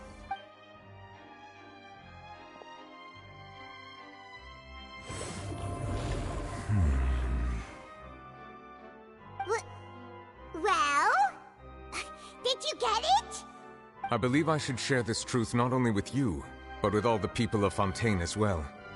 I will try to briefly summarize it for you. Your hypotheses regarding the origin of Fontanians and the sin of the Hydro Archon were both correct. In the Fontaine of old, the previous Hydro Archon sensed the yearning of her Oceanid familiars for life on land.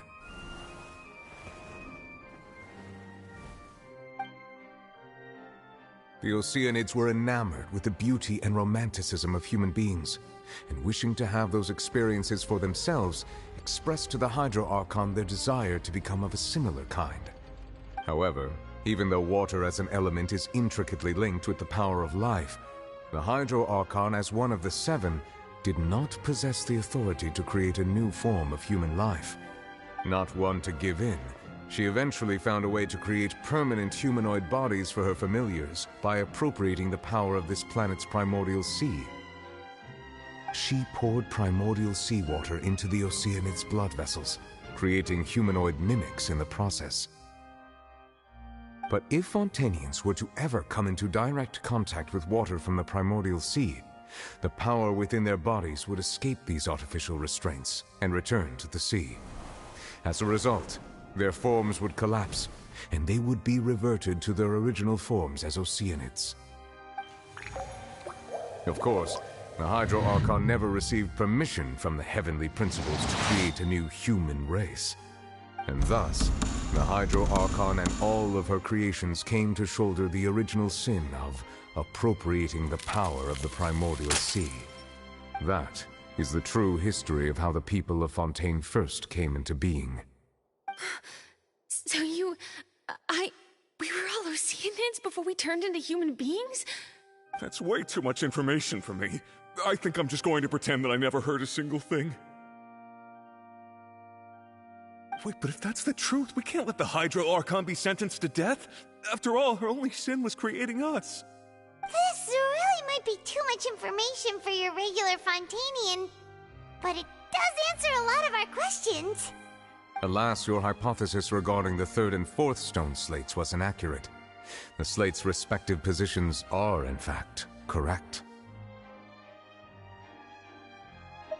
A key point of the visual on the third slate is how all the individuals depicted in the water are humans rather than Oceanids. They have not been dissolved, which implies that the water depicted in this slate is not water from the primordial sea. The nation of Fontaine is the nation of Hydro, as well as the nation of trials and justice. Instead of being the literal element, the water in the scene symbolizes judgment and justice. You may also recall Navia's experience. When she fell into the sea, her consciousness was surrounded by that of many others who intended to hold a trial to determine her fate. Therefore, the meaning of the third slate is that the people of Fontaine shall try the Hydro Archon at the court of justice. Yes, it refers to our present situation. I think I'm following now. So, what you're saying is, even though we decided to put on this trial to avoid fulfilling the prophecy, in truth, everything we've done has happened exactly as the prophecy foretold. So now, it seems, we're the ones making sure it comes true. What should we do? Huh. No matter what, the prophecy will be fulfilled. Is this what it feels like to be a prisoner of fate? If that's the case, does that mean the scene in the fourth slate will also be fulfilled soon? Traveler, I would like to point out another small fallacy in your deductions. About the fourth slate, you probably thought that the eruption of primordial seawater beneath the fortress of Meripede served as the surest sign that the prophecy was about to come to pass, yes? However, I believe that rather than being a sure sign, that eruption could in fact only be a small warning of something far worse to come. As for the root cause of the catastrophe, I believe you've already encountered it once before.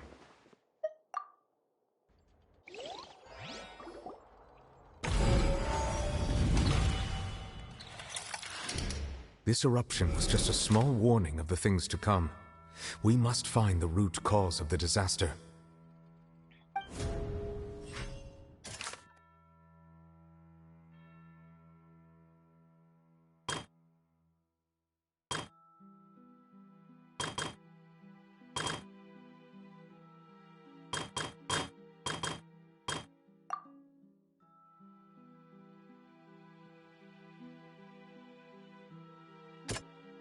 That doesn't sound quite...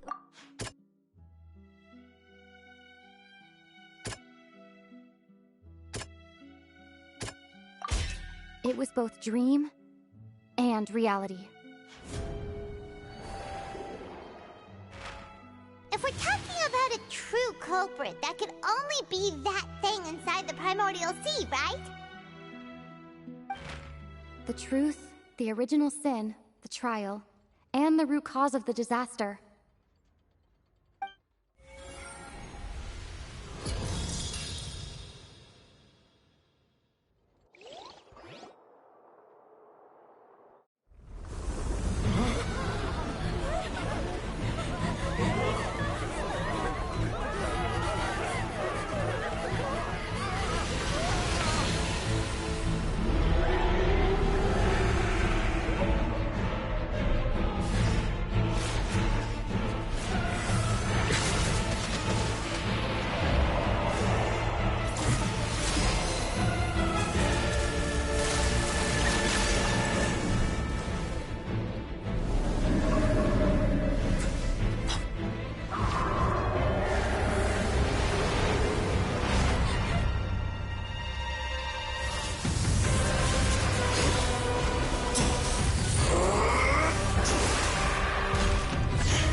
It's child. Welcome back, baby. No!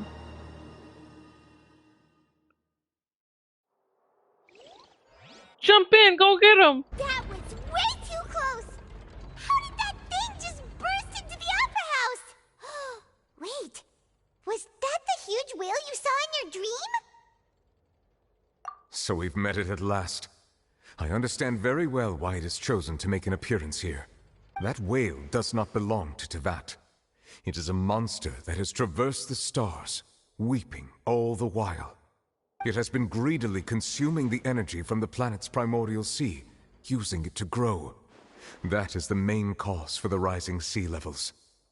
And once it has finished consuming all of the energy contained within the sea... You said that when the Hydro Archon first created Fontanians out of Oceanids, she filled their blood vessels with primordial seawater. Precisely.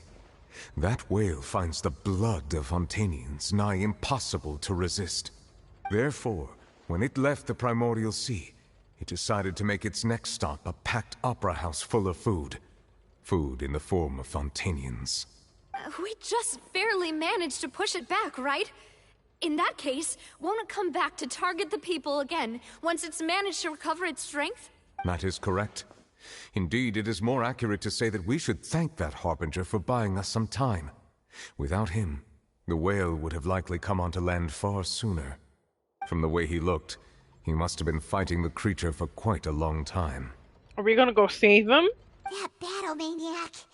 We've always known that he had a special connection with that whale, but we definitely didn't expect it to help us. Anyway, now that we know that this whale is the actual cause of the disaster recorded in the prophecy, all we need to do to stop the prophecy would be to find a way to beat it up, right? It is too late.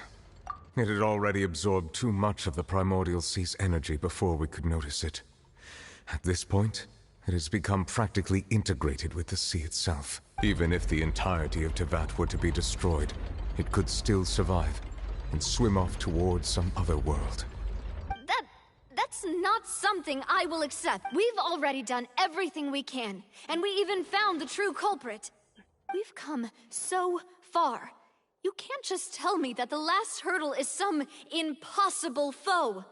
That's just not fair. Indeed. That's not how a grand performance should end. I'll fight it to the end. No matter what. So the prophecy will be fulfilled no matter what, huh? Farina. The prophecy. Yes, what has been prophesied will be fulfilled. You may view such things as the history of the future.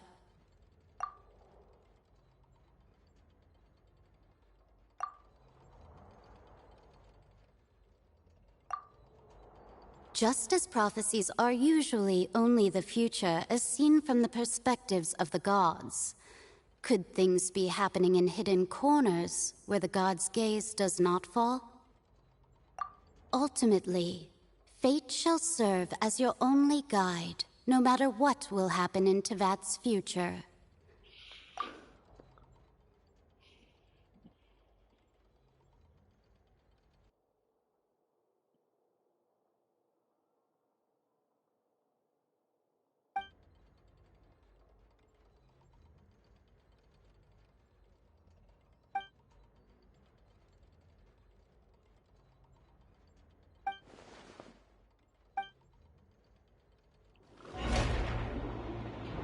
Farina, come on. What's happening with the aura trees? I believe it is preparing to carry out the death sentence.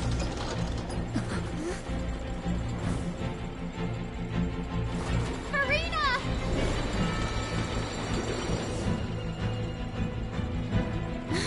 No, I still need answers.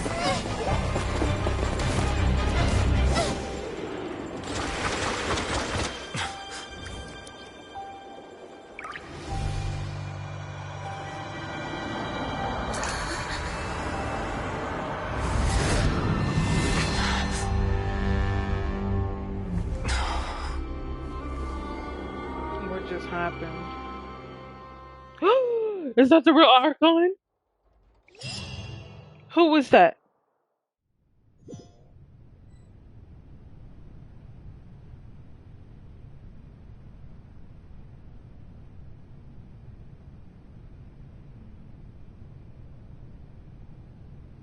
Farina? You.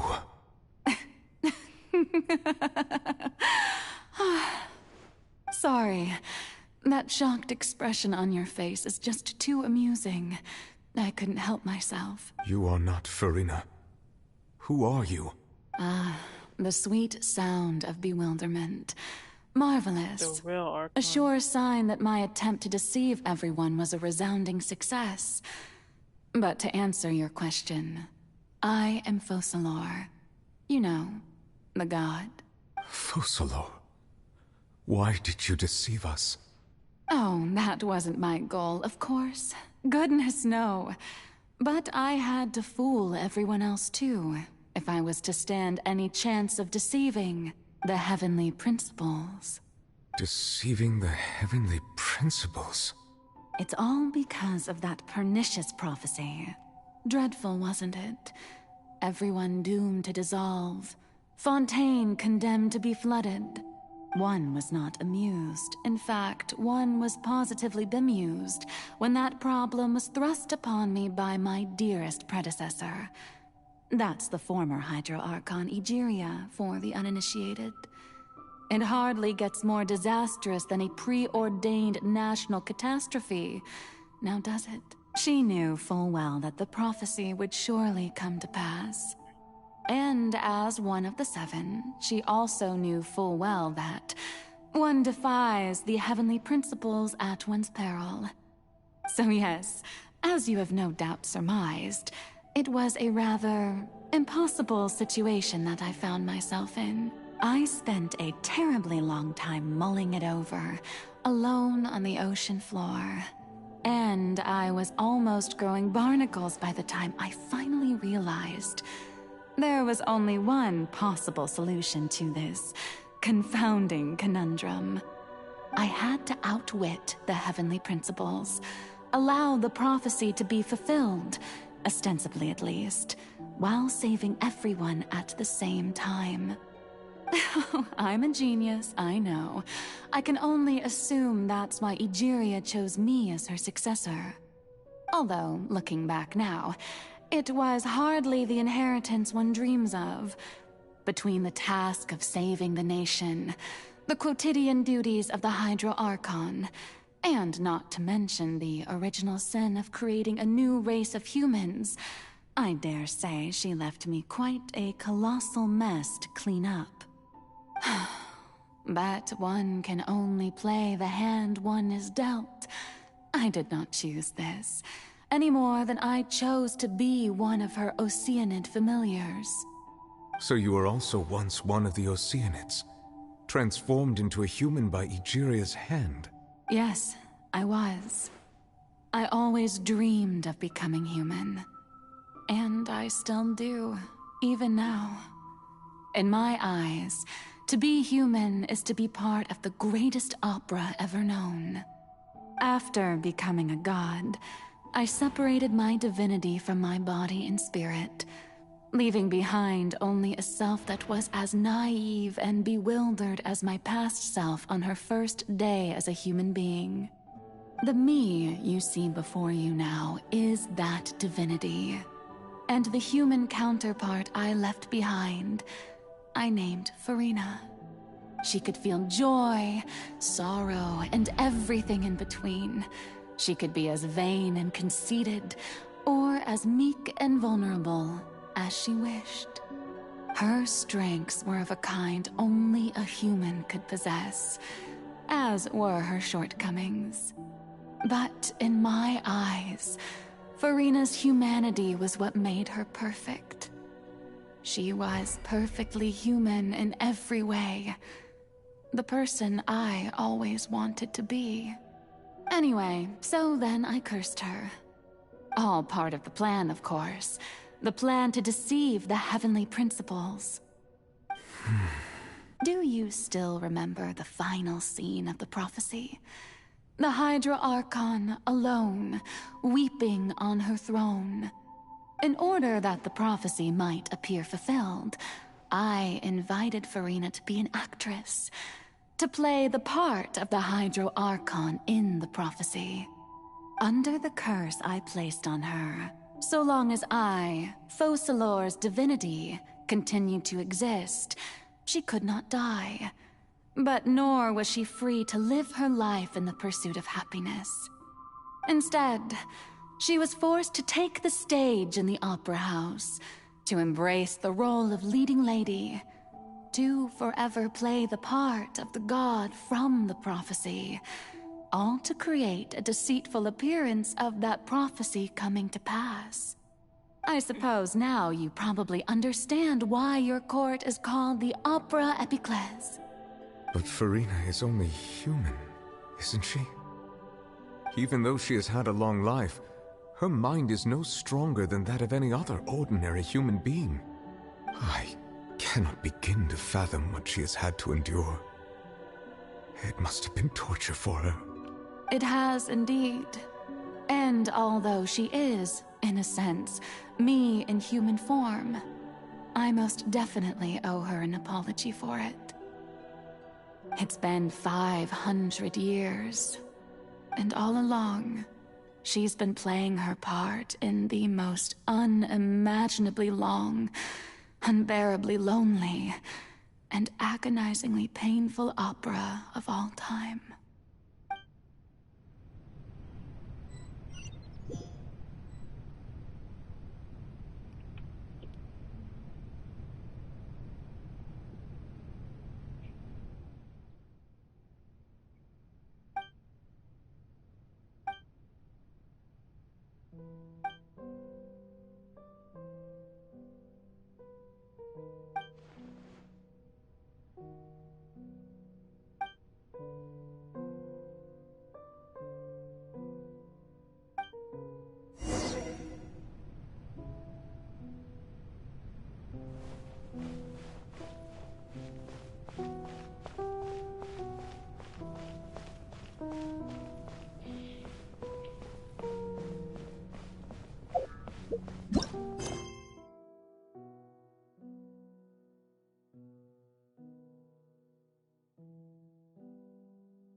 I don't want this to end. I feel like it's about to end. I'm gonna do the other quest. My heart feels like it's aching.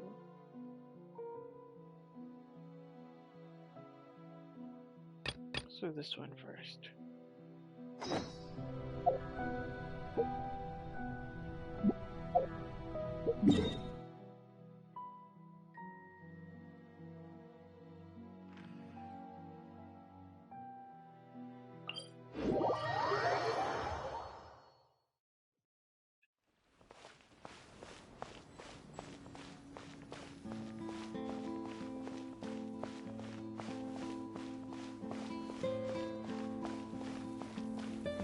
I'm going the wrong way.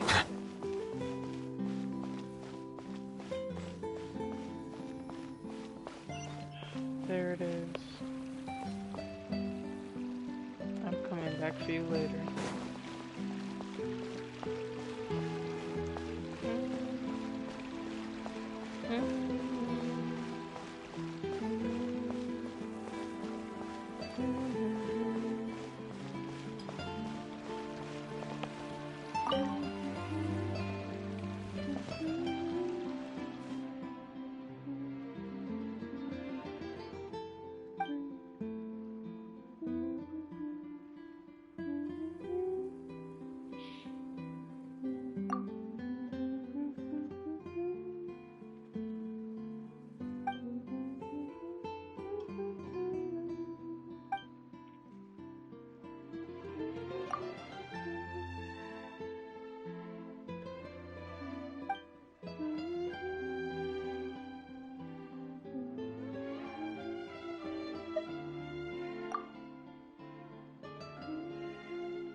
Who ate a poison?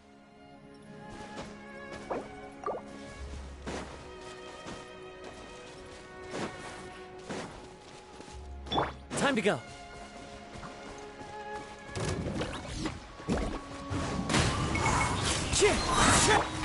Can't see? Let's nip that in the bud. Nice and spicy.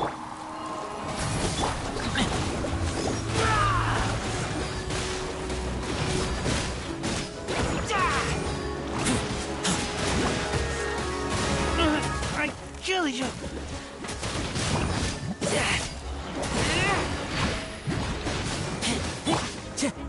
The wind knows me.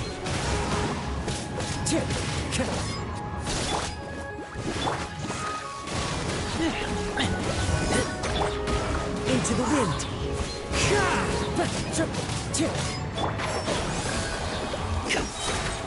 I hear everything.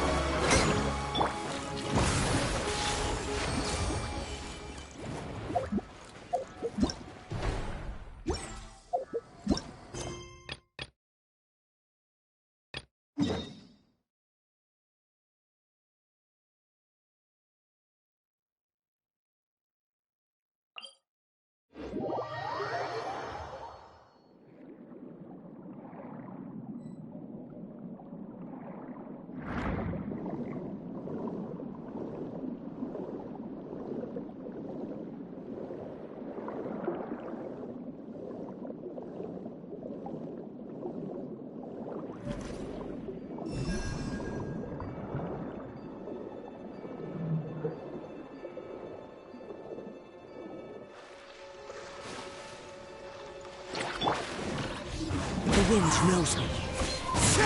And shroud! Out of the frying pan. As one with wind and cloud!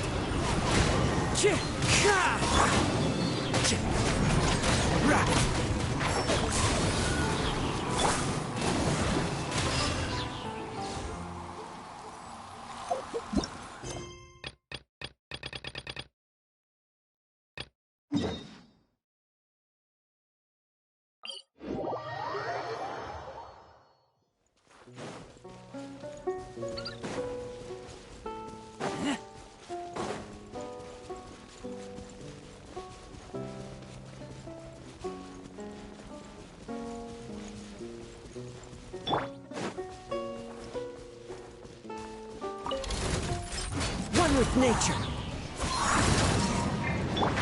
Can't see? I'll uproot you!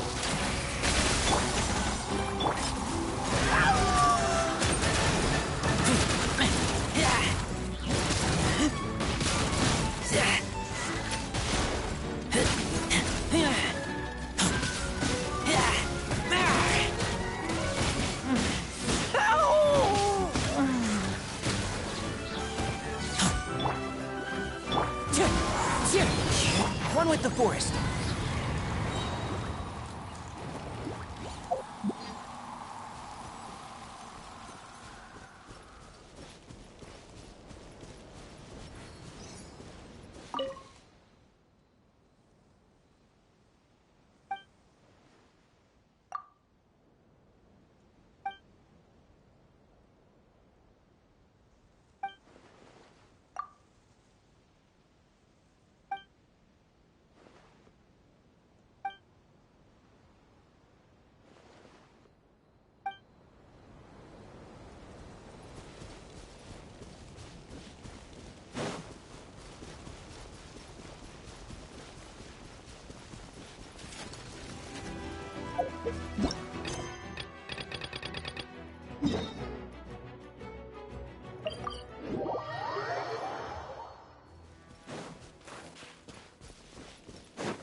Thank you for permitting.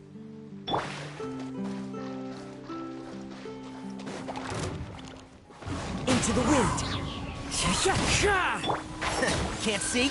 I hear everything. Silence!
I'll bring my seasonings.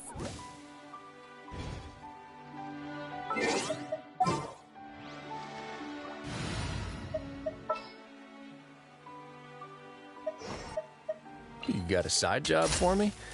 Sure thing.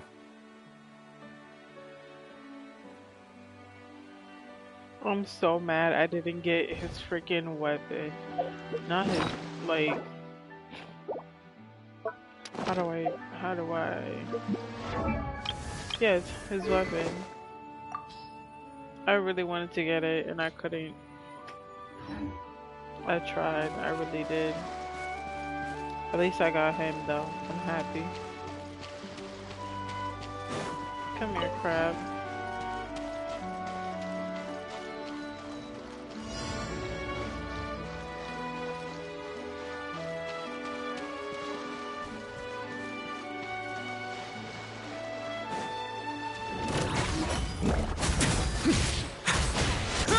I love this.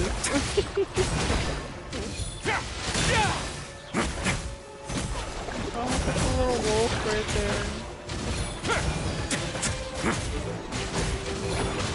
Why now? No need to fear. Oh. Sorry! I couldn't. Damn, I did not notice. I keep forgetting about the... I know what it is. I have to upgrade his, artifacts. I have to upgrade that. I don't think I have any artifacts for him, to be honest. I think I do. It's just not. Yeah, see? I only have 2. I need 3 others. Only one of them is at level 20.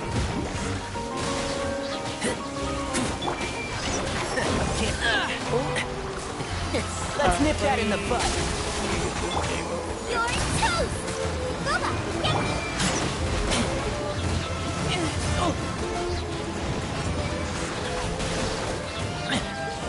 They're really beating my ass right now. Just like that. Victory. For moi.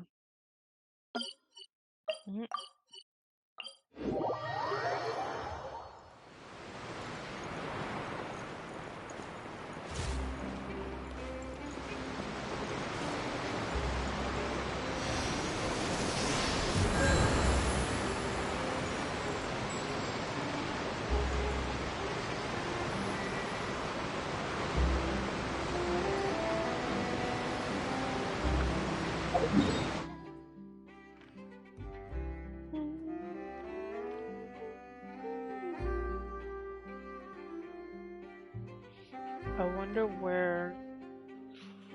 I feel like the next area. Oh, sorry. Okay, here we go. I feel like the next area, or a matter of fact, I smell rabbit. the next elemental is fire. I really want it to be fire. If not fire, then ice. Because honestly, the only thing we're missing is fire, ice, and I think that's it. I think that's it. Let me see. Matter of fact, we have Dendro, we have Hydro, Electro. Yeah. So the only thing, these two are the only ones that's missing. I really want fire to be next. If not fire, then you know that's the only other choice.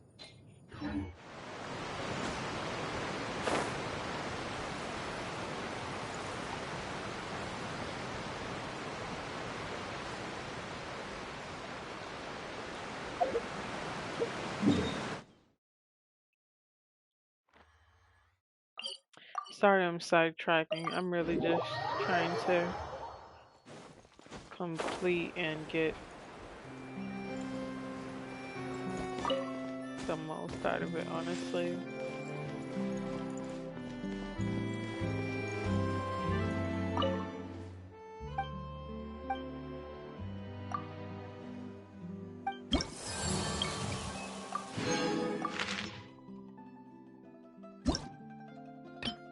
I'm so happy I'm about to get this right here. But I really want this. And the wings, oh my god. They look so cool. Honestly, this might be my favorite out of the 5 that we already have.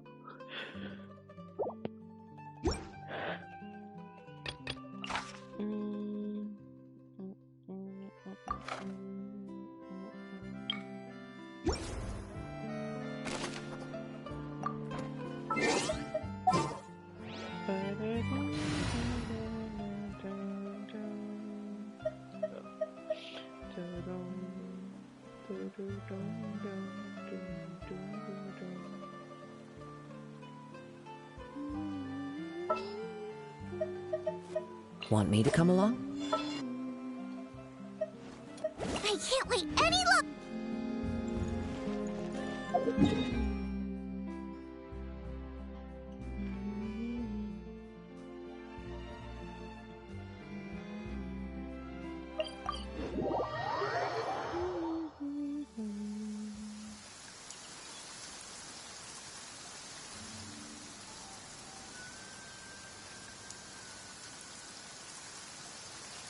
I'm hungry.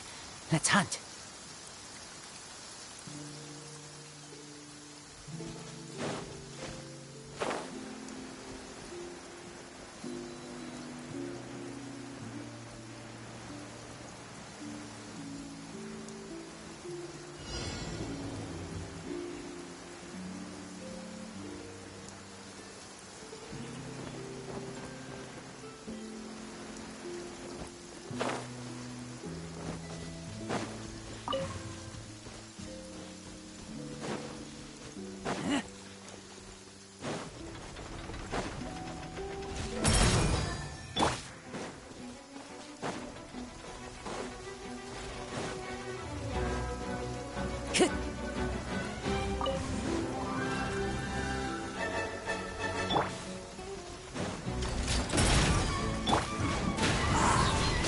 Clouds high.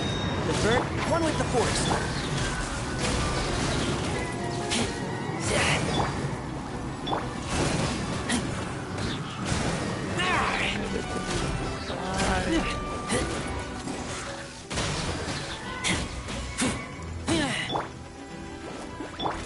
One with nature.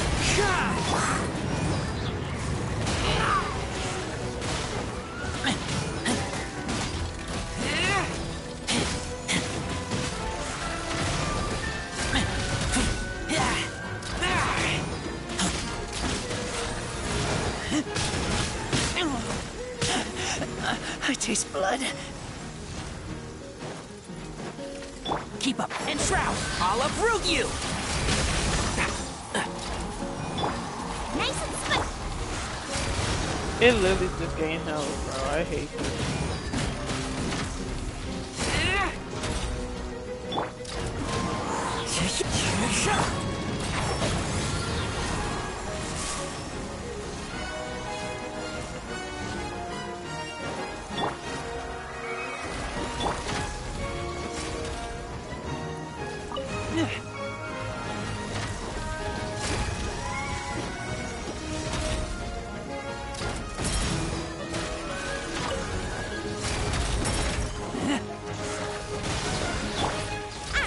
It's raining. It's messing me up right now.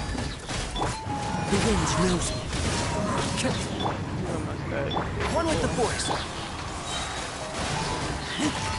The dog is not allergic.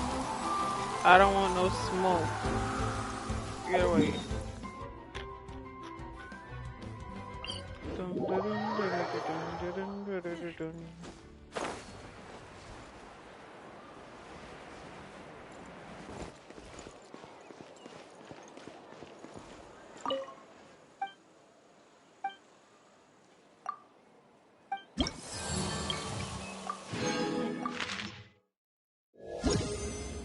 Yes, sir.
Why don't you just play it? Give it a shot. Give it a try.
Oh my god. Okay, let me focus. Oh my god. It keeps switching.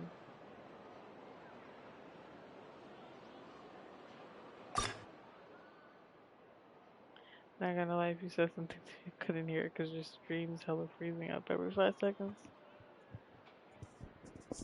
I said give the game a try.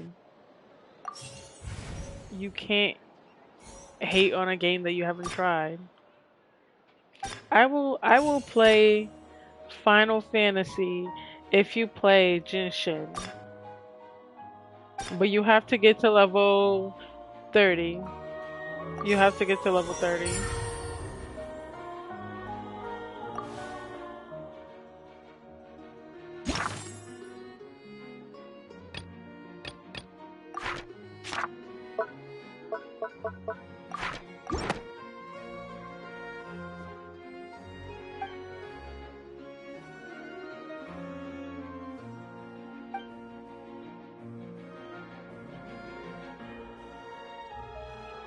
And when was that? When was that?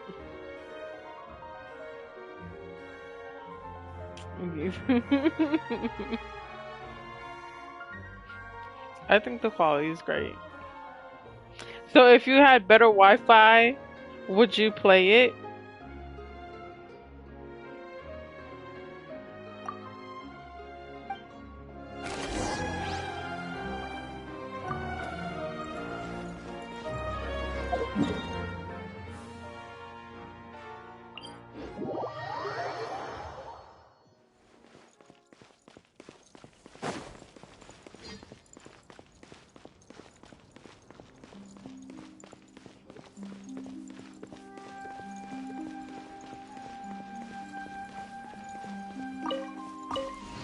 I said I said if you had better Wi-Fi, would you play it?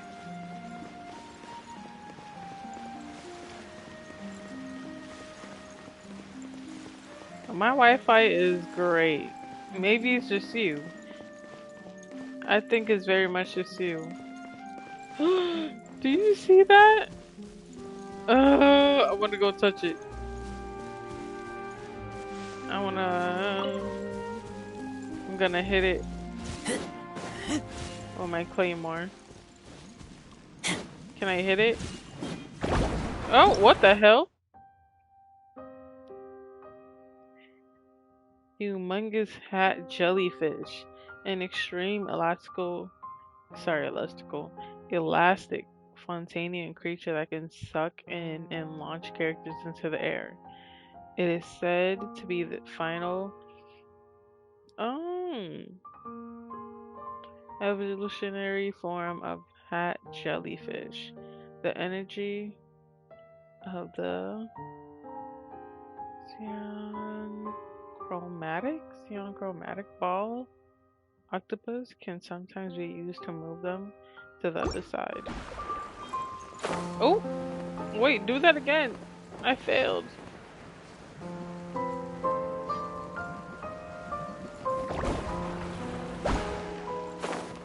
There we go. The tower! Oh my god, I can't wait to go there. That's honestly gonna be the last thing I do. Oh. There is a... Oh, I hear it. I hear it.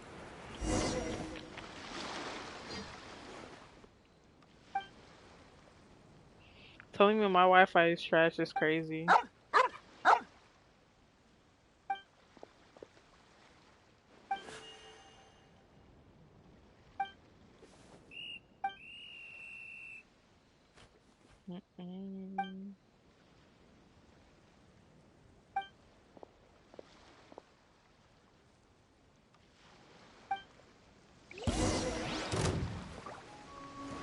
Suffocate!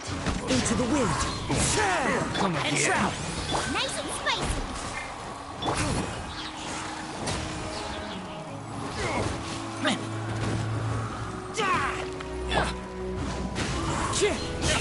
One with the force!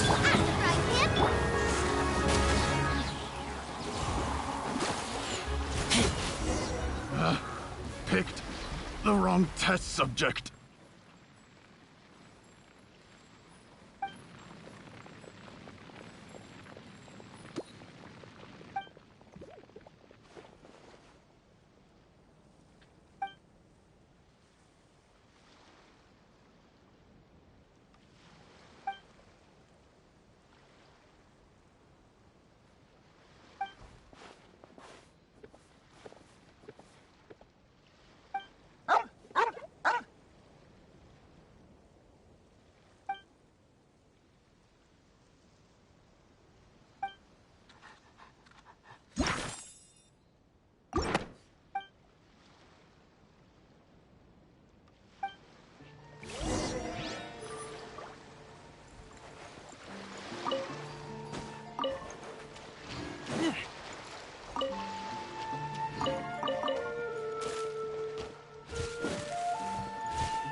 I really don't want to kill these because they're so cute, but I do need to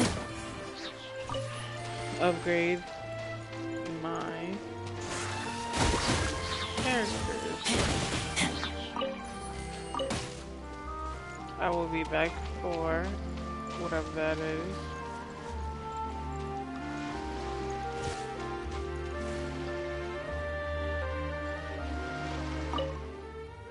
Not him.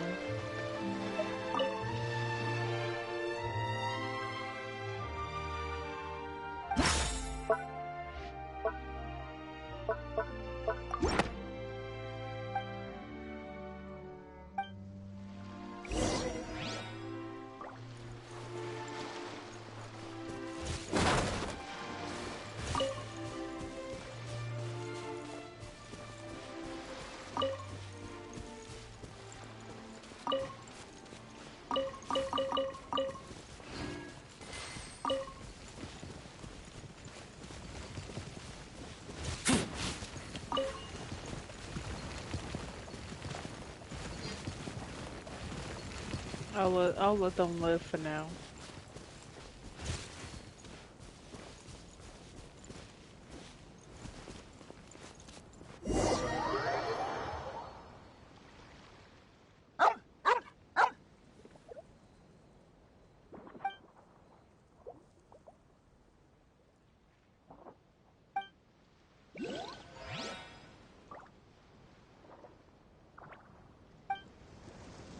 But weren't we just?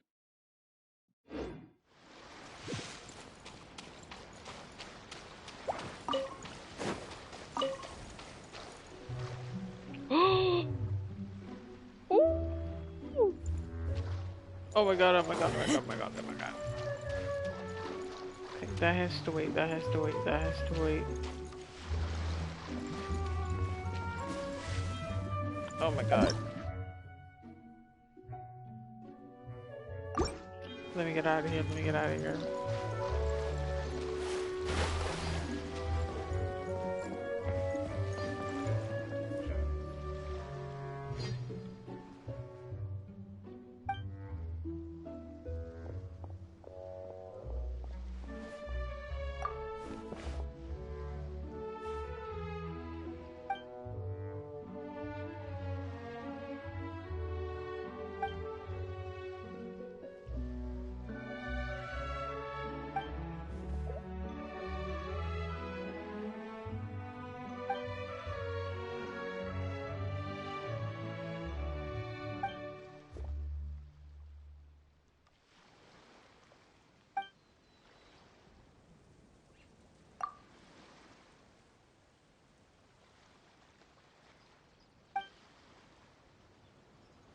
Mm.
One with nature.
Ad Astra.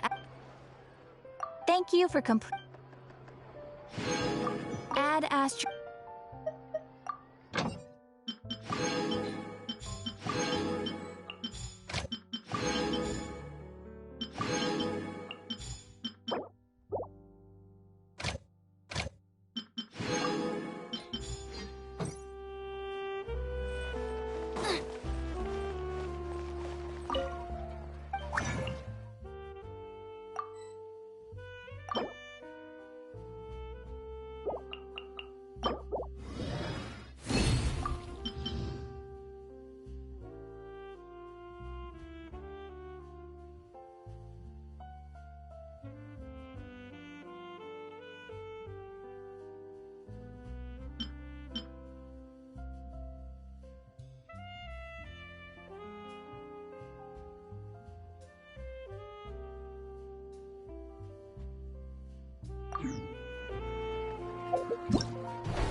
I would have to spend at least $300, bro, just to get both weapons. $300, bro.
You...